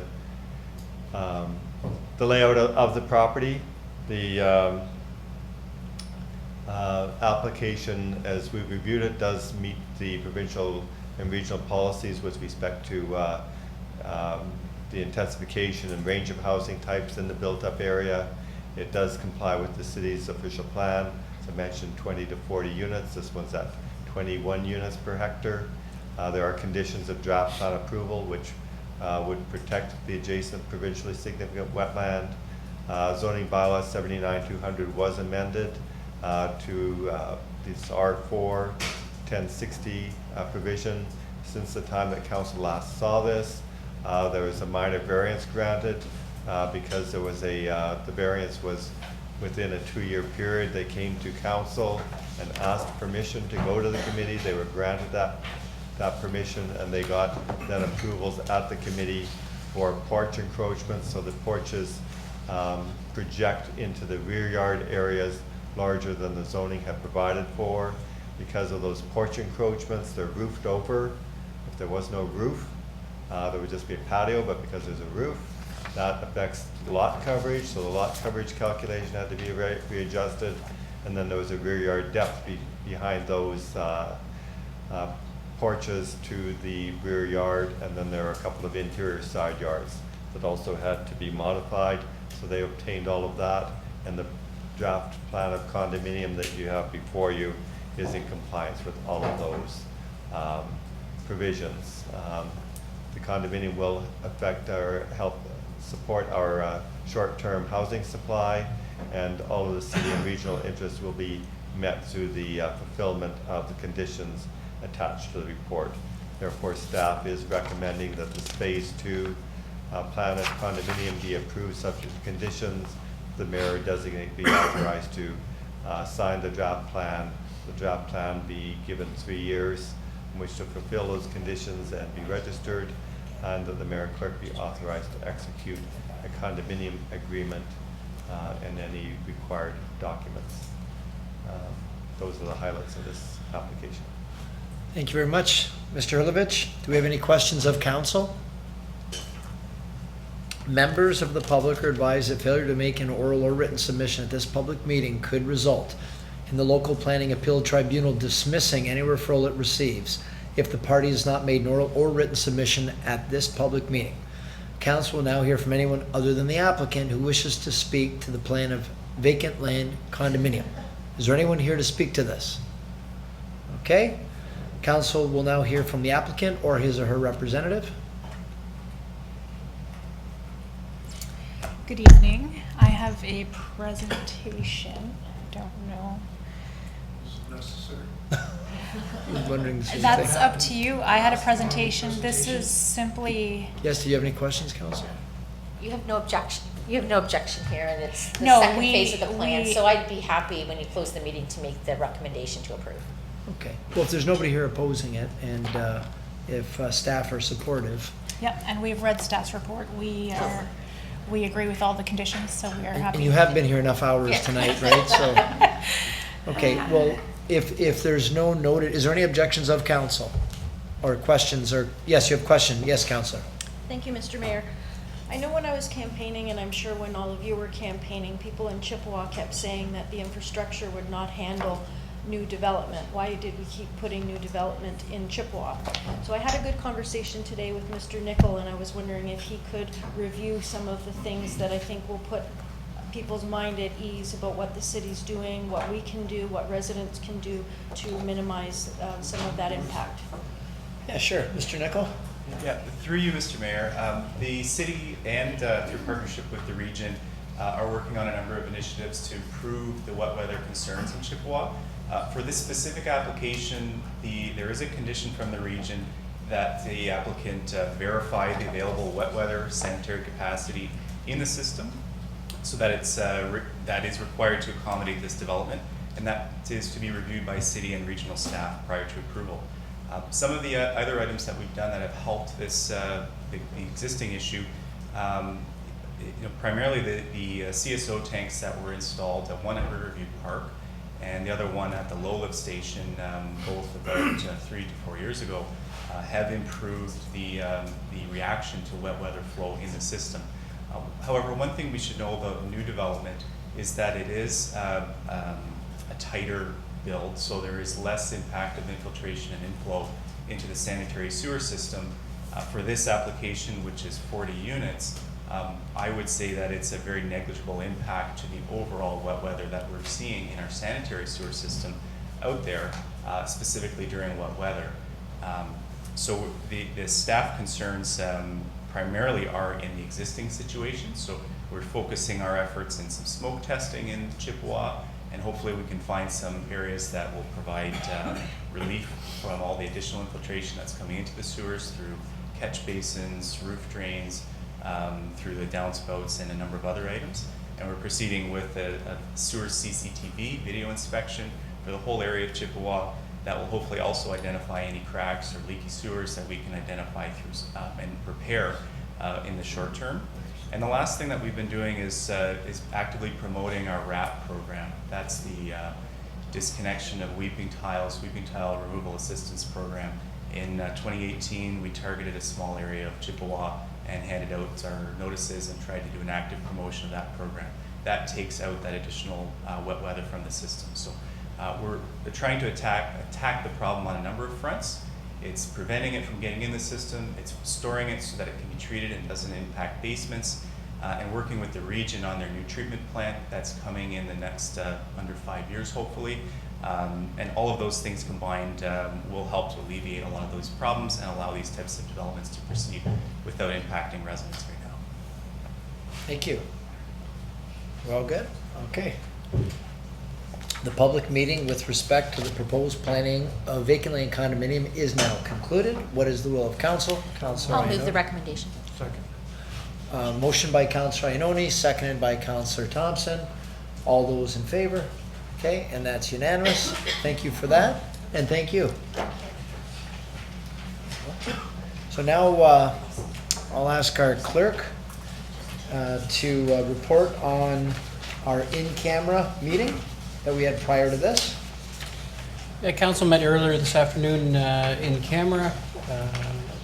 The ratification there is that there be direction to staff to follow up on a request from the Niagara YMCA, as well as a request from the properties within the Niagara South Condominium 98. Do we need a motion for that? No, we don't. Okay, so the Rosen report, no need for motion. The bylaws, we're looking, moved by Councillor Thompson, second by Councillor Dabrowski to give the bylaws a first, second, and third reading in memory of Councillor Pietrangelo. All those in favor? Okay, and that's approved unanimously. Is that good? Okay, we're on to new business. Councillor Thompson. Well, I didn't think we're going to be here till after 9 o'clock. Anyway, over 2 weeks ago, I had a phone call about somebody interested in talking to City Council about something everybody is involved in here and has concerns about, the homeless and the issues that exist in the city.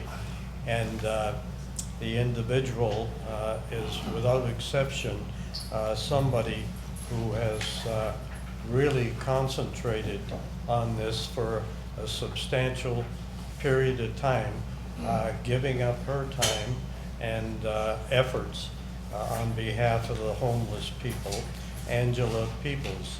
And she wanted to speak at the last council meeting. She was a day, so she didn't comply with the information to speak at council.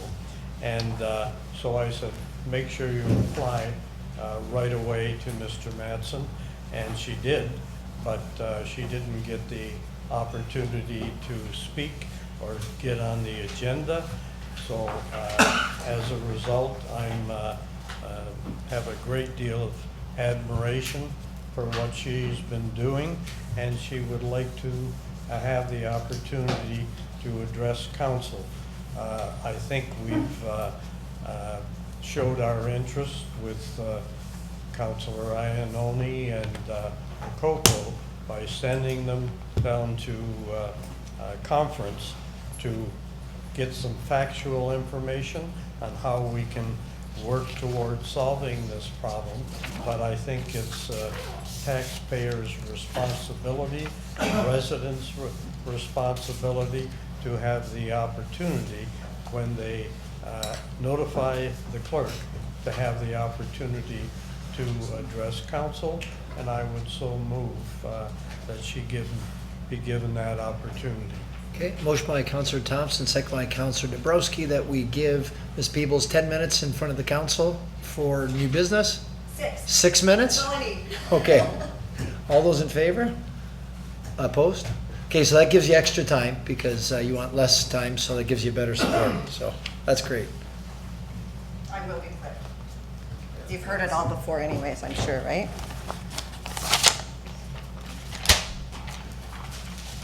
Good evening, Mayor Diodati and members of council. Thanks for giving me a few minutes to tell you about the homelessness crisis we are currently facing. And I've had a chance to witness firsthand and get familiar with over the past 10 months, simply by spending time with the folks who are actually experiencing homelessness. As I mentioned in my email to you, the situation is much worse than I had thought. The Out of the Cold shelter was barely scratching the surface. We've had well over 150 people use the drop-in center, and the majority of those folks have been, or will be experiencing homelessness. People are literally living outside, and I don't know if any of you got to see Jen. She's sleeping on the benches outside when I was coming in. She has nowhere to sleep. So yeah, they're literally sleeping outside in tents, stairwells, abandoned vehicles, couch surfing, sleeping on floors, paying ridiculous amounts of money for motel rooms. A few live in boarding houses, or houses shared by many people, sometimes without even water or power. We have the YWCA, the Candlelight, and the Nightlight shelters here, but when those are full, which is most of the time, then folks have nowhere in Niagara Falls that they can go for sleep, either during the day or at night. Police are moving folks along and are threatening to fine them if they are sleeping on benches or lawns, and they are not allowed to sleep in the library, Gale Center, or McBain Center. Sleep is a primary human need, and we have a large number of folks living on our streets who are severely sleep deprived. The Milk Bag Sleeping Mat Group donated, I brought a prop, everyone else brings props, 25 of these handmade sleeping mats that were made out of, they tie recycled milk bags together and then weave them into a mat. So it's lightweight, it provides a barrier so the moisture from the ground doesn't get up. It does have a little bit of cushiness, but it's very practical for people who are experiencing homelessness to carry around. We have 25 of these to give out. Where can someone put one of these in Niagara Falls so they can get some sleep? And the answer I'm getting so far is nowhere. So now a little bit more about the people I've been meeting and spending time with who are using the resources that the drop-in center has to offer. Most are people who use drugs and who are entrenched in the opioid crisis, with crystal meth, crack, cocaine, and alcohol being other substances that folks are using to, in my opinion, self-medicate. Many are struggling with mental health, and trauma seems to be a common denominator. When I ran for city council, I would have talked about regulating Airbnbs and more affordable housing as being a solution. But after really getting to know the folks, the really hard to house folks, the ones on the streets suffering the most, I will tell you that you can build all of the tiny homes and affordable units that you can, and that will not solve the problem. We need to address the underlying reasons why folks are actually living on the streets. And we cannot find those answers if we do not connect with the folks who have them. Has anyone here heard of the Rat Park experiments? No one? Okay. Oh, Carolyn, I knew you would. Of course you would. So basically, in short, I'm not going to take up too much of your time. The Rat Park experiments were some experiments done at a UBC in Vancouver on addiction. And so basically, if you take a rat and you isolate it in a cage by itself, you restrict its food, you don't meet all of its basic needs, and you give it 2 water bottles. One has morphine and one has water. That rat that's isolated in the cage will eventually become addicted to the morphine and will continue to up its dose until it overdoses and dies. So there was a group of scientists that were wondering what would happen if we changed the living conditions of the rats. So they built a cage that they ended up calling Rat Park, which basically is a giant rat playground. All the food you want, access to toys, lots of place to sleep. You're there with other male and female rats so you can breed. Those rats were given the same 2 water bottles, one with water, one with morphine. And guess what happened? The rats didn't go to the morphine because their basic needs were being met. So the scientists thought they would take it one step further and take the severely addicted rats that were isolated and not having their basic needs met and put them into Rat Park. And what they found when they took those severely addicted rats and put them into Rat Park and started to meet their basic needs is they started to use less morphine. They were going to the water more often. So, one of the things that I have learned by speaking to folks who are experiencing homelessness, isolation is one of the biggest things they feel. They feel isolated and lonely.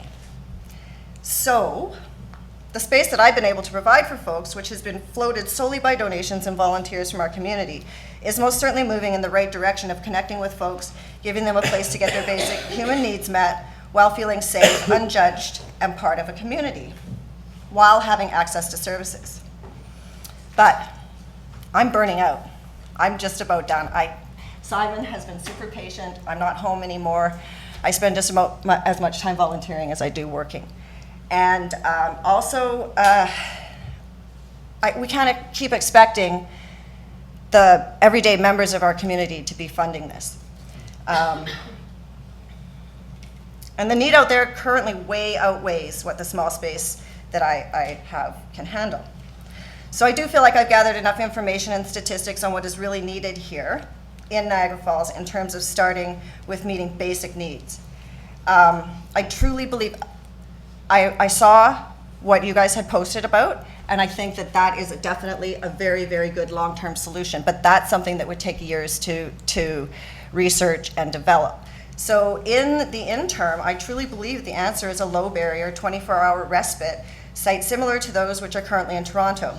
They're prefab, they can be erected very quickly, they sleep 100 people, they have a kitchen and office spaces, washrooms, and can hook up to municipal services. And yes, Bill has told me that the senior staff did not even want me to bring up this issue as it's a regional issue, not a municipal one. But I think we all know right now with our current provincial government, the region has no ability to do anything more than they are already doing. Carolyn already touched on this. In fact, what we learned is even to maintain the status quo currently, there's going to have to be an ask. So it doesn't look like we're going to get any help in the near future. So if there is going to be anything done in Niagara Falls in the next few years in terms of addressing the public health crisis that homelessness is, it's going to have to come from you. Councillor Iorfida. And I don't disagree with anything she says. And as a matter of fact, the video that we posted in regards to where Lori and I want to go, they talk about it all revolves around community. We walk past homeless people, we don't meet them in the eye. They ask us for money, you just keep going. You don't say hello. They're so isolated because people are just stepping over them. It's going to take community. And I disagree on two things. This is not a regional issue. It might have been once upon a time, but we are no longer have hidden homeless. We are homeless and addicted are on our streets. The second thing is we have to, and as do they in Texas, count on the community. And I have to say, when we ran it for the 90 days, every night I would post, I need food for the next 7 days. And within minutes, I had 7 people who would provide a dinner from this day to this day, always different people I'd never met. I think that there's enough will in this community. I know there's enough will around this council. There is no money at the region, only because they're getting cut too.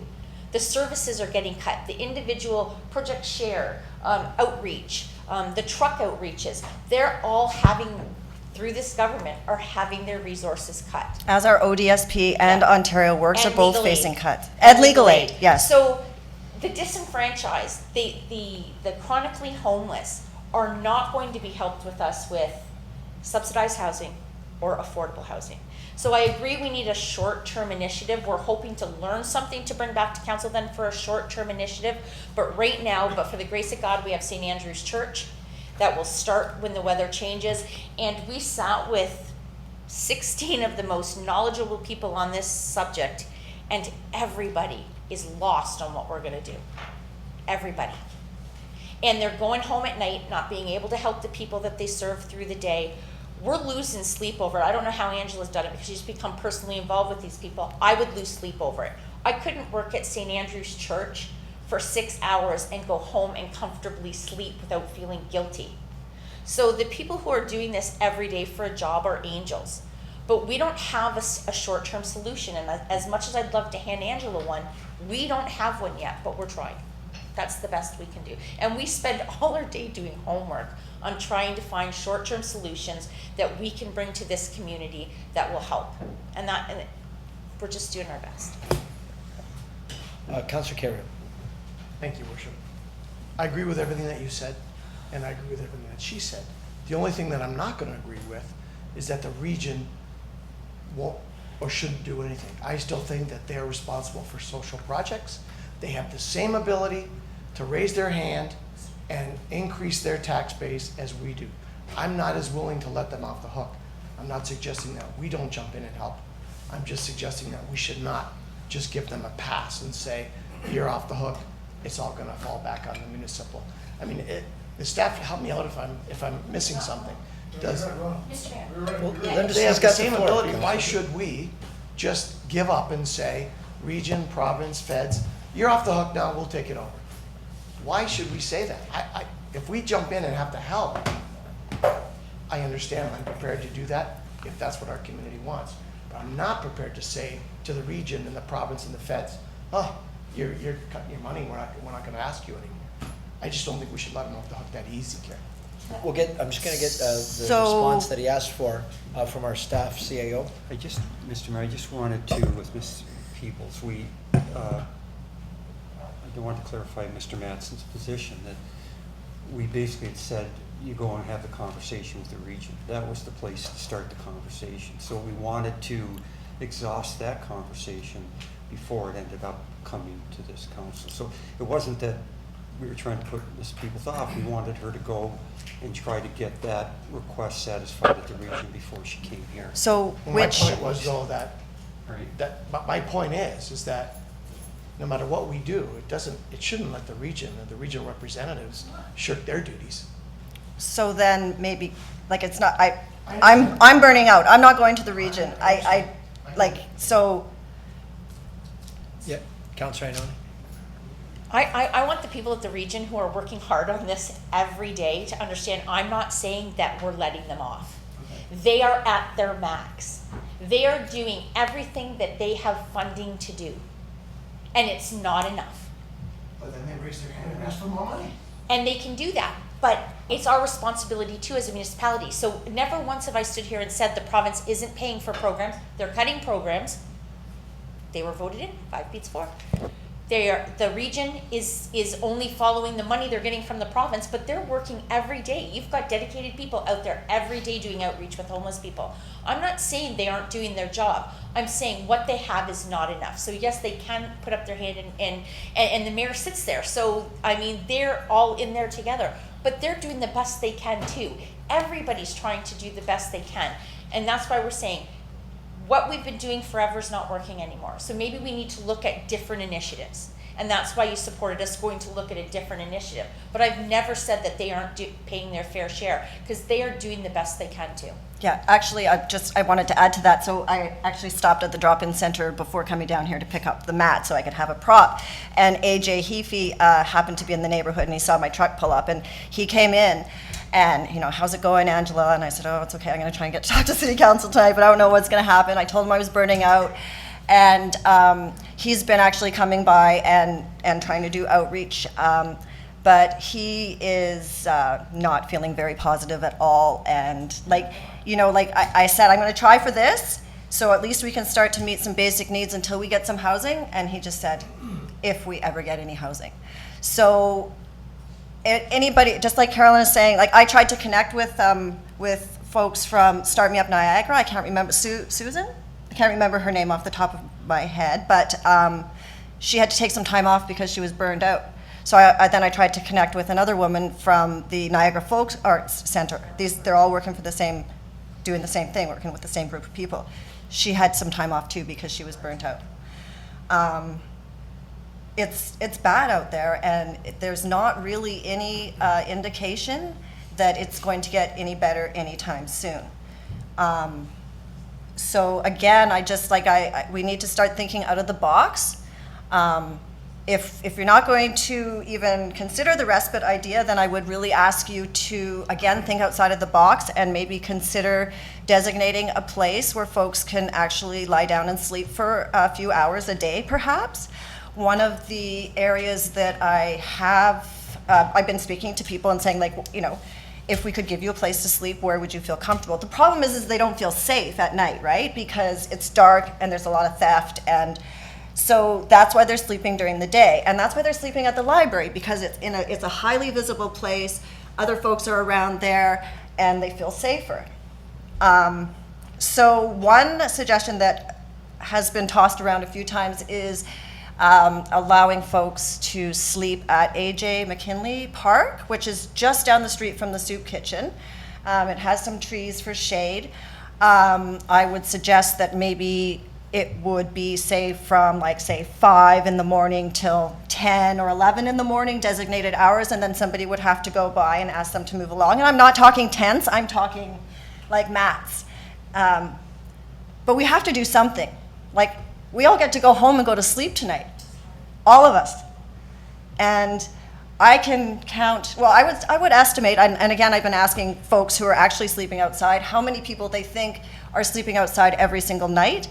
And the answer I'm getting from here to Clifton Hill is probably about 50 people who are absolutely sleeping rough every night. So that's not even St. Andrews. Like you said, we're looking forward to having our Out of the Cold shelter again, which starts in November. But that's not even going to shelter everybody here in Niagara Falls who needs it. Okay, I've got Councillor Lococo and Campbell. Thank you, Mr. Mayor. I just wanted to speak about the government cuts. I did go for a tour at the Raft in St. Catharines. It's a youth shelter. And I don't know if it's correct, but 8 or 10 beds are sitting there with no people in it because they don't have the money. They have beds, but they do not have the money to sustain them. So the beds are physically there, but no people are there because there's no money. So there's cuts that are affecting things that we do have, but we just can't utilize. Councillor Campbell. Thank you, Your Worship. I did send an email with respect to some questions I had. And I do believe I sent it to all members of council, but staff has not read these concerns. Accountability, is there any advisory committee that's going to look after this process? No. Financial, how is banking and donations handled? Well, how would they be handled? I have no idea. Building lease and insurance for building. Liability insurance for volunteers and for participants. We're talking about a lot of legal differences here. Are you working with the region and homeless committee? Well, that's probably the most important thing. And I agree with Vince. You guys around that table at the region could simply put your hand up and raise taxes and get the money to fill those beds. Are you working with Project Share, Community Kitchen, and or Out of the Cold? Well, I believe you are. Safe injection site, is there a crisis plan in place? Are there trained responders? Is there Naxalone on site? Is there any healthcare provider working on a plan or have provided input? Safety, is there emergency response plan in place? Is there a landline in case of emergency? Are there trained volunteers? Do they have training, first aid, Naxalone? Is there a plan with the support from CHC crisis worker, A.J. Healy? I understand. Is there any healthcare providers working on a plan? Is there a relationship with police and EMS? And 9, was there research done on best practices for the development of these kinds of centers? Has there been any other discussion with other friendship centers and their experiences? These are things that I think that if we are going to have to move forward, I think that staff are going to have to answer these questions. And we're going to have to get direction from staff. I think some of those questions were directed more about what is happening at my space currently. It's anything that's going to be done with trying to help the homeless. So what I would suggest is that because this is already happening in a community near to us, Toronto, there are several of these already functioning. So that would probably be the best place to start to find answers to your questions. And that would be staff. Yes, Councillor. I disagree. I think you should send some of us We have often, I've stood here and invited this council to come to the homeless shelters, not Angela's shelter, but the one that we ran and then the one St. Andrew ran. We're volunteering there. It is really hard. We're burnt out and we're not even hands-on. We're just trying to feed them, help them get some clothes, help them get a little bit of food for the next day, and it's emotionally crushing. So when you say that staff needs to go find out, or we need a staff report, you don't ask us who are doing it. Ask AJ who's doing it. You don't need a staff report because staff isn't out there doing it. Our staff is not doing that job. Talk to the people. Talk to the people at Raft. Talk to the people at Project Share. Talk to the people who are doing the outreach trucks. We are hosting, with the group that we set together, we're hosting a best practices day so that everybody can come and say, this is what we're doing, this is what's working, this is what's not. Council will be invited to that. Come and listen. Because I know everybody thinks throwing money at it's the answer. It hasn't been the answer forever. So I don't necessarily think it's people who aren't going to use it or people who aren't out there working every day in the shelters or volunteering. I think it's the people who are out there doing it that you have to talk to, not our staff. I also think that you have to talk to the people who are actually experiencing it and living it. And I think that they really are, they have a lot of insight into offer into that. I agree. I agree with you 100%. I'm very aware of the situation that's out there. Mr. Hurlovich invited me for this committee that I served on with respect to homeless, and it blew me away. It's a huge problem. But I would ask our lawyer, what is our legal responsibility? What are the possible implications if this is not done correctly? Ms. Shack? Through you, Mr. Mayor. I actually don't know the answer to that, so off the top of my head, but I'm happy to look into it and give council an opinion. I've got Vince. Councillor Carrier, and then Well, I would suggest that Councillor Campbell's looking down the road, and I can see where this is going to go, that we're going to have to put our hands up and vote for some money to be allocated to help the problem, or the problem's not going to go away. It's not going to go away with just volunteers and sending us down there. It's going to take the council to vote to allocate some money to help the problem. And as soon as the city gets involved, the city gets responsible. So as soon as we put our hands up and decide that we're going to use some of the city funding to help this problem or allocate a city space, the city becomes liable. I think that the lawyer can go and do the research, but that she's going to find out that as soon as we vote and we accept some of the responsibility, we're accepting some of the liability. So that's where these questions that Councillor Campbell is raising would come into play. And we need the city to tell us at what point does the city become liable. My guess is going to be as soon as we allocate funds or allocate a property to use, the city's liable. And we need to be protected for the people that are putting up the money. So it goes hand in hand with putting up the money. Councillor? Everything that Councillor Campbell spoke on, his questions on liability, insurance, trained volunteers, those are all accurate. All of those things would have to be done. But you're gonna, if that gets allocated, if somebody comes before this council and says, look, we have a spot, we want to build a shelter, you're going to have a coordinated group, or you're going to have an amalgamated group from all those agencies that comes forward to do that. That will have the trained volunteers, with cost for insurance. You'd have to have a business plan. You'd have to have no different than the YMCA or the Boys and Girls Club or any other agency that comes before us. Because everything that he said are things that we need covered. But we're not even close to there yet. That's what we're trying to say. We need to take those steps. And I disagree, it is our responsibility. But not any more than the regions or the provinces or the feds. But we've never assumed any responsibility for it. Now we're finally doing that. Can I answer? Yes. But I agree with you. But what he's suggesting is there's nothing wrong with having the answers before we decide that we're going to jump in. Because as soon as we decide we're going to jump in, we need the answers. That's what To an the question. application's for.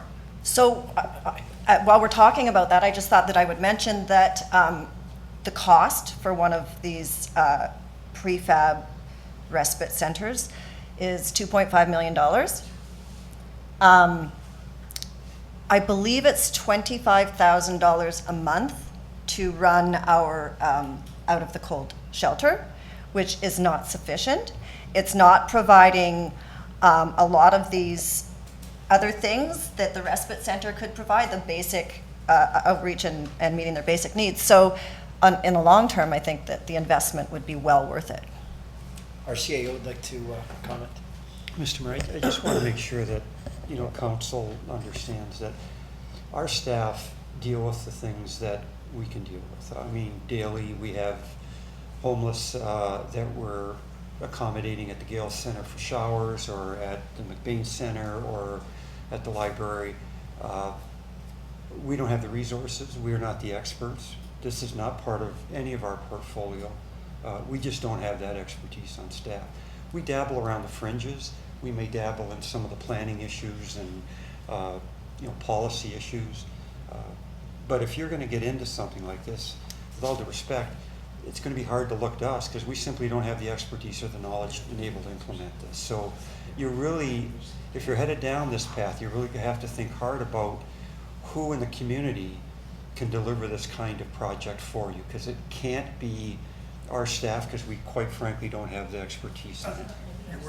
Yes, Councillor Campbell. I'm not asking staff to provide the solution.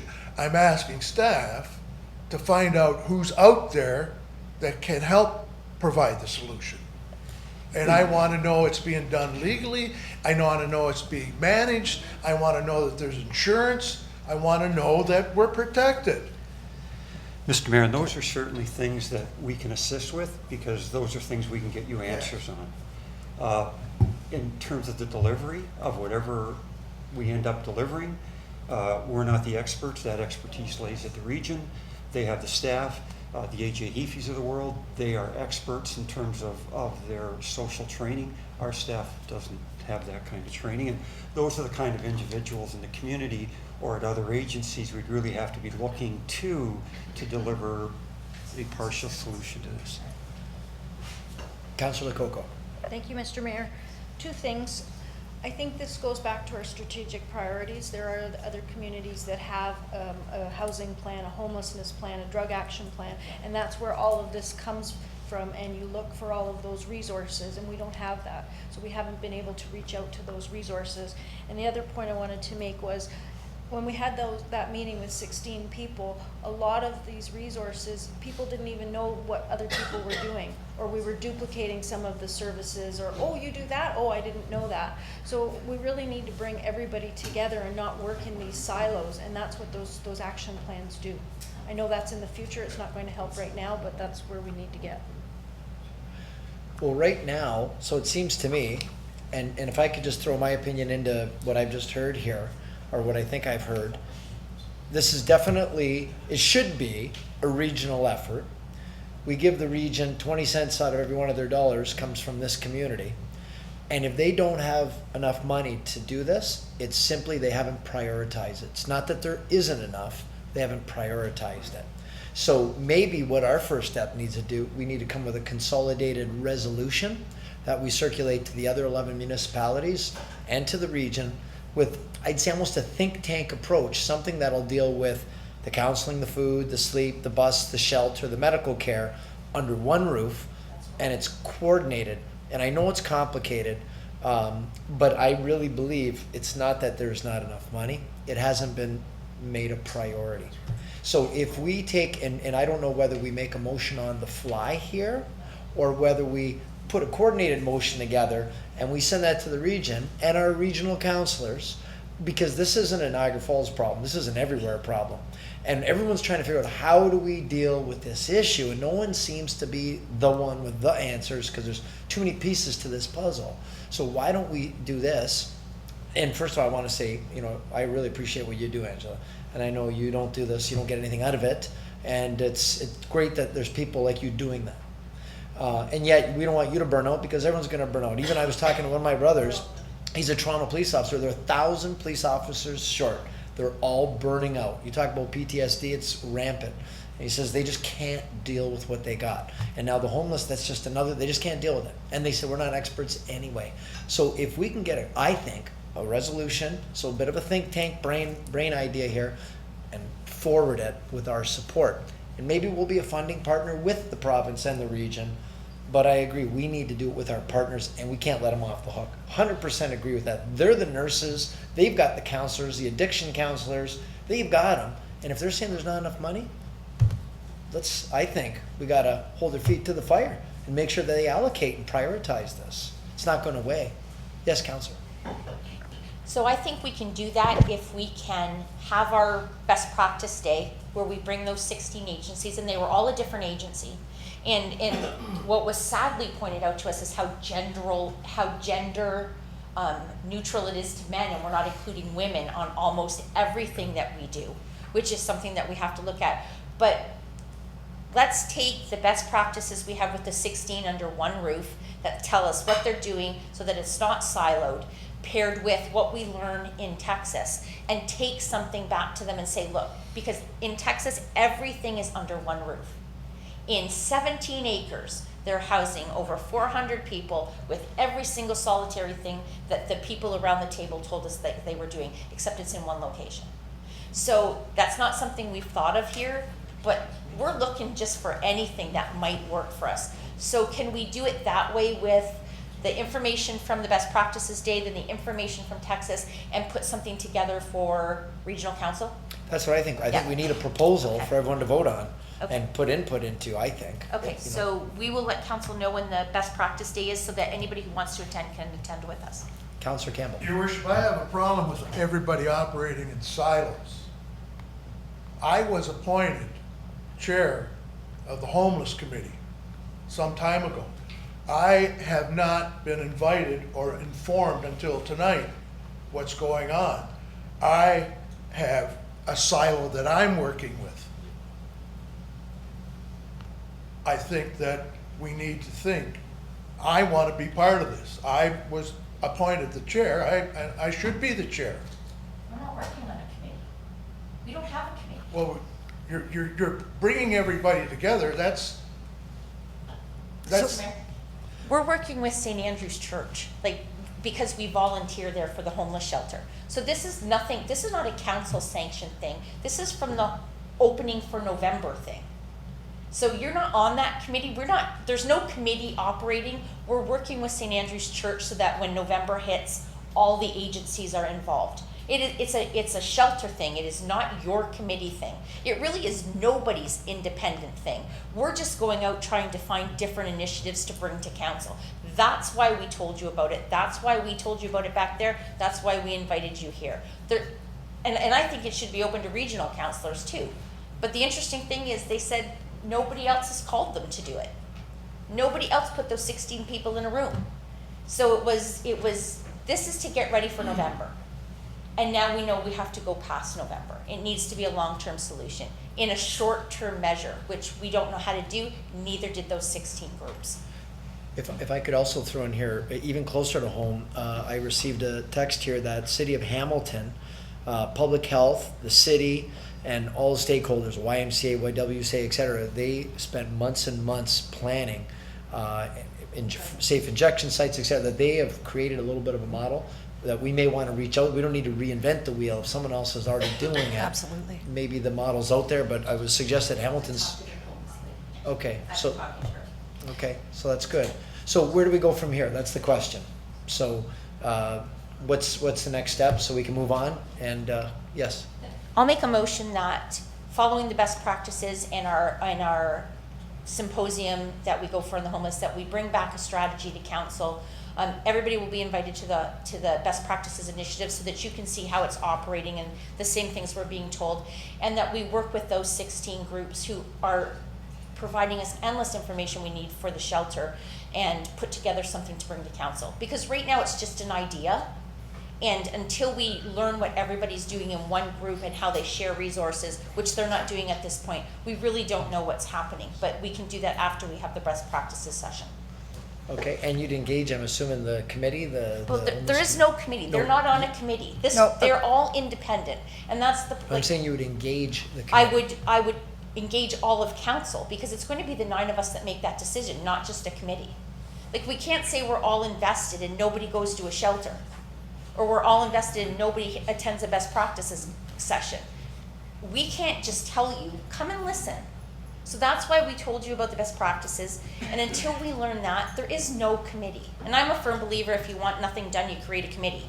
So we didn't even suggest a committee. We just said to them, can you come and teach us what you're doing so that we can apply it to the shelter? That was it. There's Okay. no hierarchy here.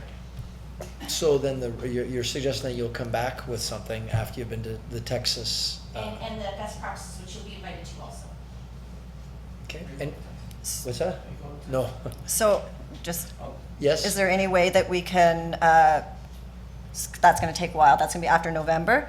So, of course it is, but we have people that are out there sleeping, like right now, outside, who need at least somewhere to put their mat down. So let's think out of the box and see if we can address that tiny little piece of the problem from now until November, which is what I suggested, was giving a designated spot for folks to sleep.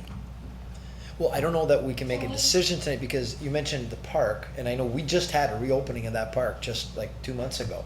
And, you know, it's in a residential area, so we'd need to consult with Absolutely. the residents of that area. So I don't know the best place, but I think making a decision at 10 o'clock, you know, off the fly, maybe we need a little bit of input, you know, maybe of 3 locations that could work, and then we could deal with it, rather than us just trying to figure it out without really researching it. Okay, so how could we deal with that, like, in a timely manner, like next city council meeting? Do you want me to come back with some other suggestions? Well, how But do that's you- another month where people are gonna be sleeping outside with nowhere to sleep. Well, in the meantime, do we have some feedback from anybody? Because I don't have all the answers. So, you know, and that's the thing, is that it, like, and I've invited you all down to come and hang out and to, you know, to interact with the folks who are actually experiencing this, and I think that's the best way to really understand what people need. So again, that invitation is out there for all of you to come down. But there is, I can tell you, you guys, I can tell you, there is an immediate need for people to be able to lay their head down and get some rest. So, I'm at a loss, I'm asking, I'm hoping, I know, yeah. I can come back with some more suggestions? Yeah, because I don't think tonight we're gonna make a decision. And it is not only that, maybe this is where we need staff to bring us back a report. If Angela, there's no possible way we can approve tonight them to sleep in any park. Like, be realistic, we just can't do it. Right. Because we're going to have the residents to deal with. Maybe ask staff to bring back a suggestion that for alternate places for people to sleep for 4 hours a day. I don't even know how to phrase it, to be honest with you. I don't either. And I understand her want to have it fixed right now, and the 16 people in that room said we all want it fixed right now. We can't come up with a solution. I don't know how to even phrase a motion. So we have liability. Who's gonna be in that, who's gonna stay there for the 4 hours we allow them to sleep?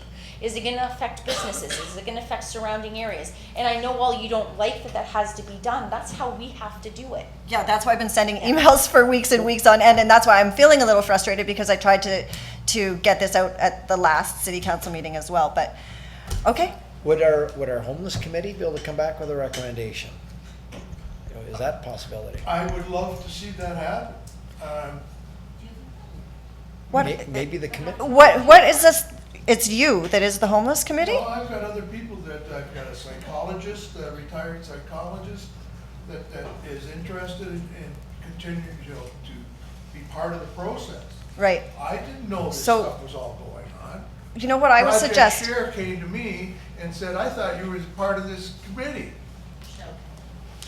And So- Project Share doesn't want to have anything else done unless it's through the committee. The committee that he keeps talking about is when 2 years ago in January, when I spoke about trying to get out of the cold shelter, there was, yeah, that's right. There was a motion made by Councillor Campbell, and he appointed himself as the chair. You asked for a motion to be appointed as the chair of the committee. I don't think But, I asked to so- appoint myself. I was appointed by. Well, we can also, we can Okay, always go listen, back. listen. But The my discussion- my excuse me, point is the that discussion goes through me, not Through you. between you. I'm sorry. So, well, I need a motion, just for a few more minutes, to go past 10, because this meeting's gonna end, and we're not gonna be able to finish up our last little bits, because I know a couple other councilors want to get a little bit of new business in. Could I get a motion of council just to go beyond 10? Motion by Councillor Ioannoni, second by Councillor Lococo. All those in favor? Okay, thank you for that. So to sum up, because we're not here to take shots at anyone, we're here to support each other and find solutions.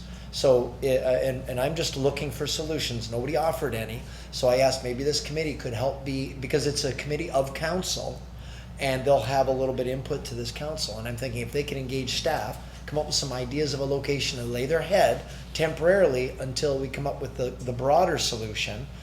That's all I'm trying to come Fair up enough. with. So through you, Yes, thank you. maybe Councillor Campbell and his committee could come down and spend some time at my space and start interacting with the folks who are actually experiencing homelessness, so you can get a little bit more of an idea about the actual situation now. Because I don't think you truly will be able to understand it unless you actually interact with the folks who are living it. Okay, well, why don't we just, okay. And then the last thing I'm gonna say is, I brought naloxone. I don't know if there is any on hand at City Hall right now, but I'd like to leave this here just in case there's an emergency in or around City Hall. Instructions on how to use it are in there, and there's 2 extra ones here because of fentanyl. 1 dose of naloxone is not working anymore. So it is really a bad situation out there. So I'm gonna leave these here, so hopefully they can be maybe kept downstairs because there are folks in this area who. Okay, thank you for that. Yep. And Councillor Campbell, did you have something? I thought you saw your hand. Well, I'd like to bring this back throughout the homeless committee, and I think that we can get this together and work together to make it happen. Okay. That's being done. It's So why already don't, being done. but we're talking about, that's not getting done, a place for them to lay their heads. That's what you're asking for right now. So then can we get a direction or a motion of council to ask our committee to come back with some recommendations for the next meeting? Okay. Well, Yeah. I think I know what the recommendations are. First of all, I think with the question that she has is, where can we let them sleep? Right. And I think that's what we really need staff to come Yes. back with, is suggestions that put us at a minimal risk, something that we can do to help. And that would be my motion. Right, sir. Okay, so we had, okay, so you, okay, that's good. Okay, so that's a motion, that's a second. Any other comments on that motion? We call the vote? All those in favor? Okay, that's good. All right, we moved the ball forward a little bit. Okay, thank you very much, Angela. Okay, Appreciate it. thanks. And thanks for being Sorry to patient keep for you her being busy. so late. 6 minutes. Councillor Well, Strange. no, the first part was I 6 know, minutes. Councillor Strange, 6 minutes. you got 10 seconds. It's all Wayne's fault. Anyways, last month, I don't know if everyone knows, Sheila and John Turcotte they're from the Winter Festival of Lights. Well, John Turcotte passed away last month. Okay. And he was on the, great guy. He was a volunteer at the Legion, and he was volunteering, I think, almost 20 years on the Winter Festival of Lights. Wow. So he comes here every budget trying to, get funding for the Winter Festival of Lights, and he's amazing. He put in so many hours on Dufferin Islands collecting donations. Anyways, John passed away last month. He was known as the King of Duff. That's what they called him, because he was there countless hours collecting, and he was such a nice guy. And I went to the funeral and I saw poor Sheila. It's going to be really tough to go on without him, because they were like blue, and they both volunteer, and she will continue to volunteer. I just thought that we need to do something to honor this man for all the years of volunteering at the Festival of Lights. So the King of Duff is a great name for him, and I would love to put a motion to honor him in some way, and maybe even we can bring it up or bring it forward to the Festival of Lights and maybe the parks, even that something in honor of the King of Duff, John Turcotte, and it's his 80. He would have turned 87 today. So it would have been his birthday today. So I think it would be a great honor if council could do that. So I'd like to make that motion. Okay, moved by Councillor Strange, second by Councillor Campbell, that we try to come up with a fitting way to honor the King of Duff. King of Duff, John Turcotte. Right, and to work with the Festival of Lights and the Niagara Parks Commission to do something, come up with something appropriate. And the second one is just, I believe the Terry Fox barbecue is tomorrow. Can I just take the vote? Can I just do the vote first? Oh, sorry. Okay, all those in favor?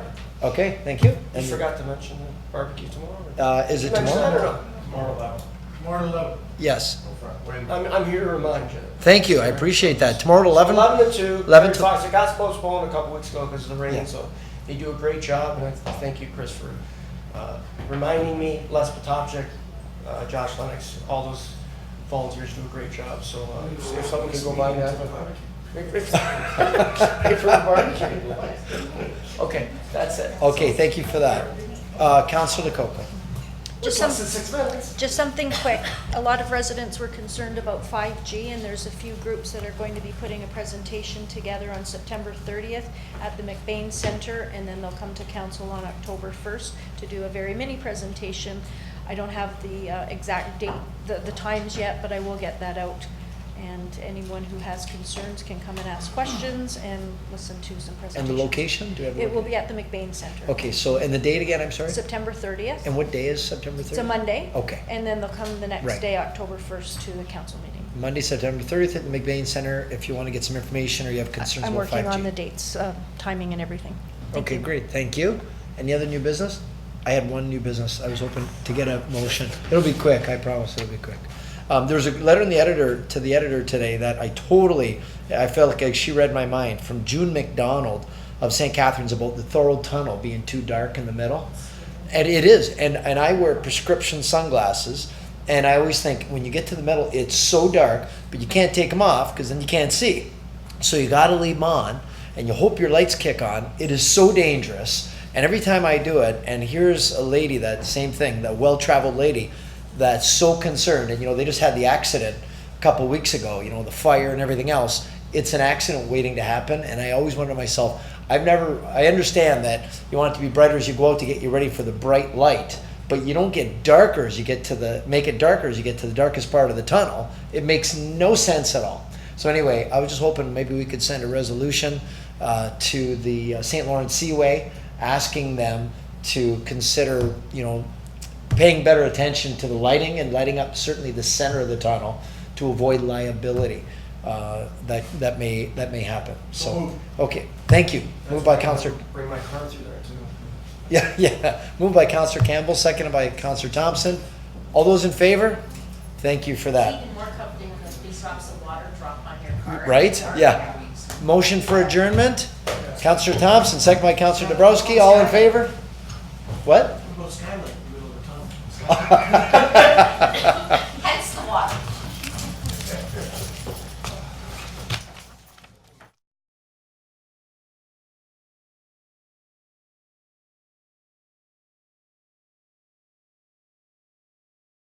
You got it on me right now? I gotta do a call out. You got it on me? Special call out to Jack Baker from BC. He's from Niagara Falls originally. He watches council religiously.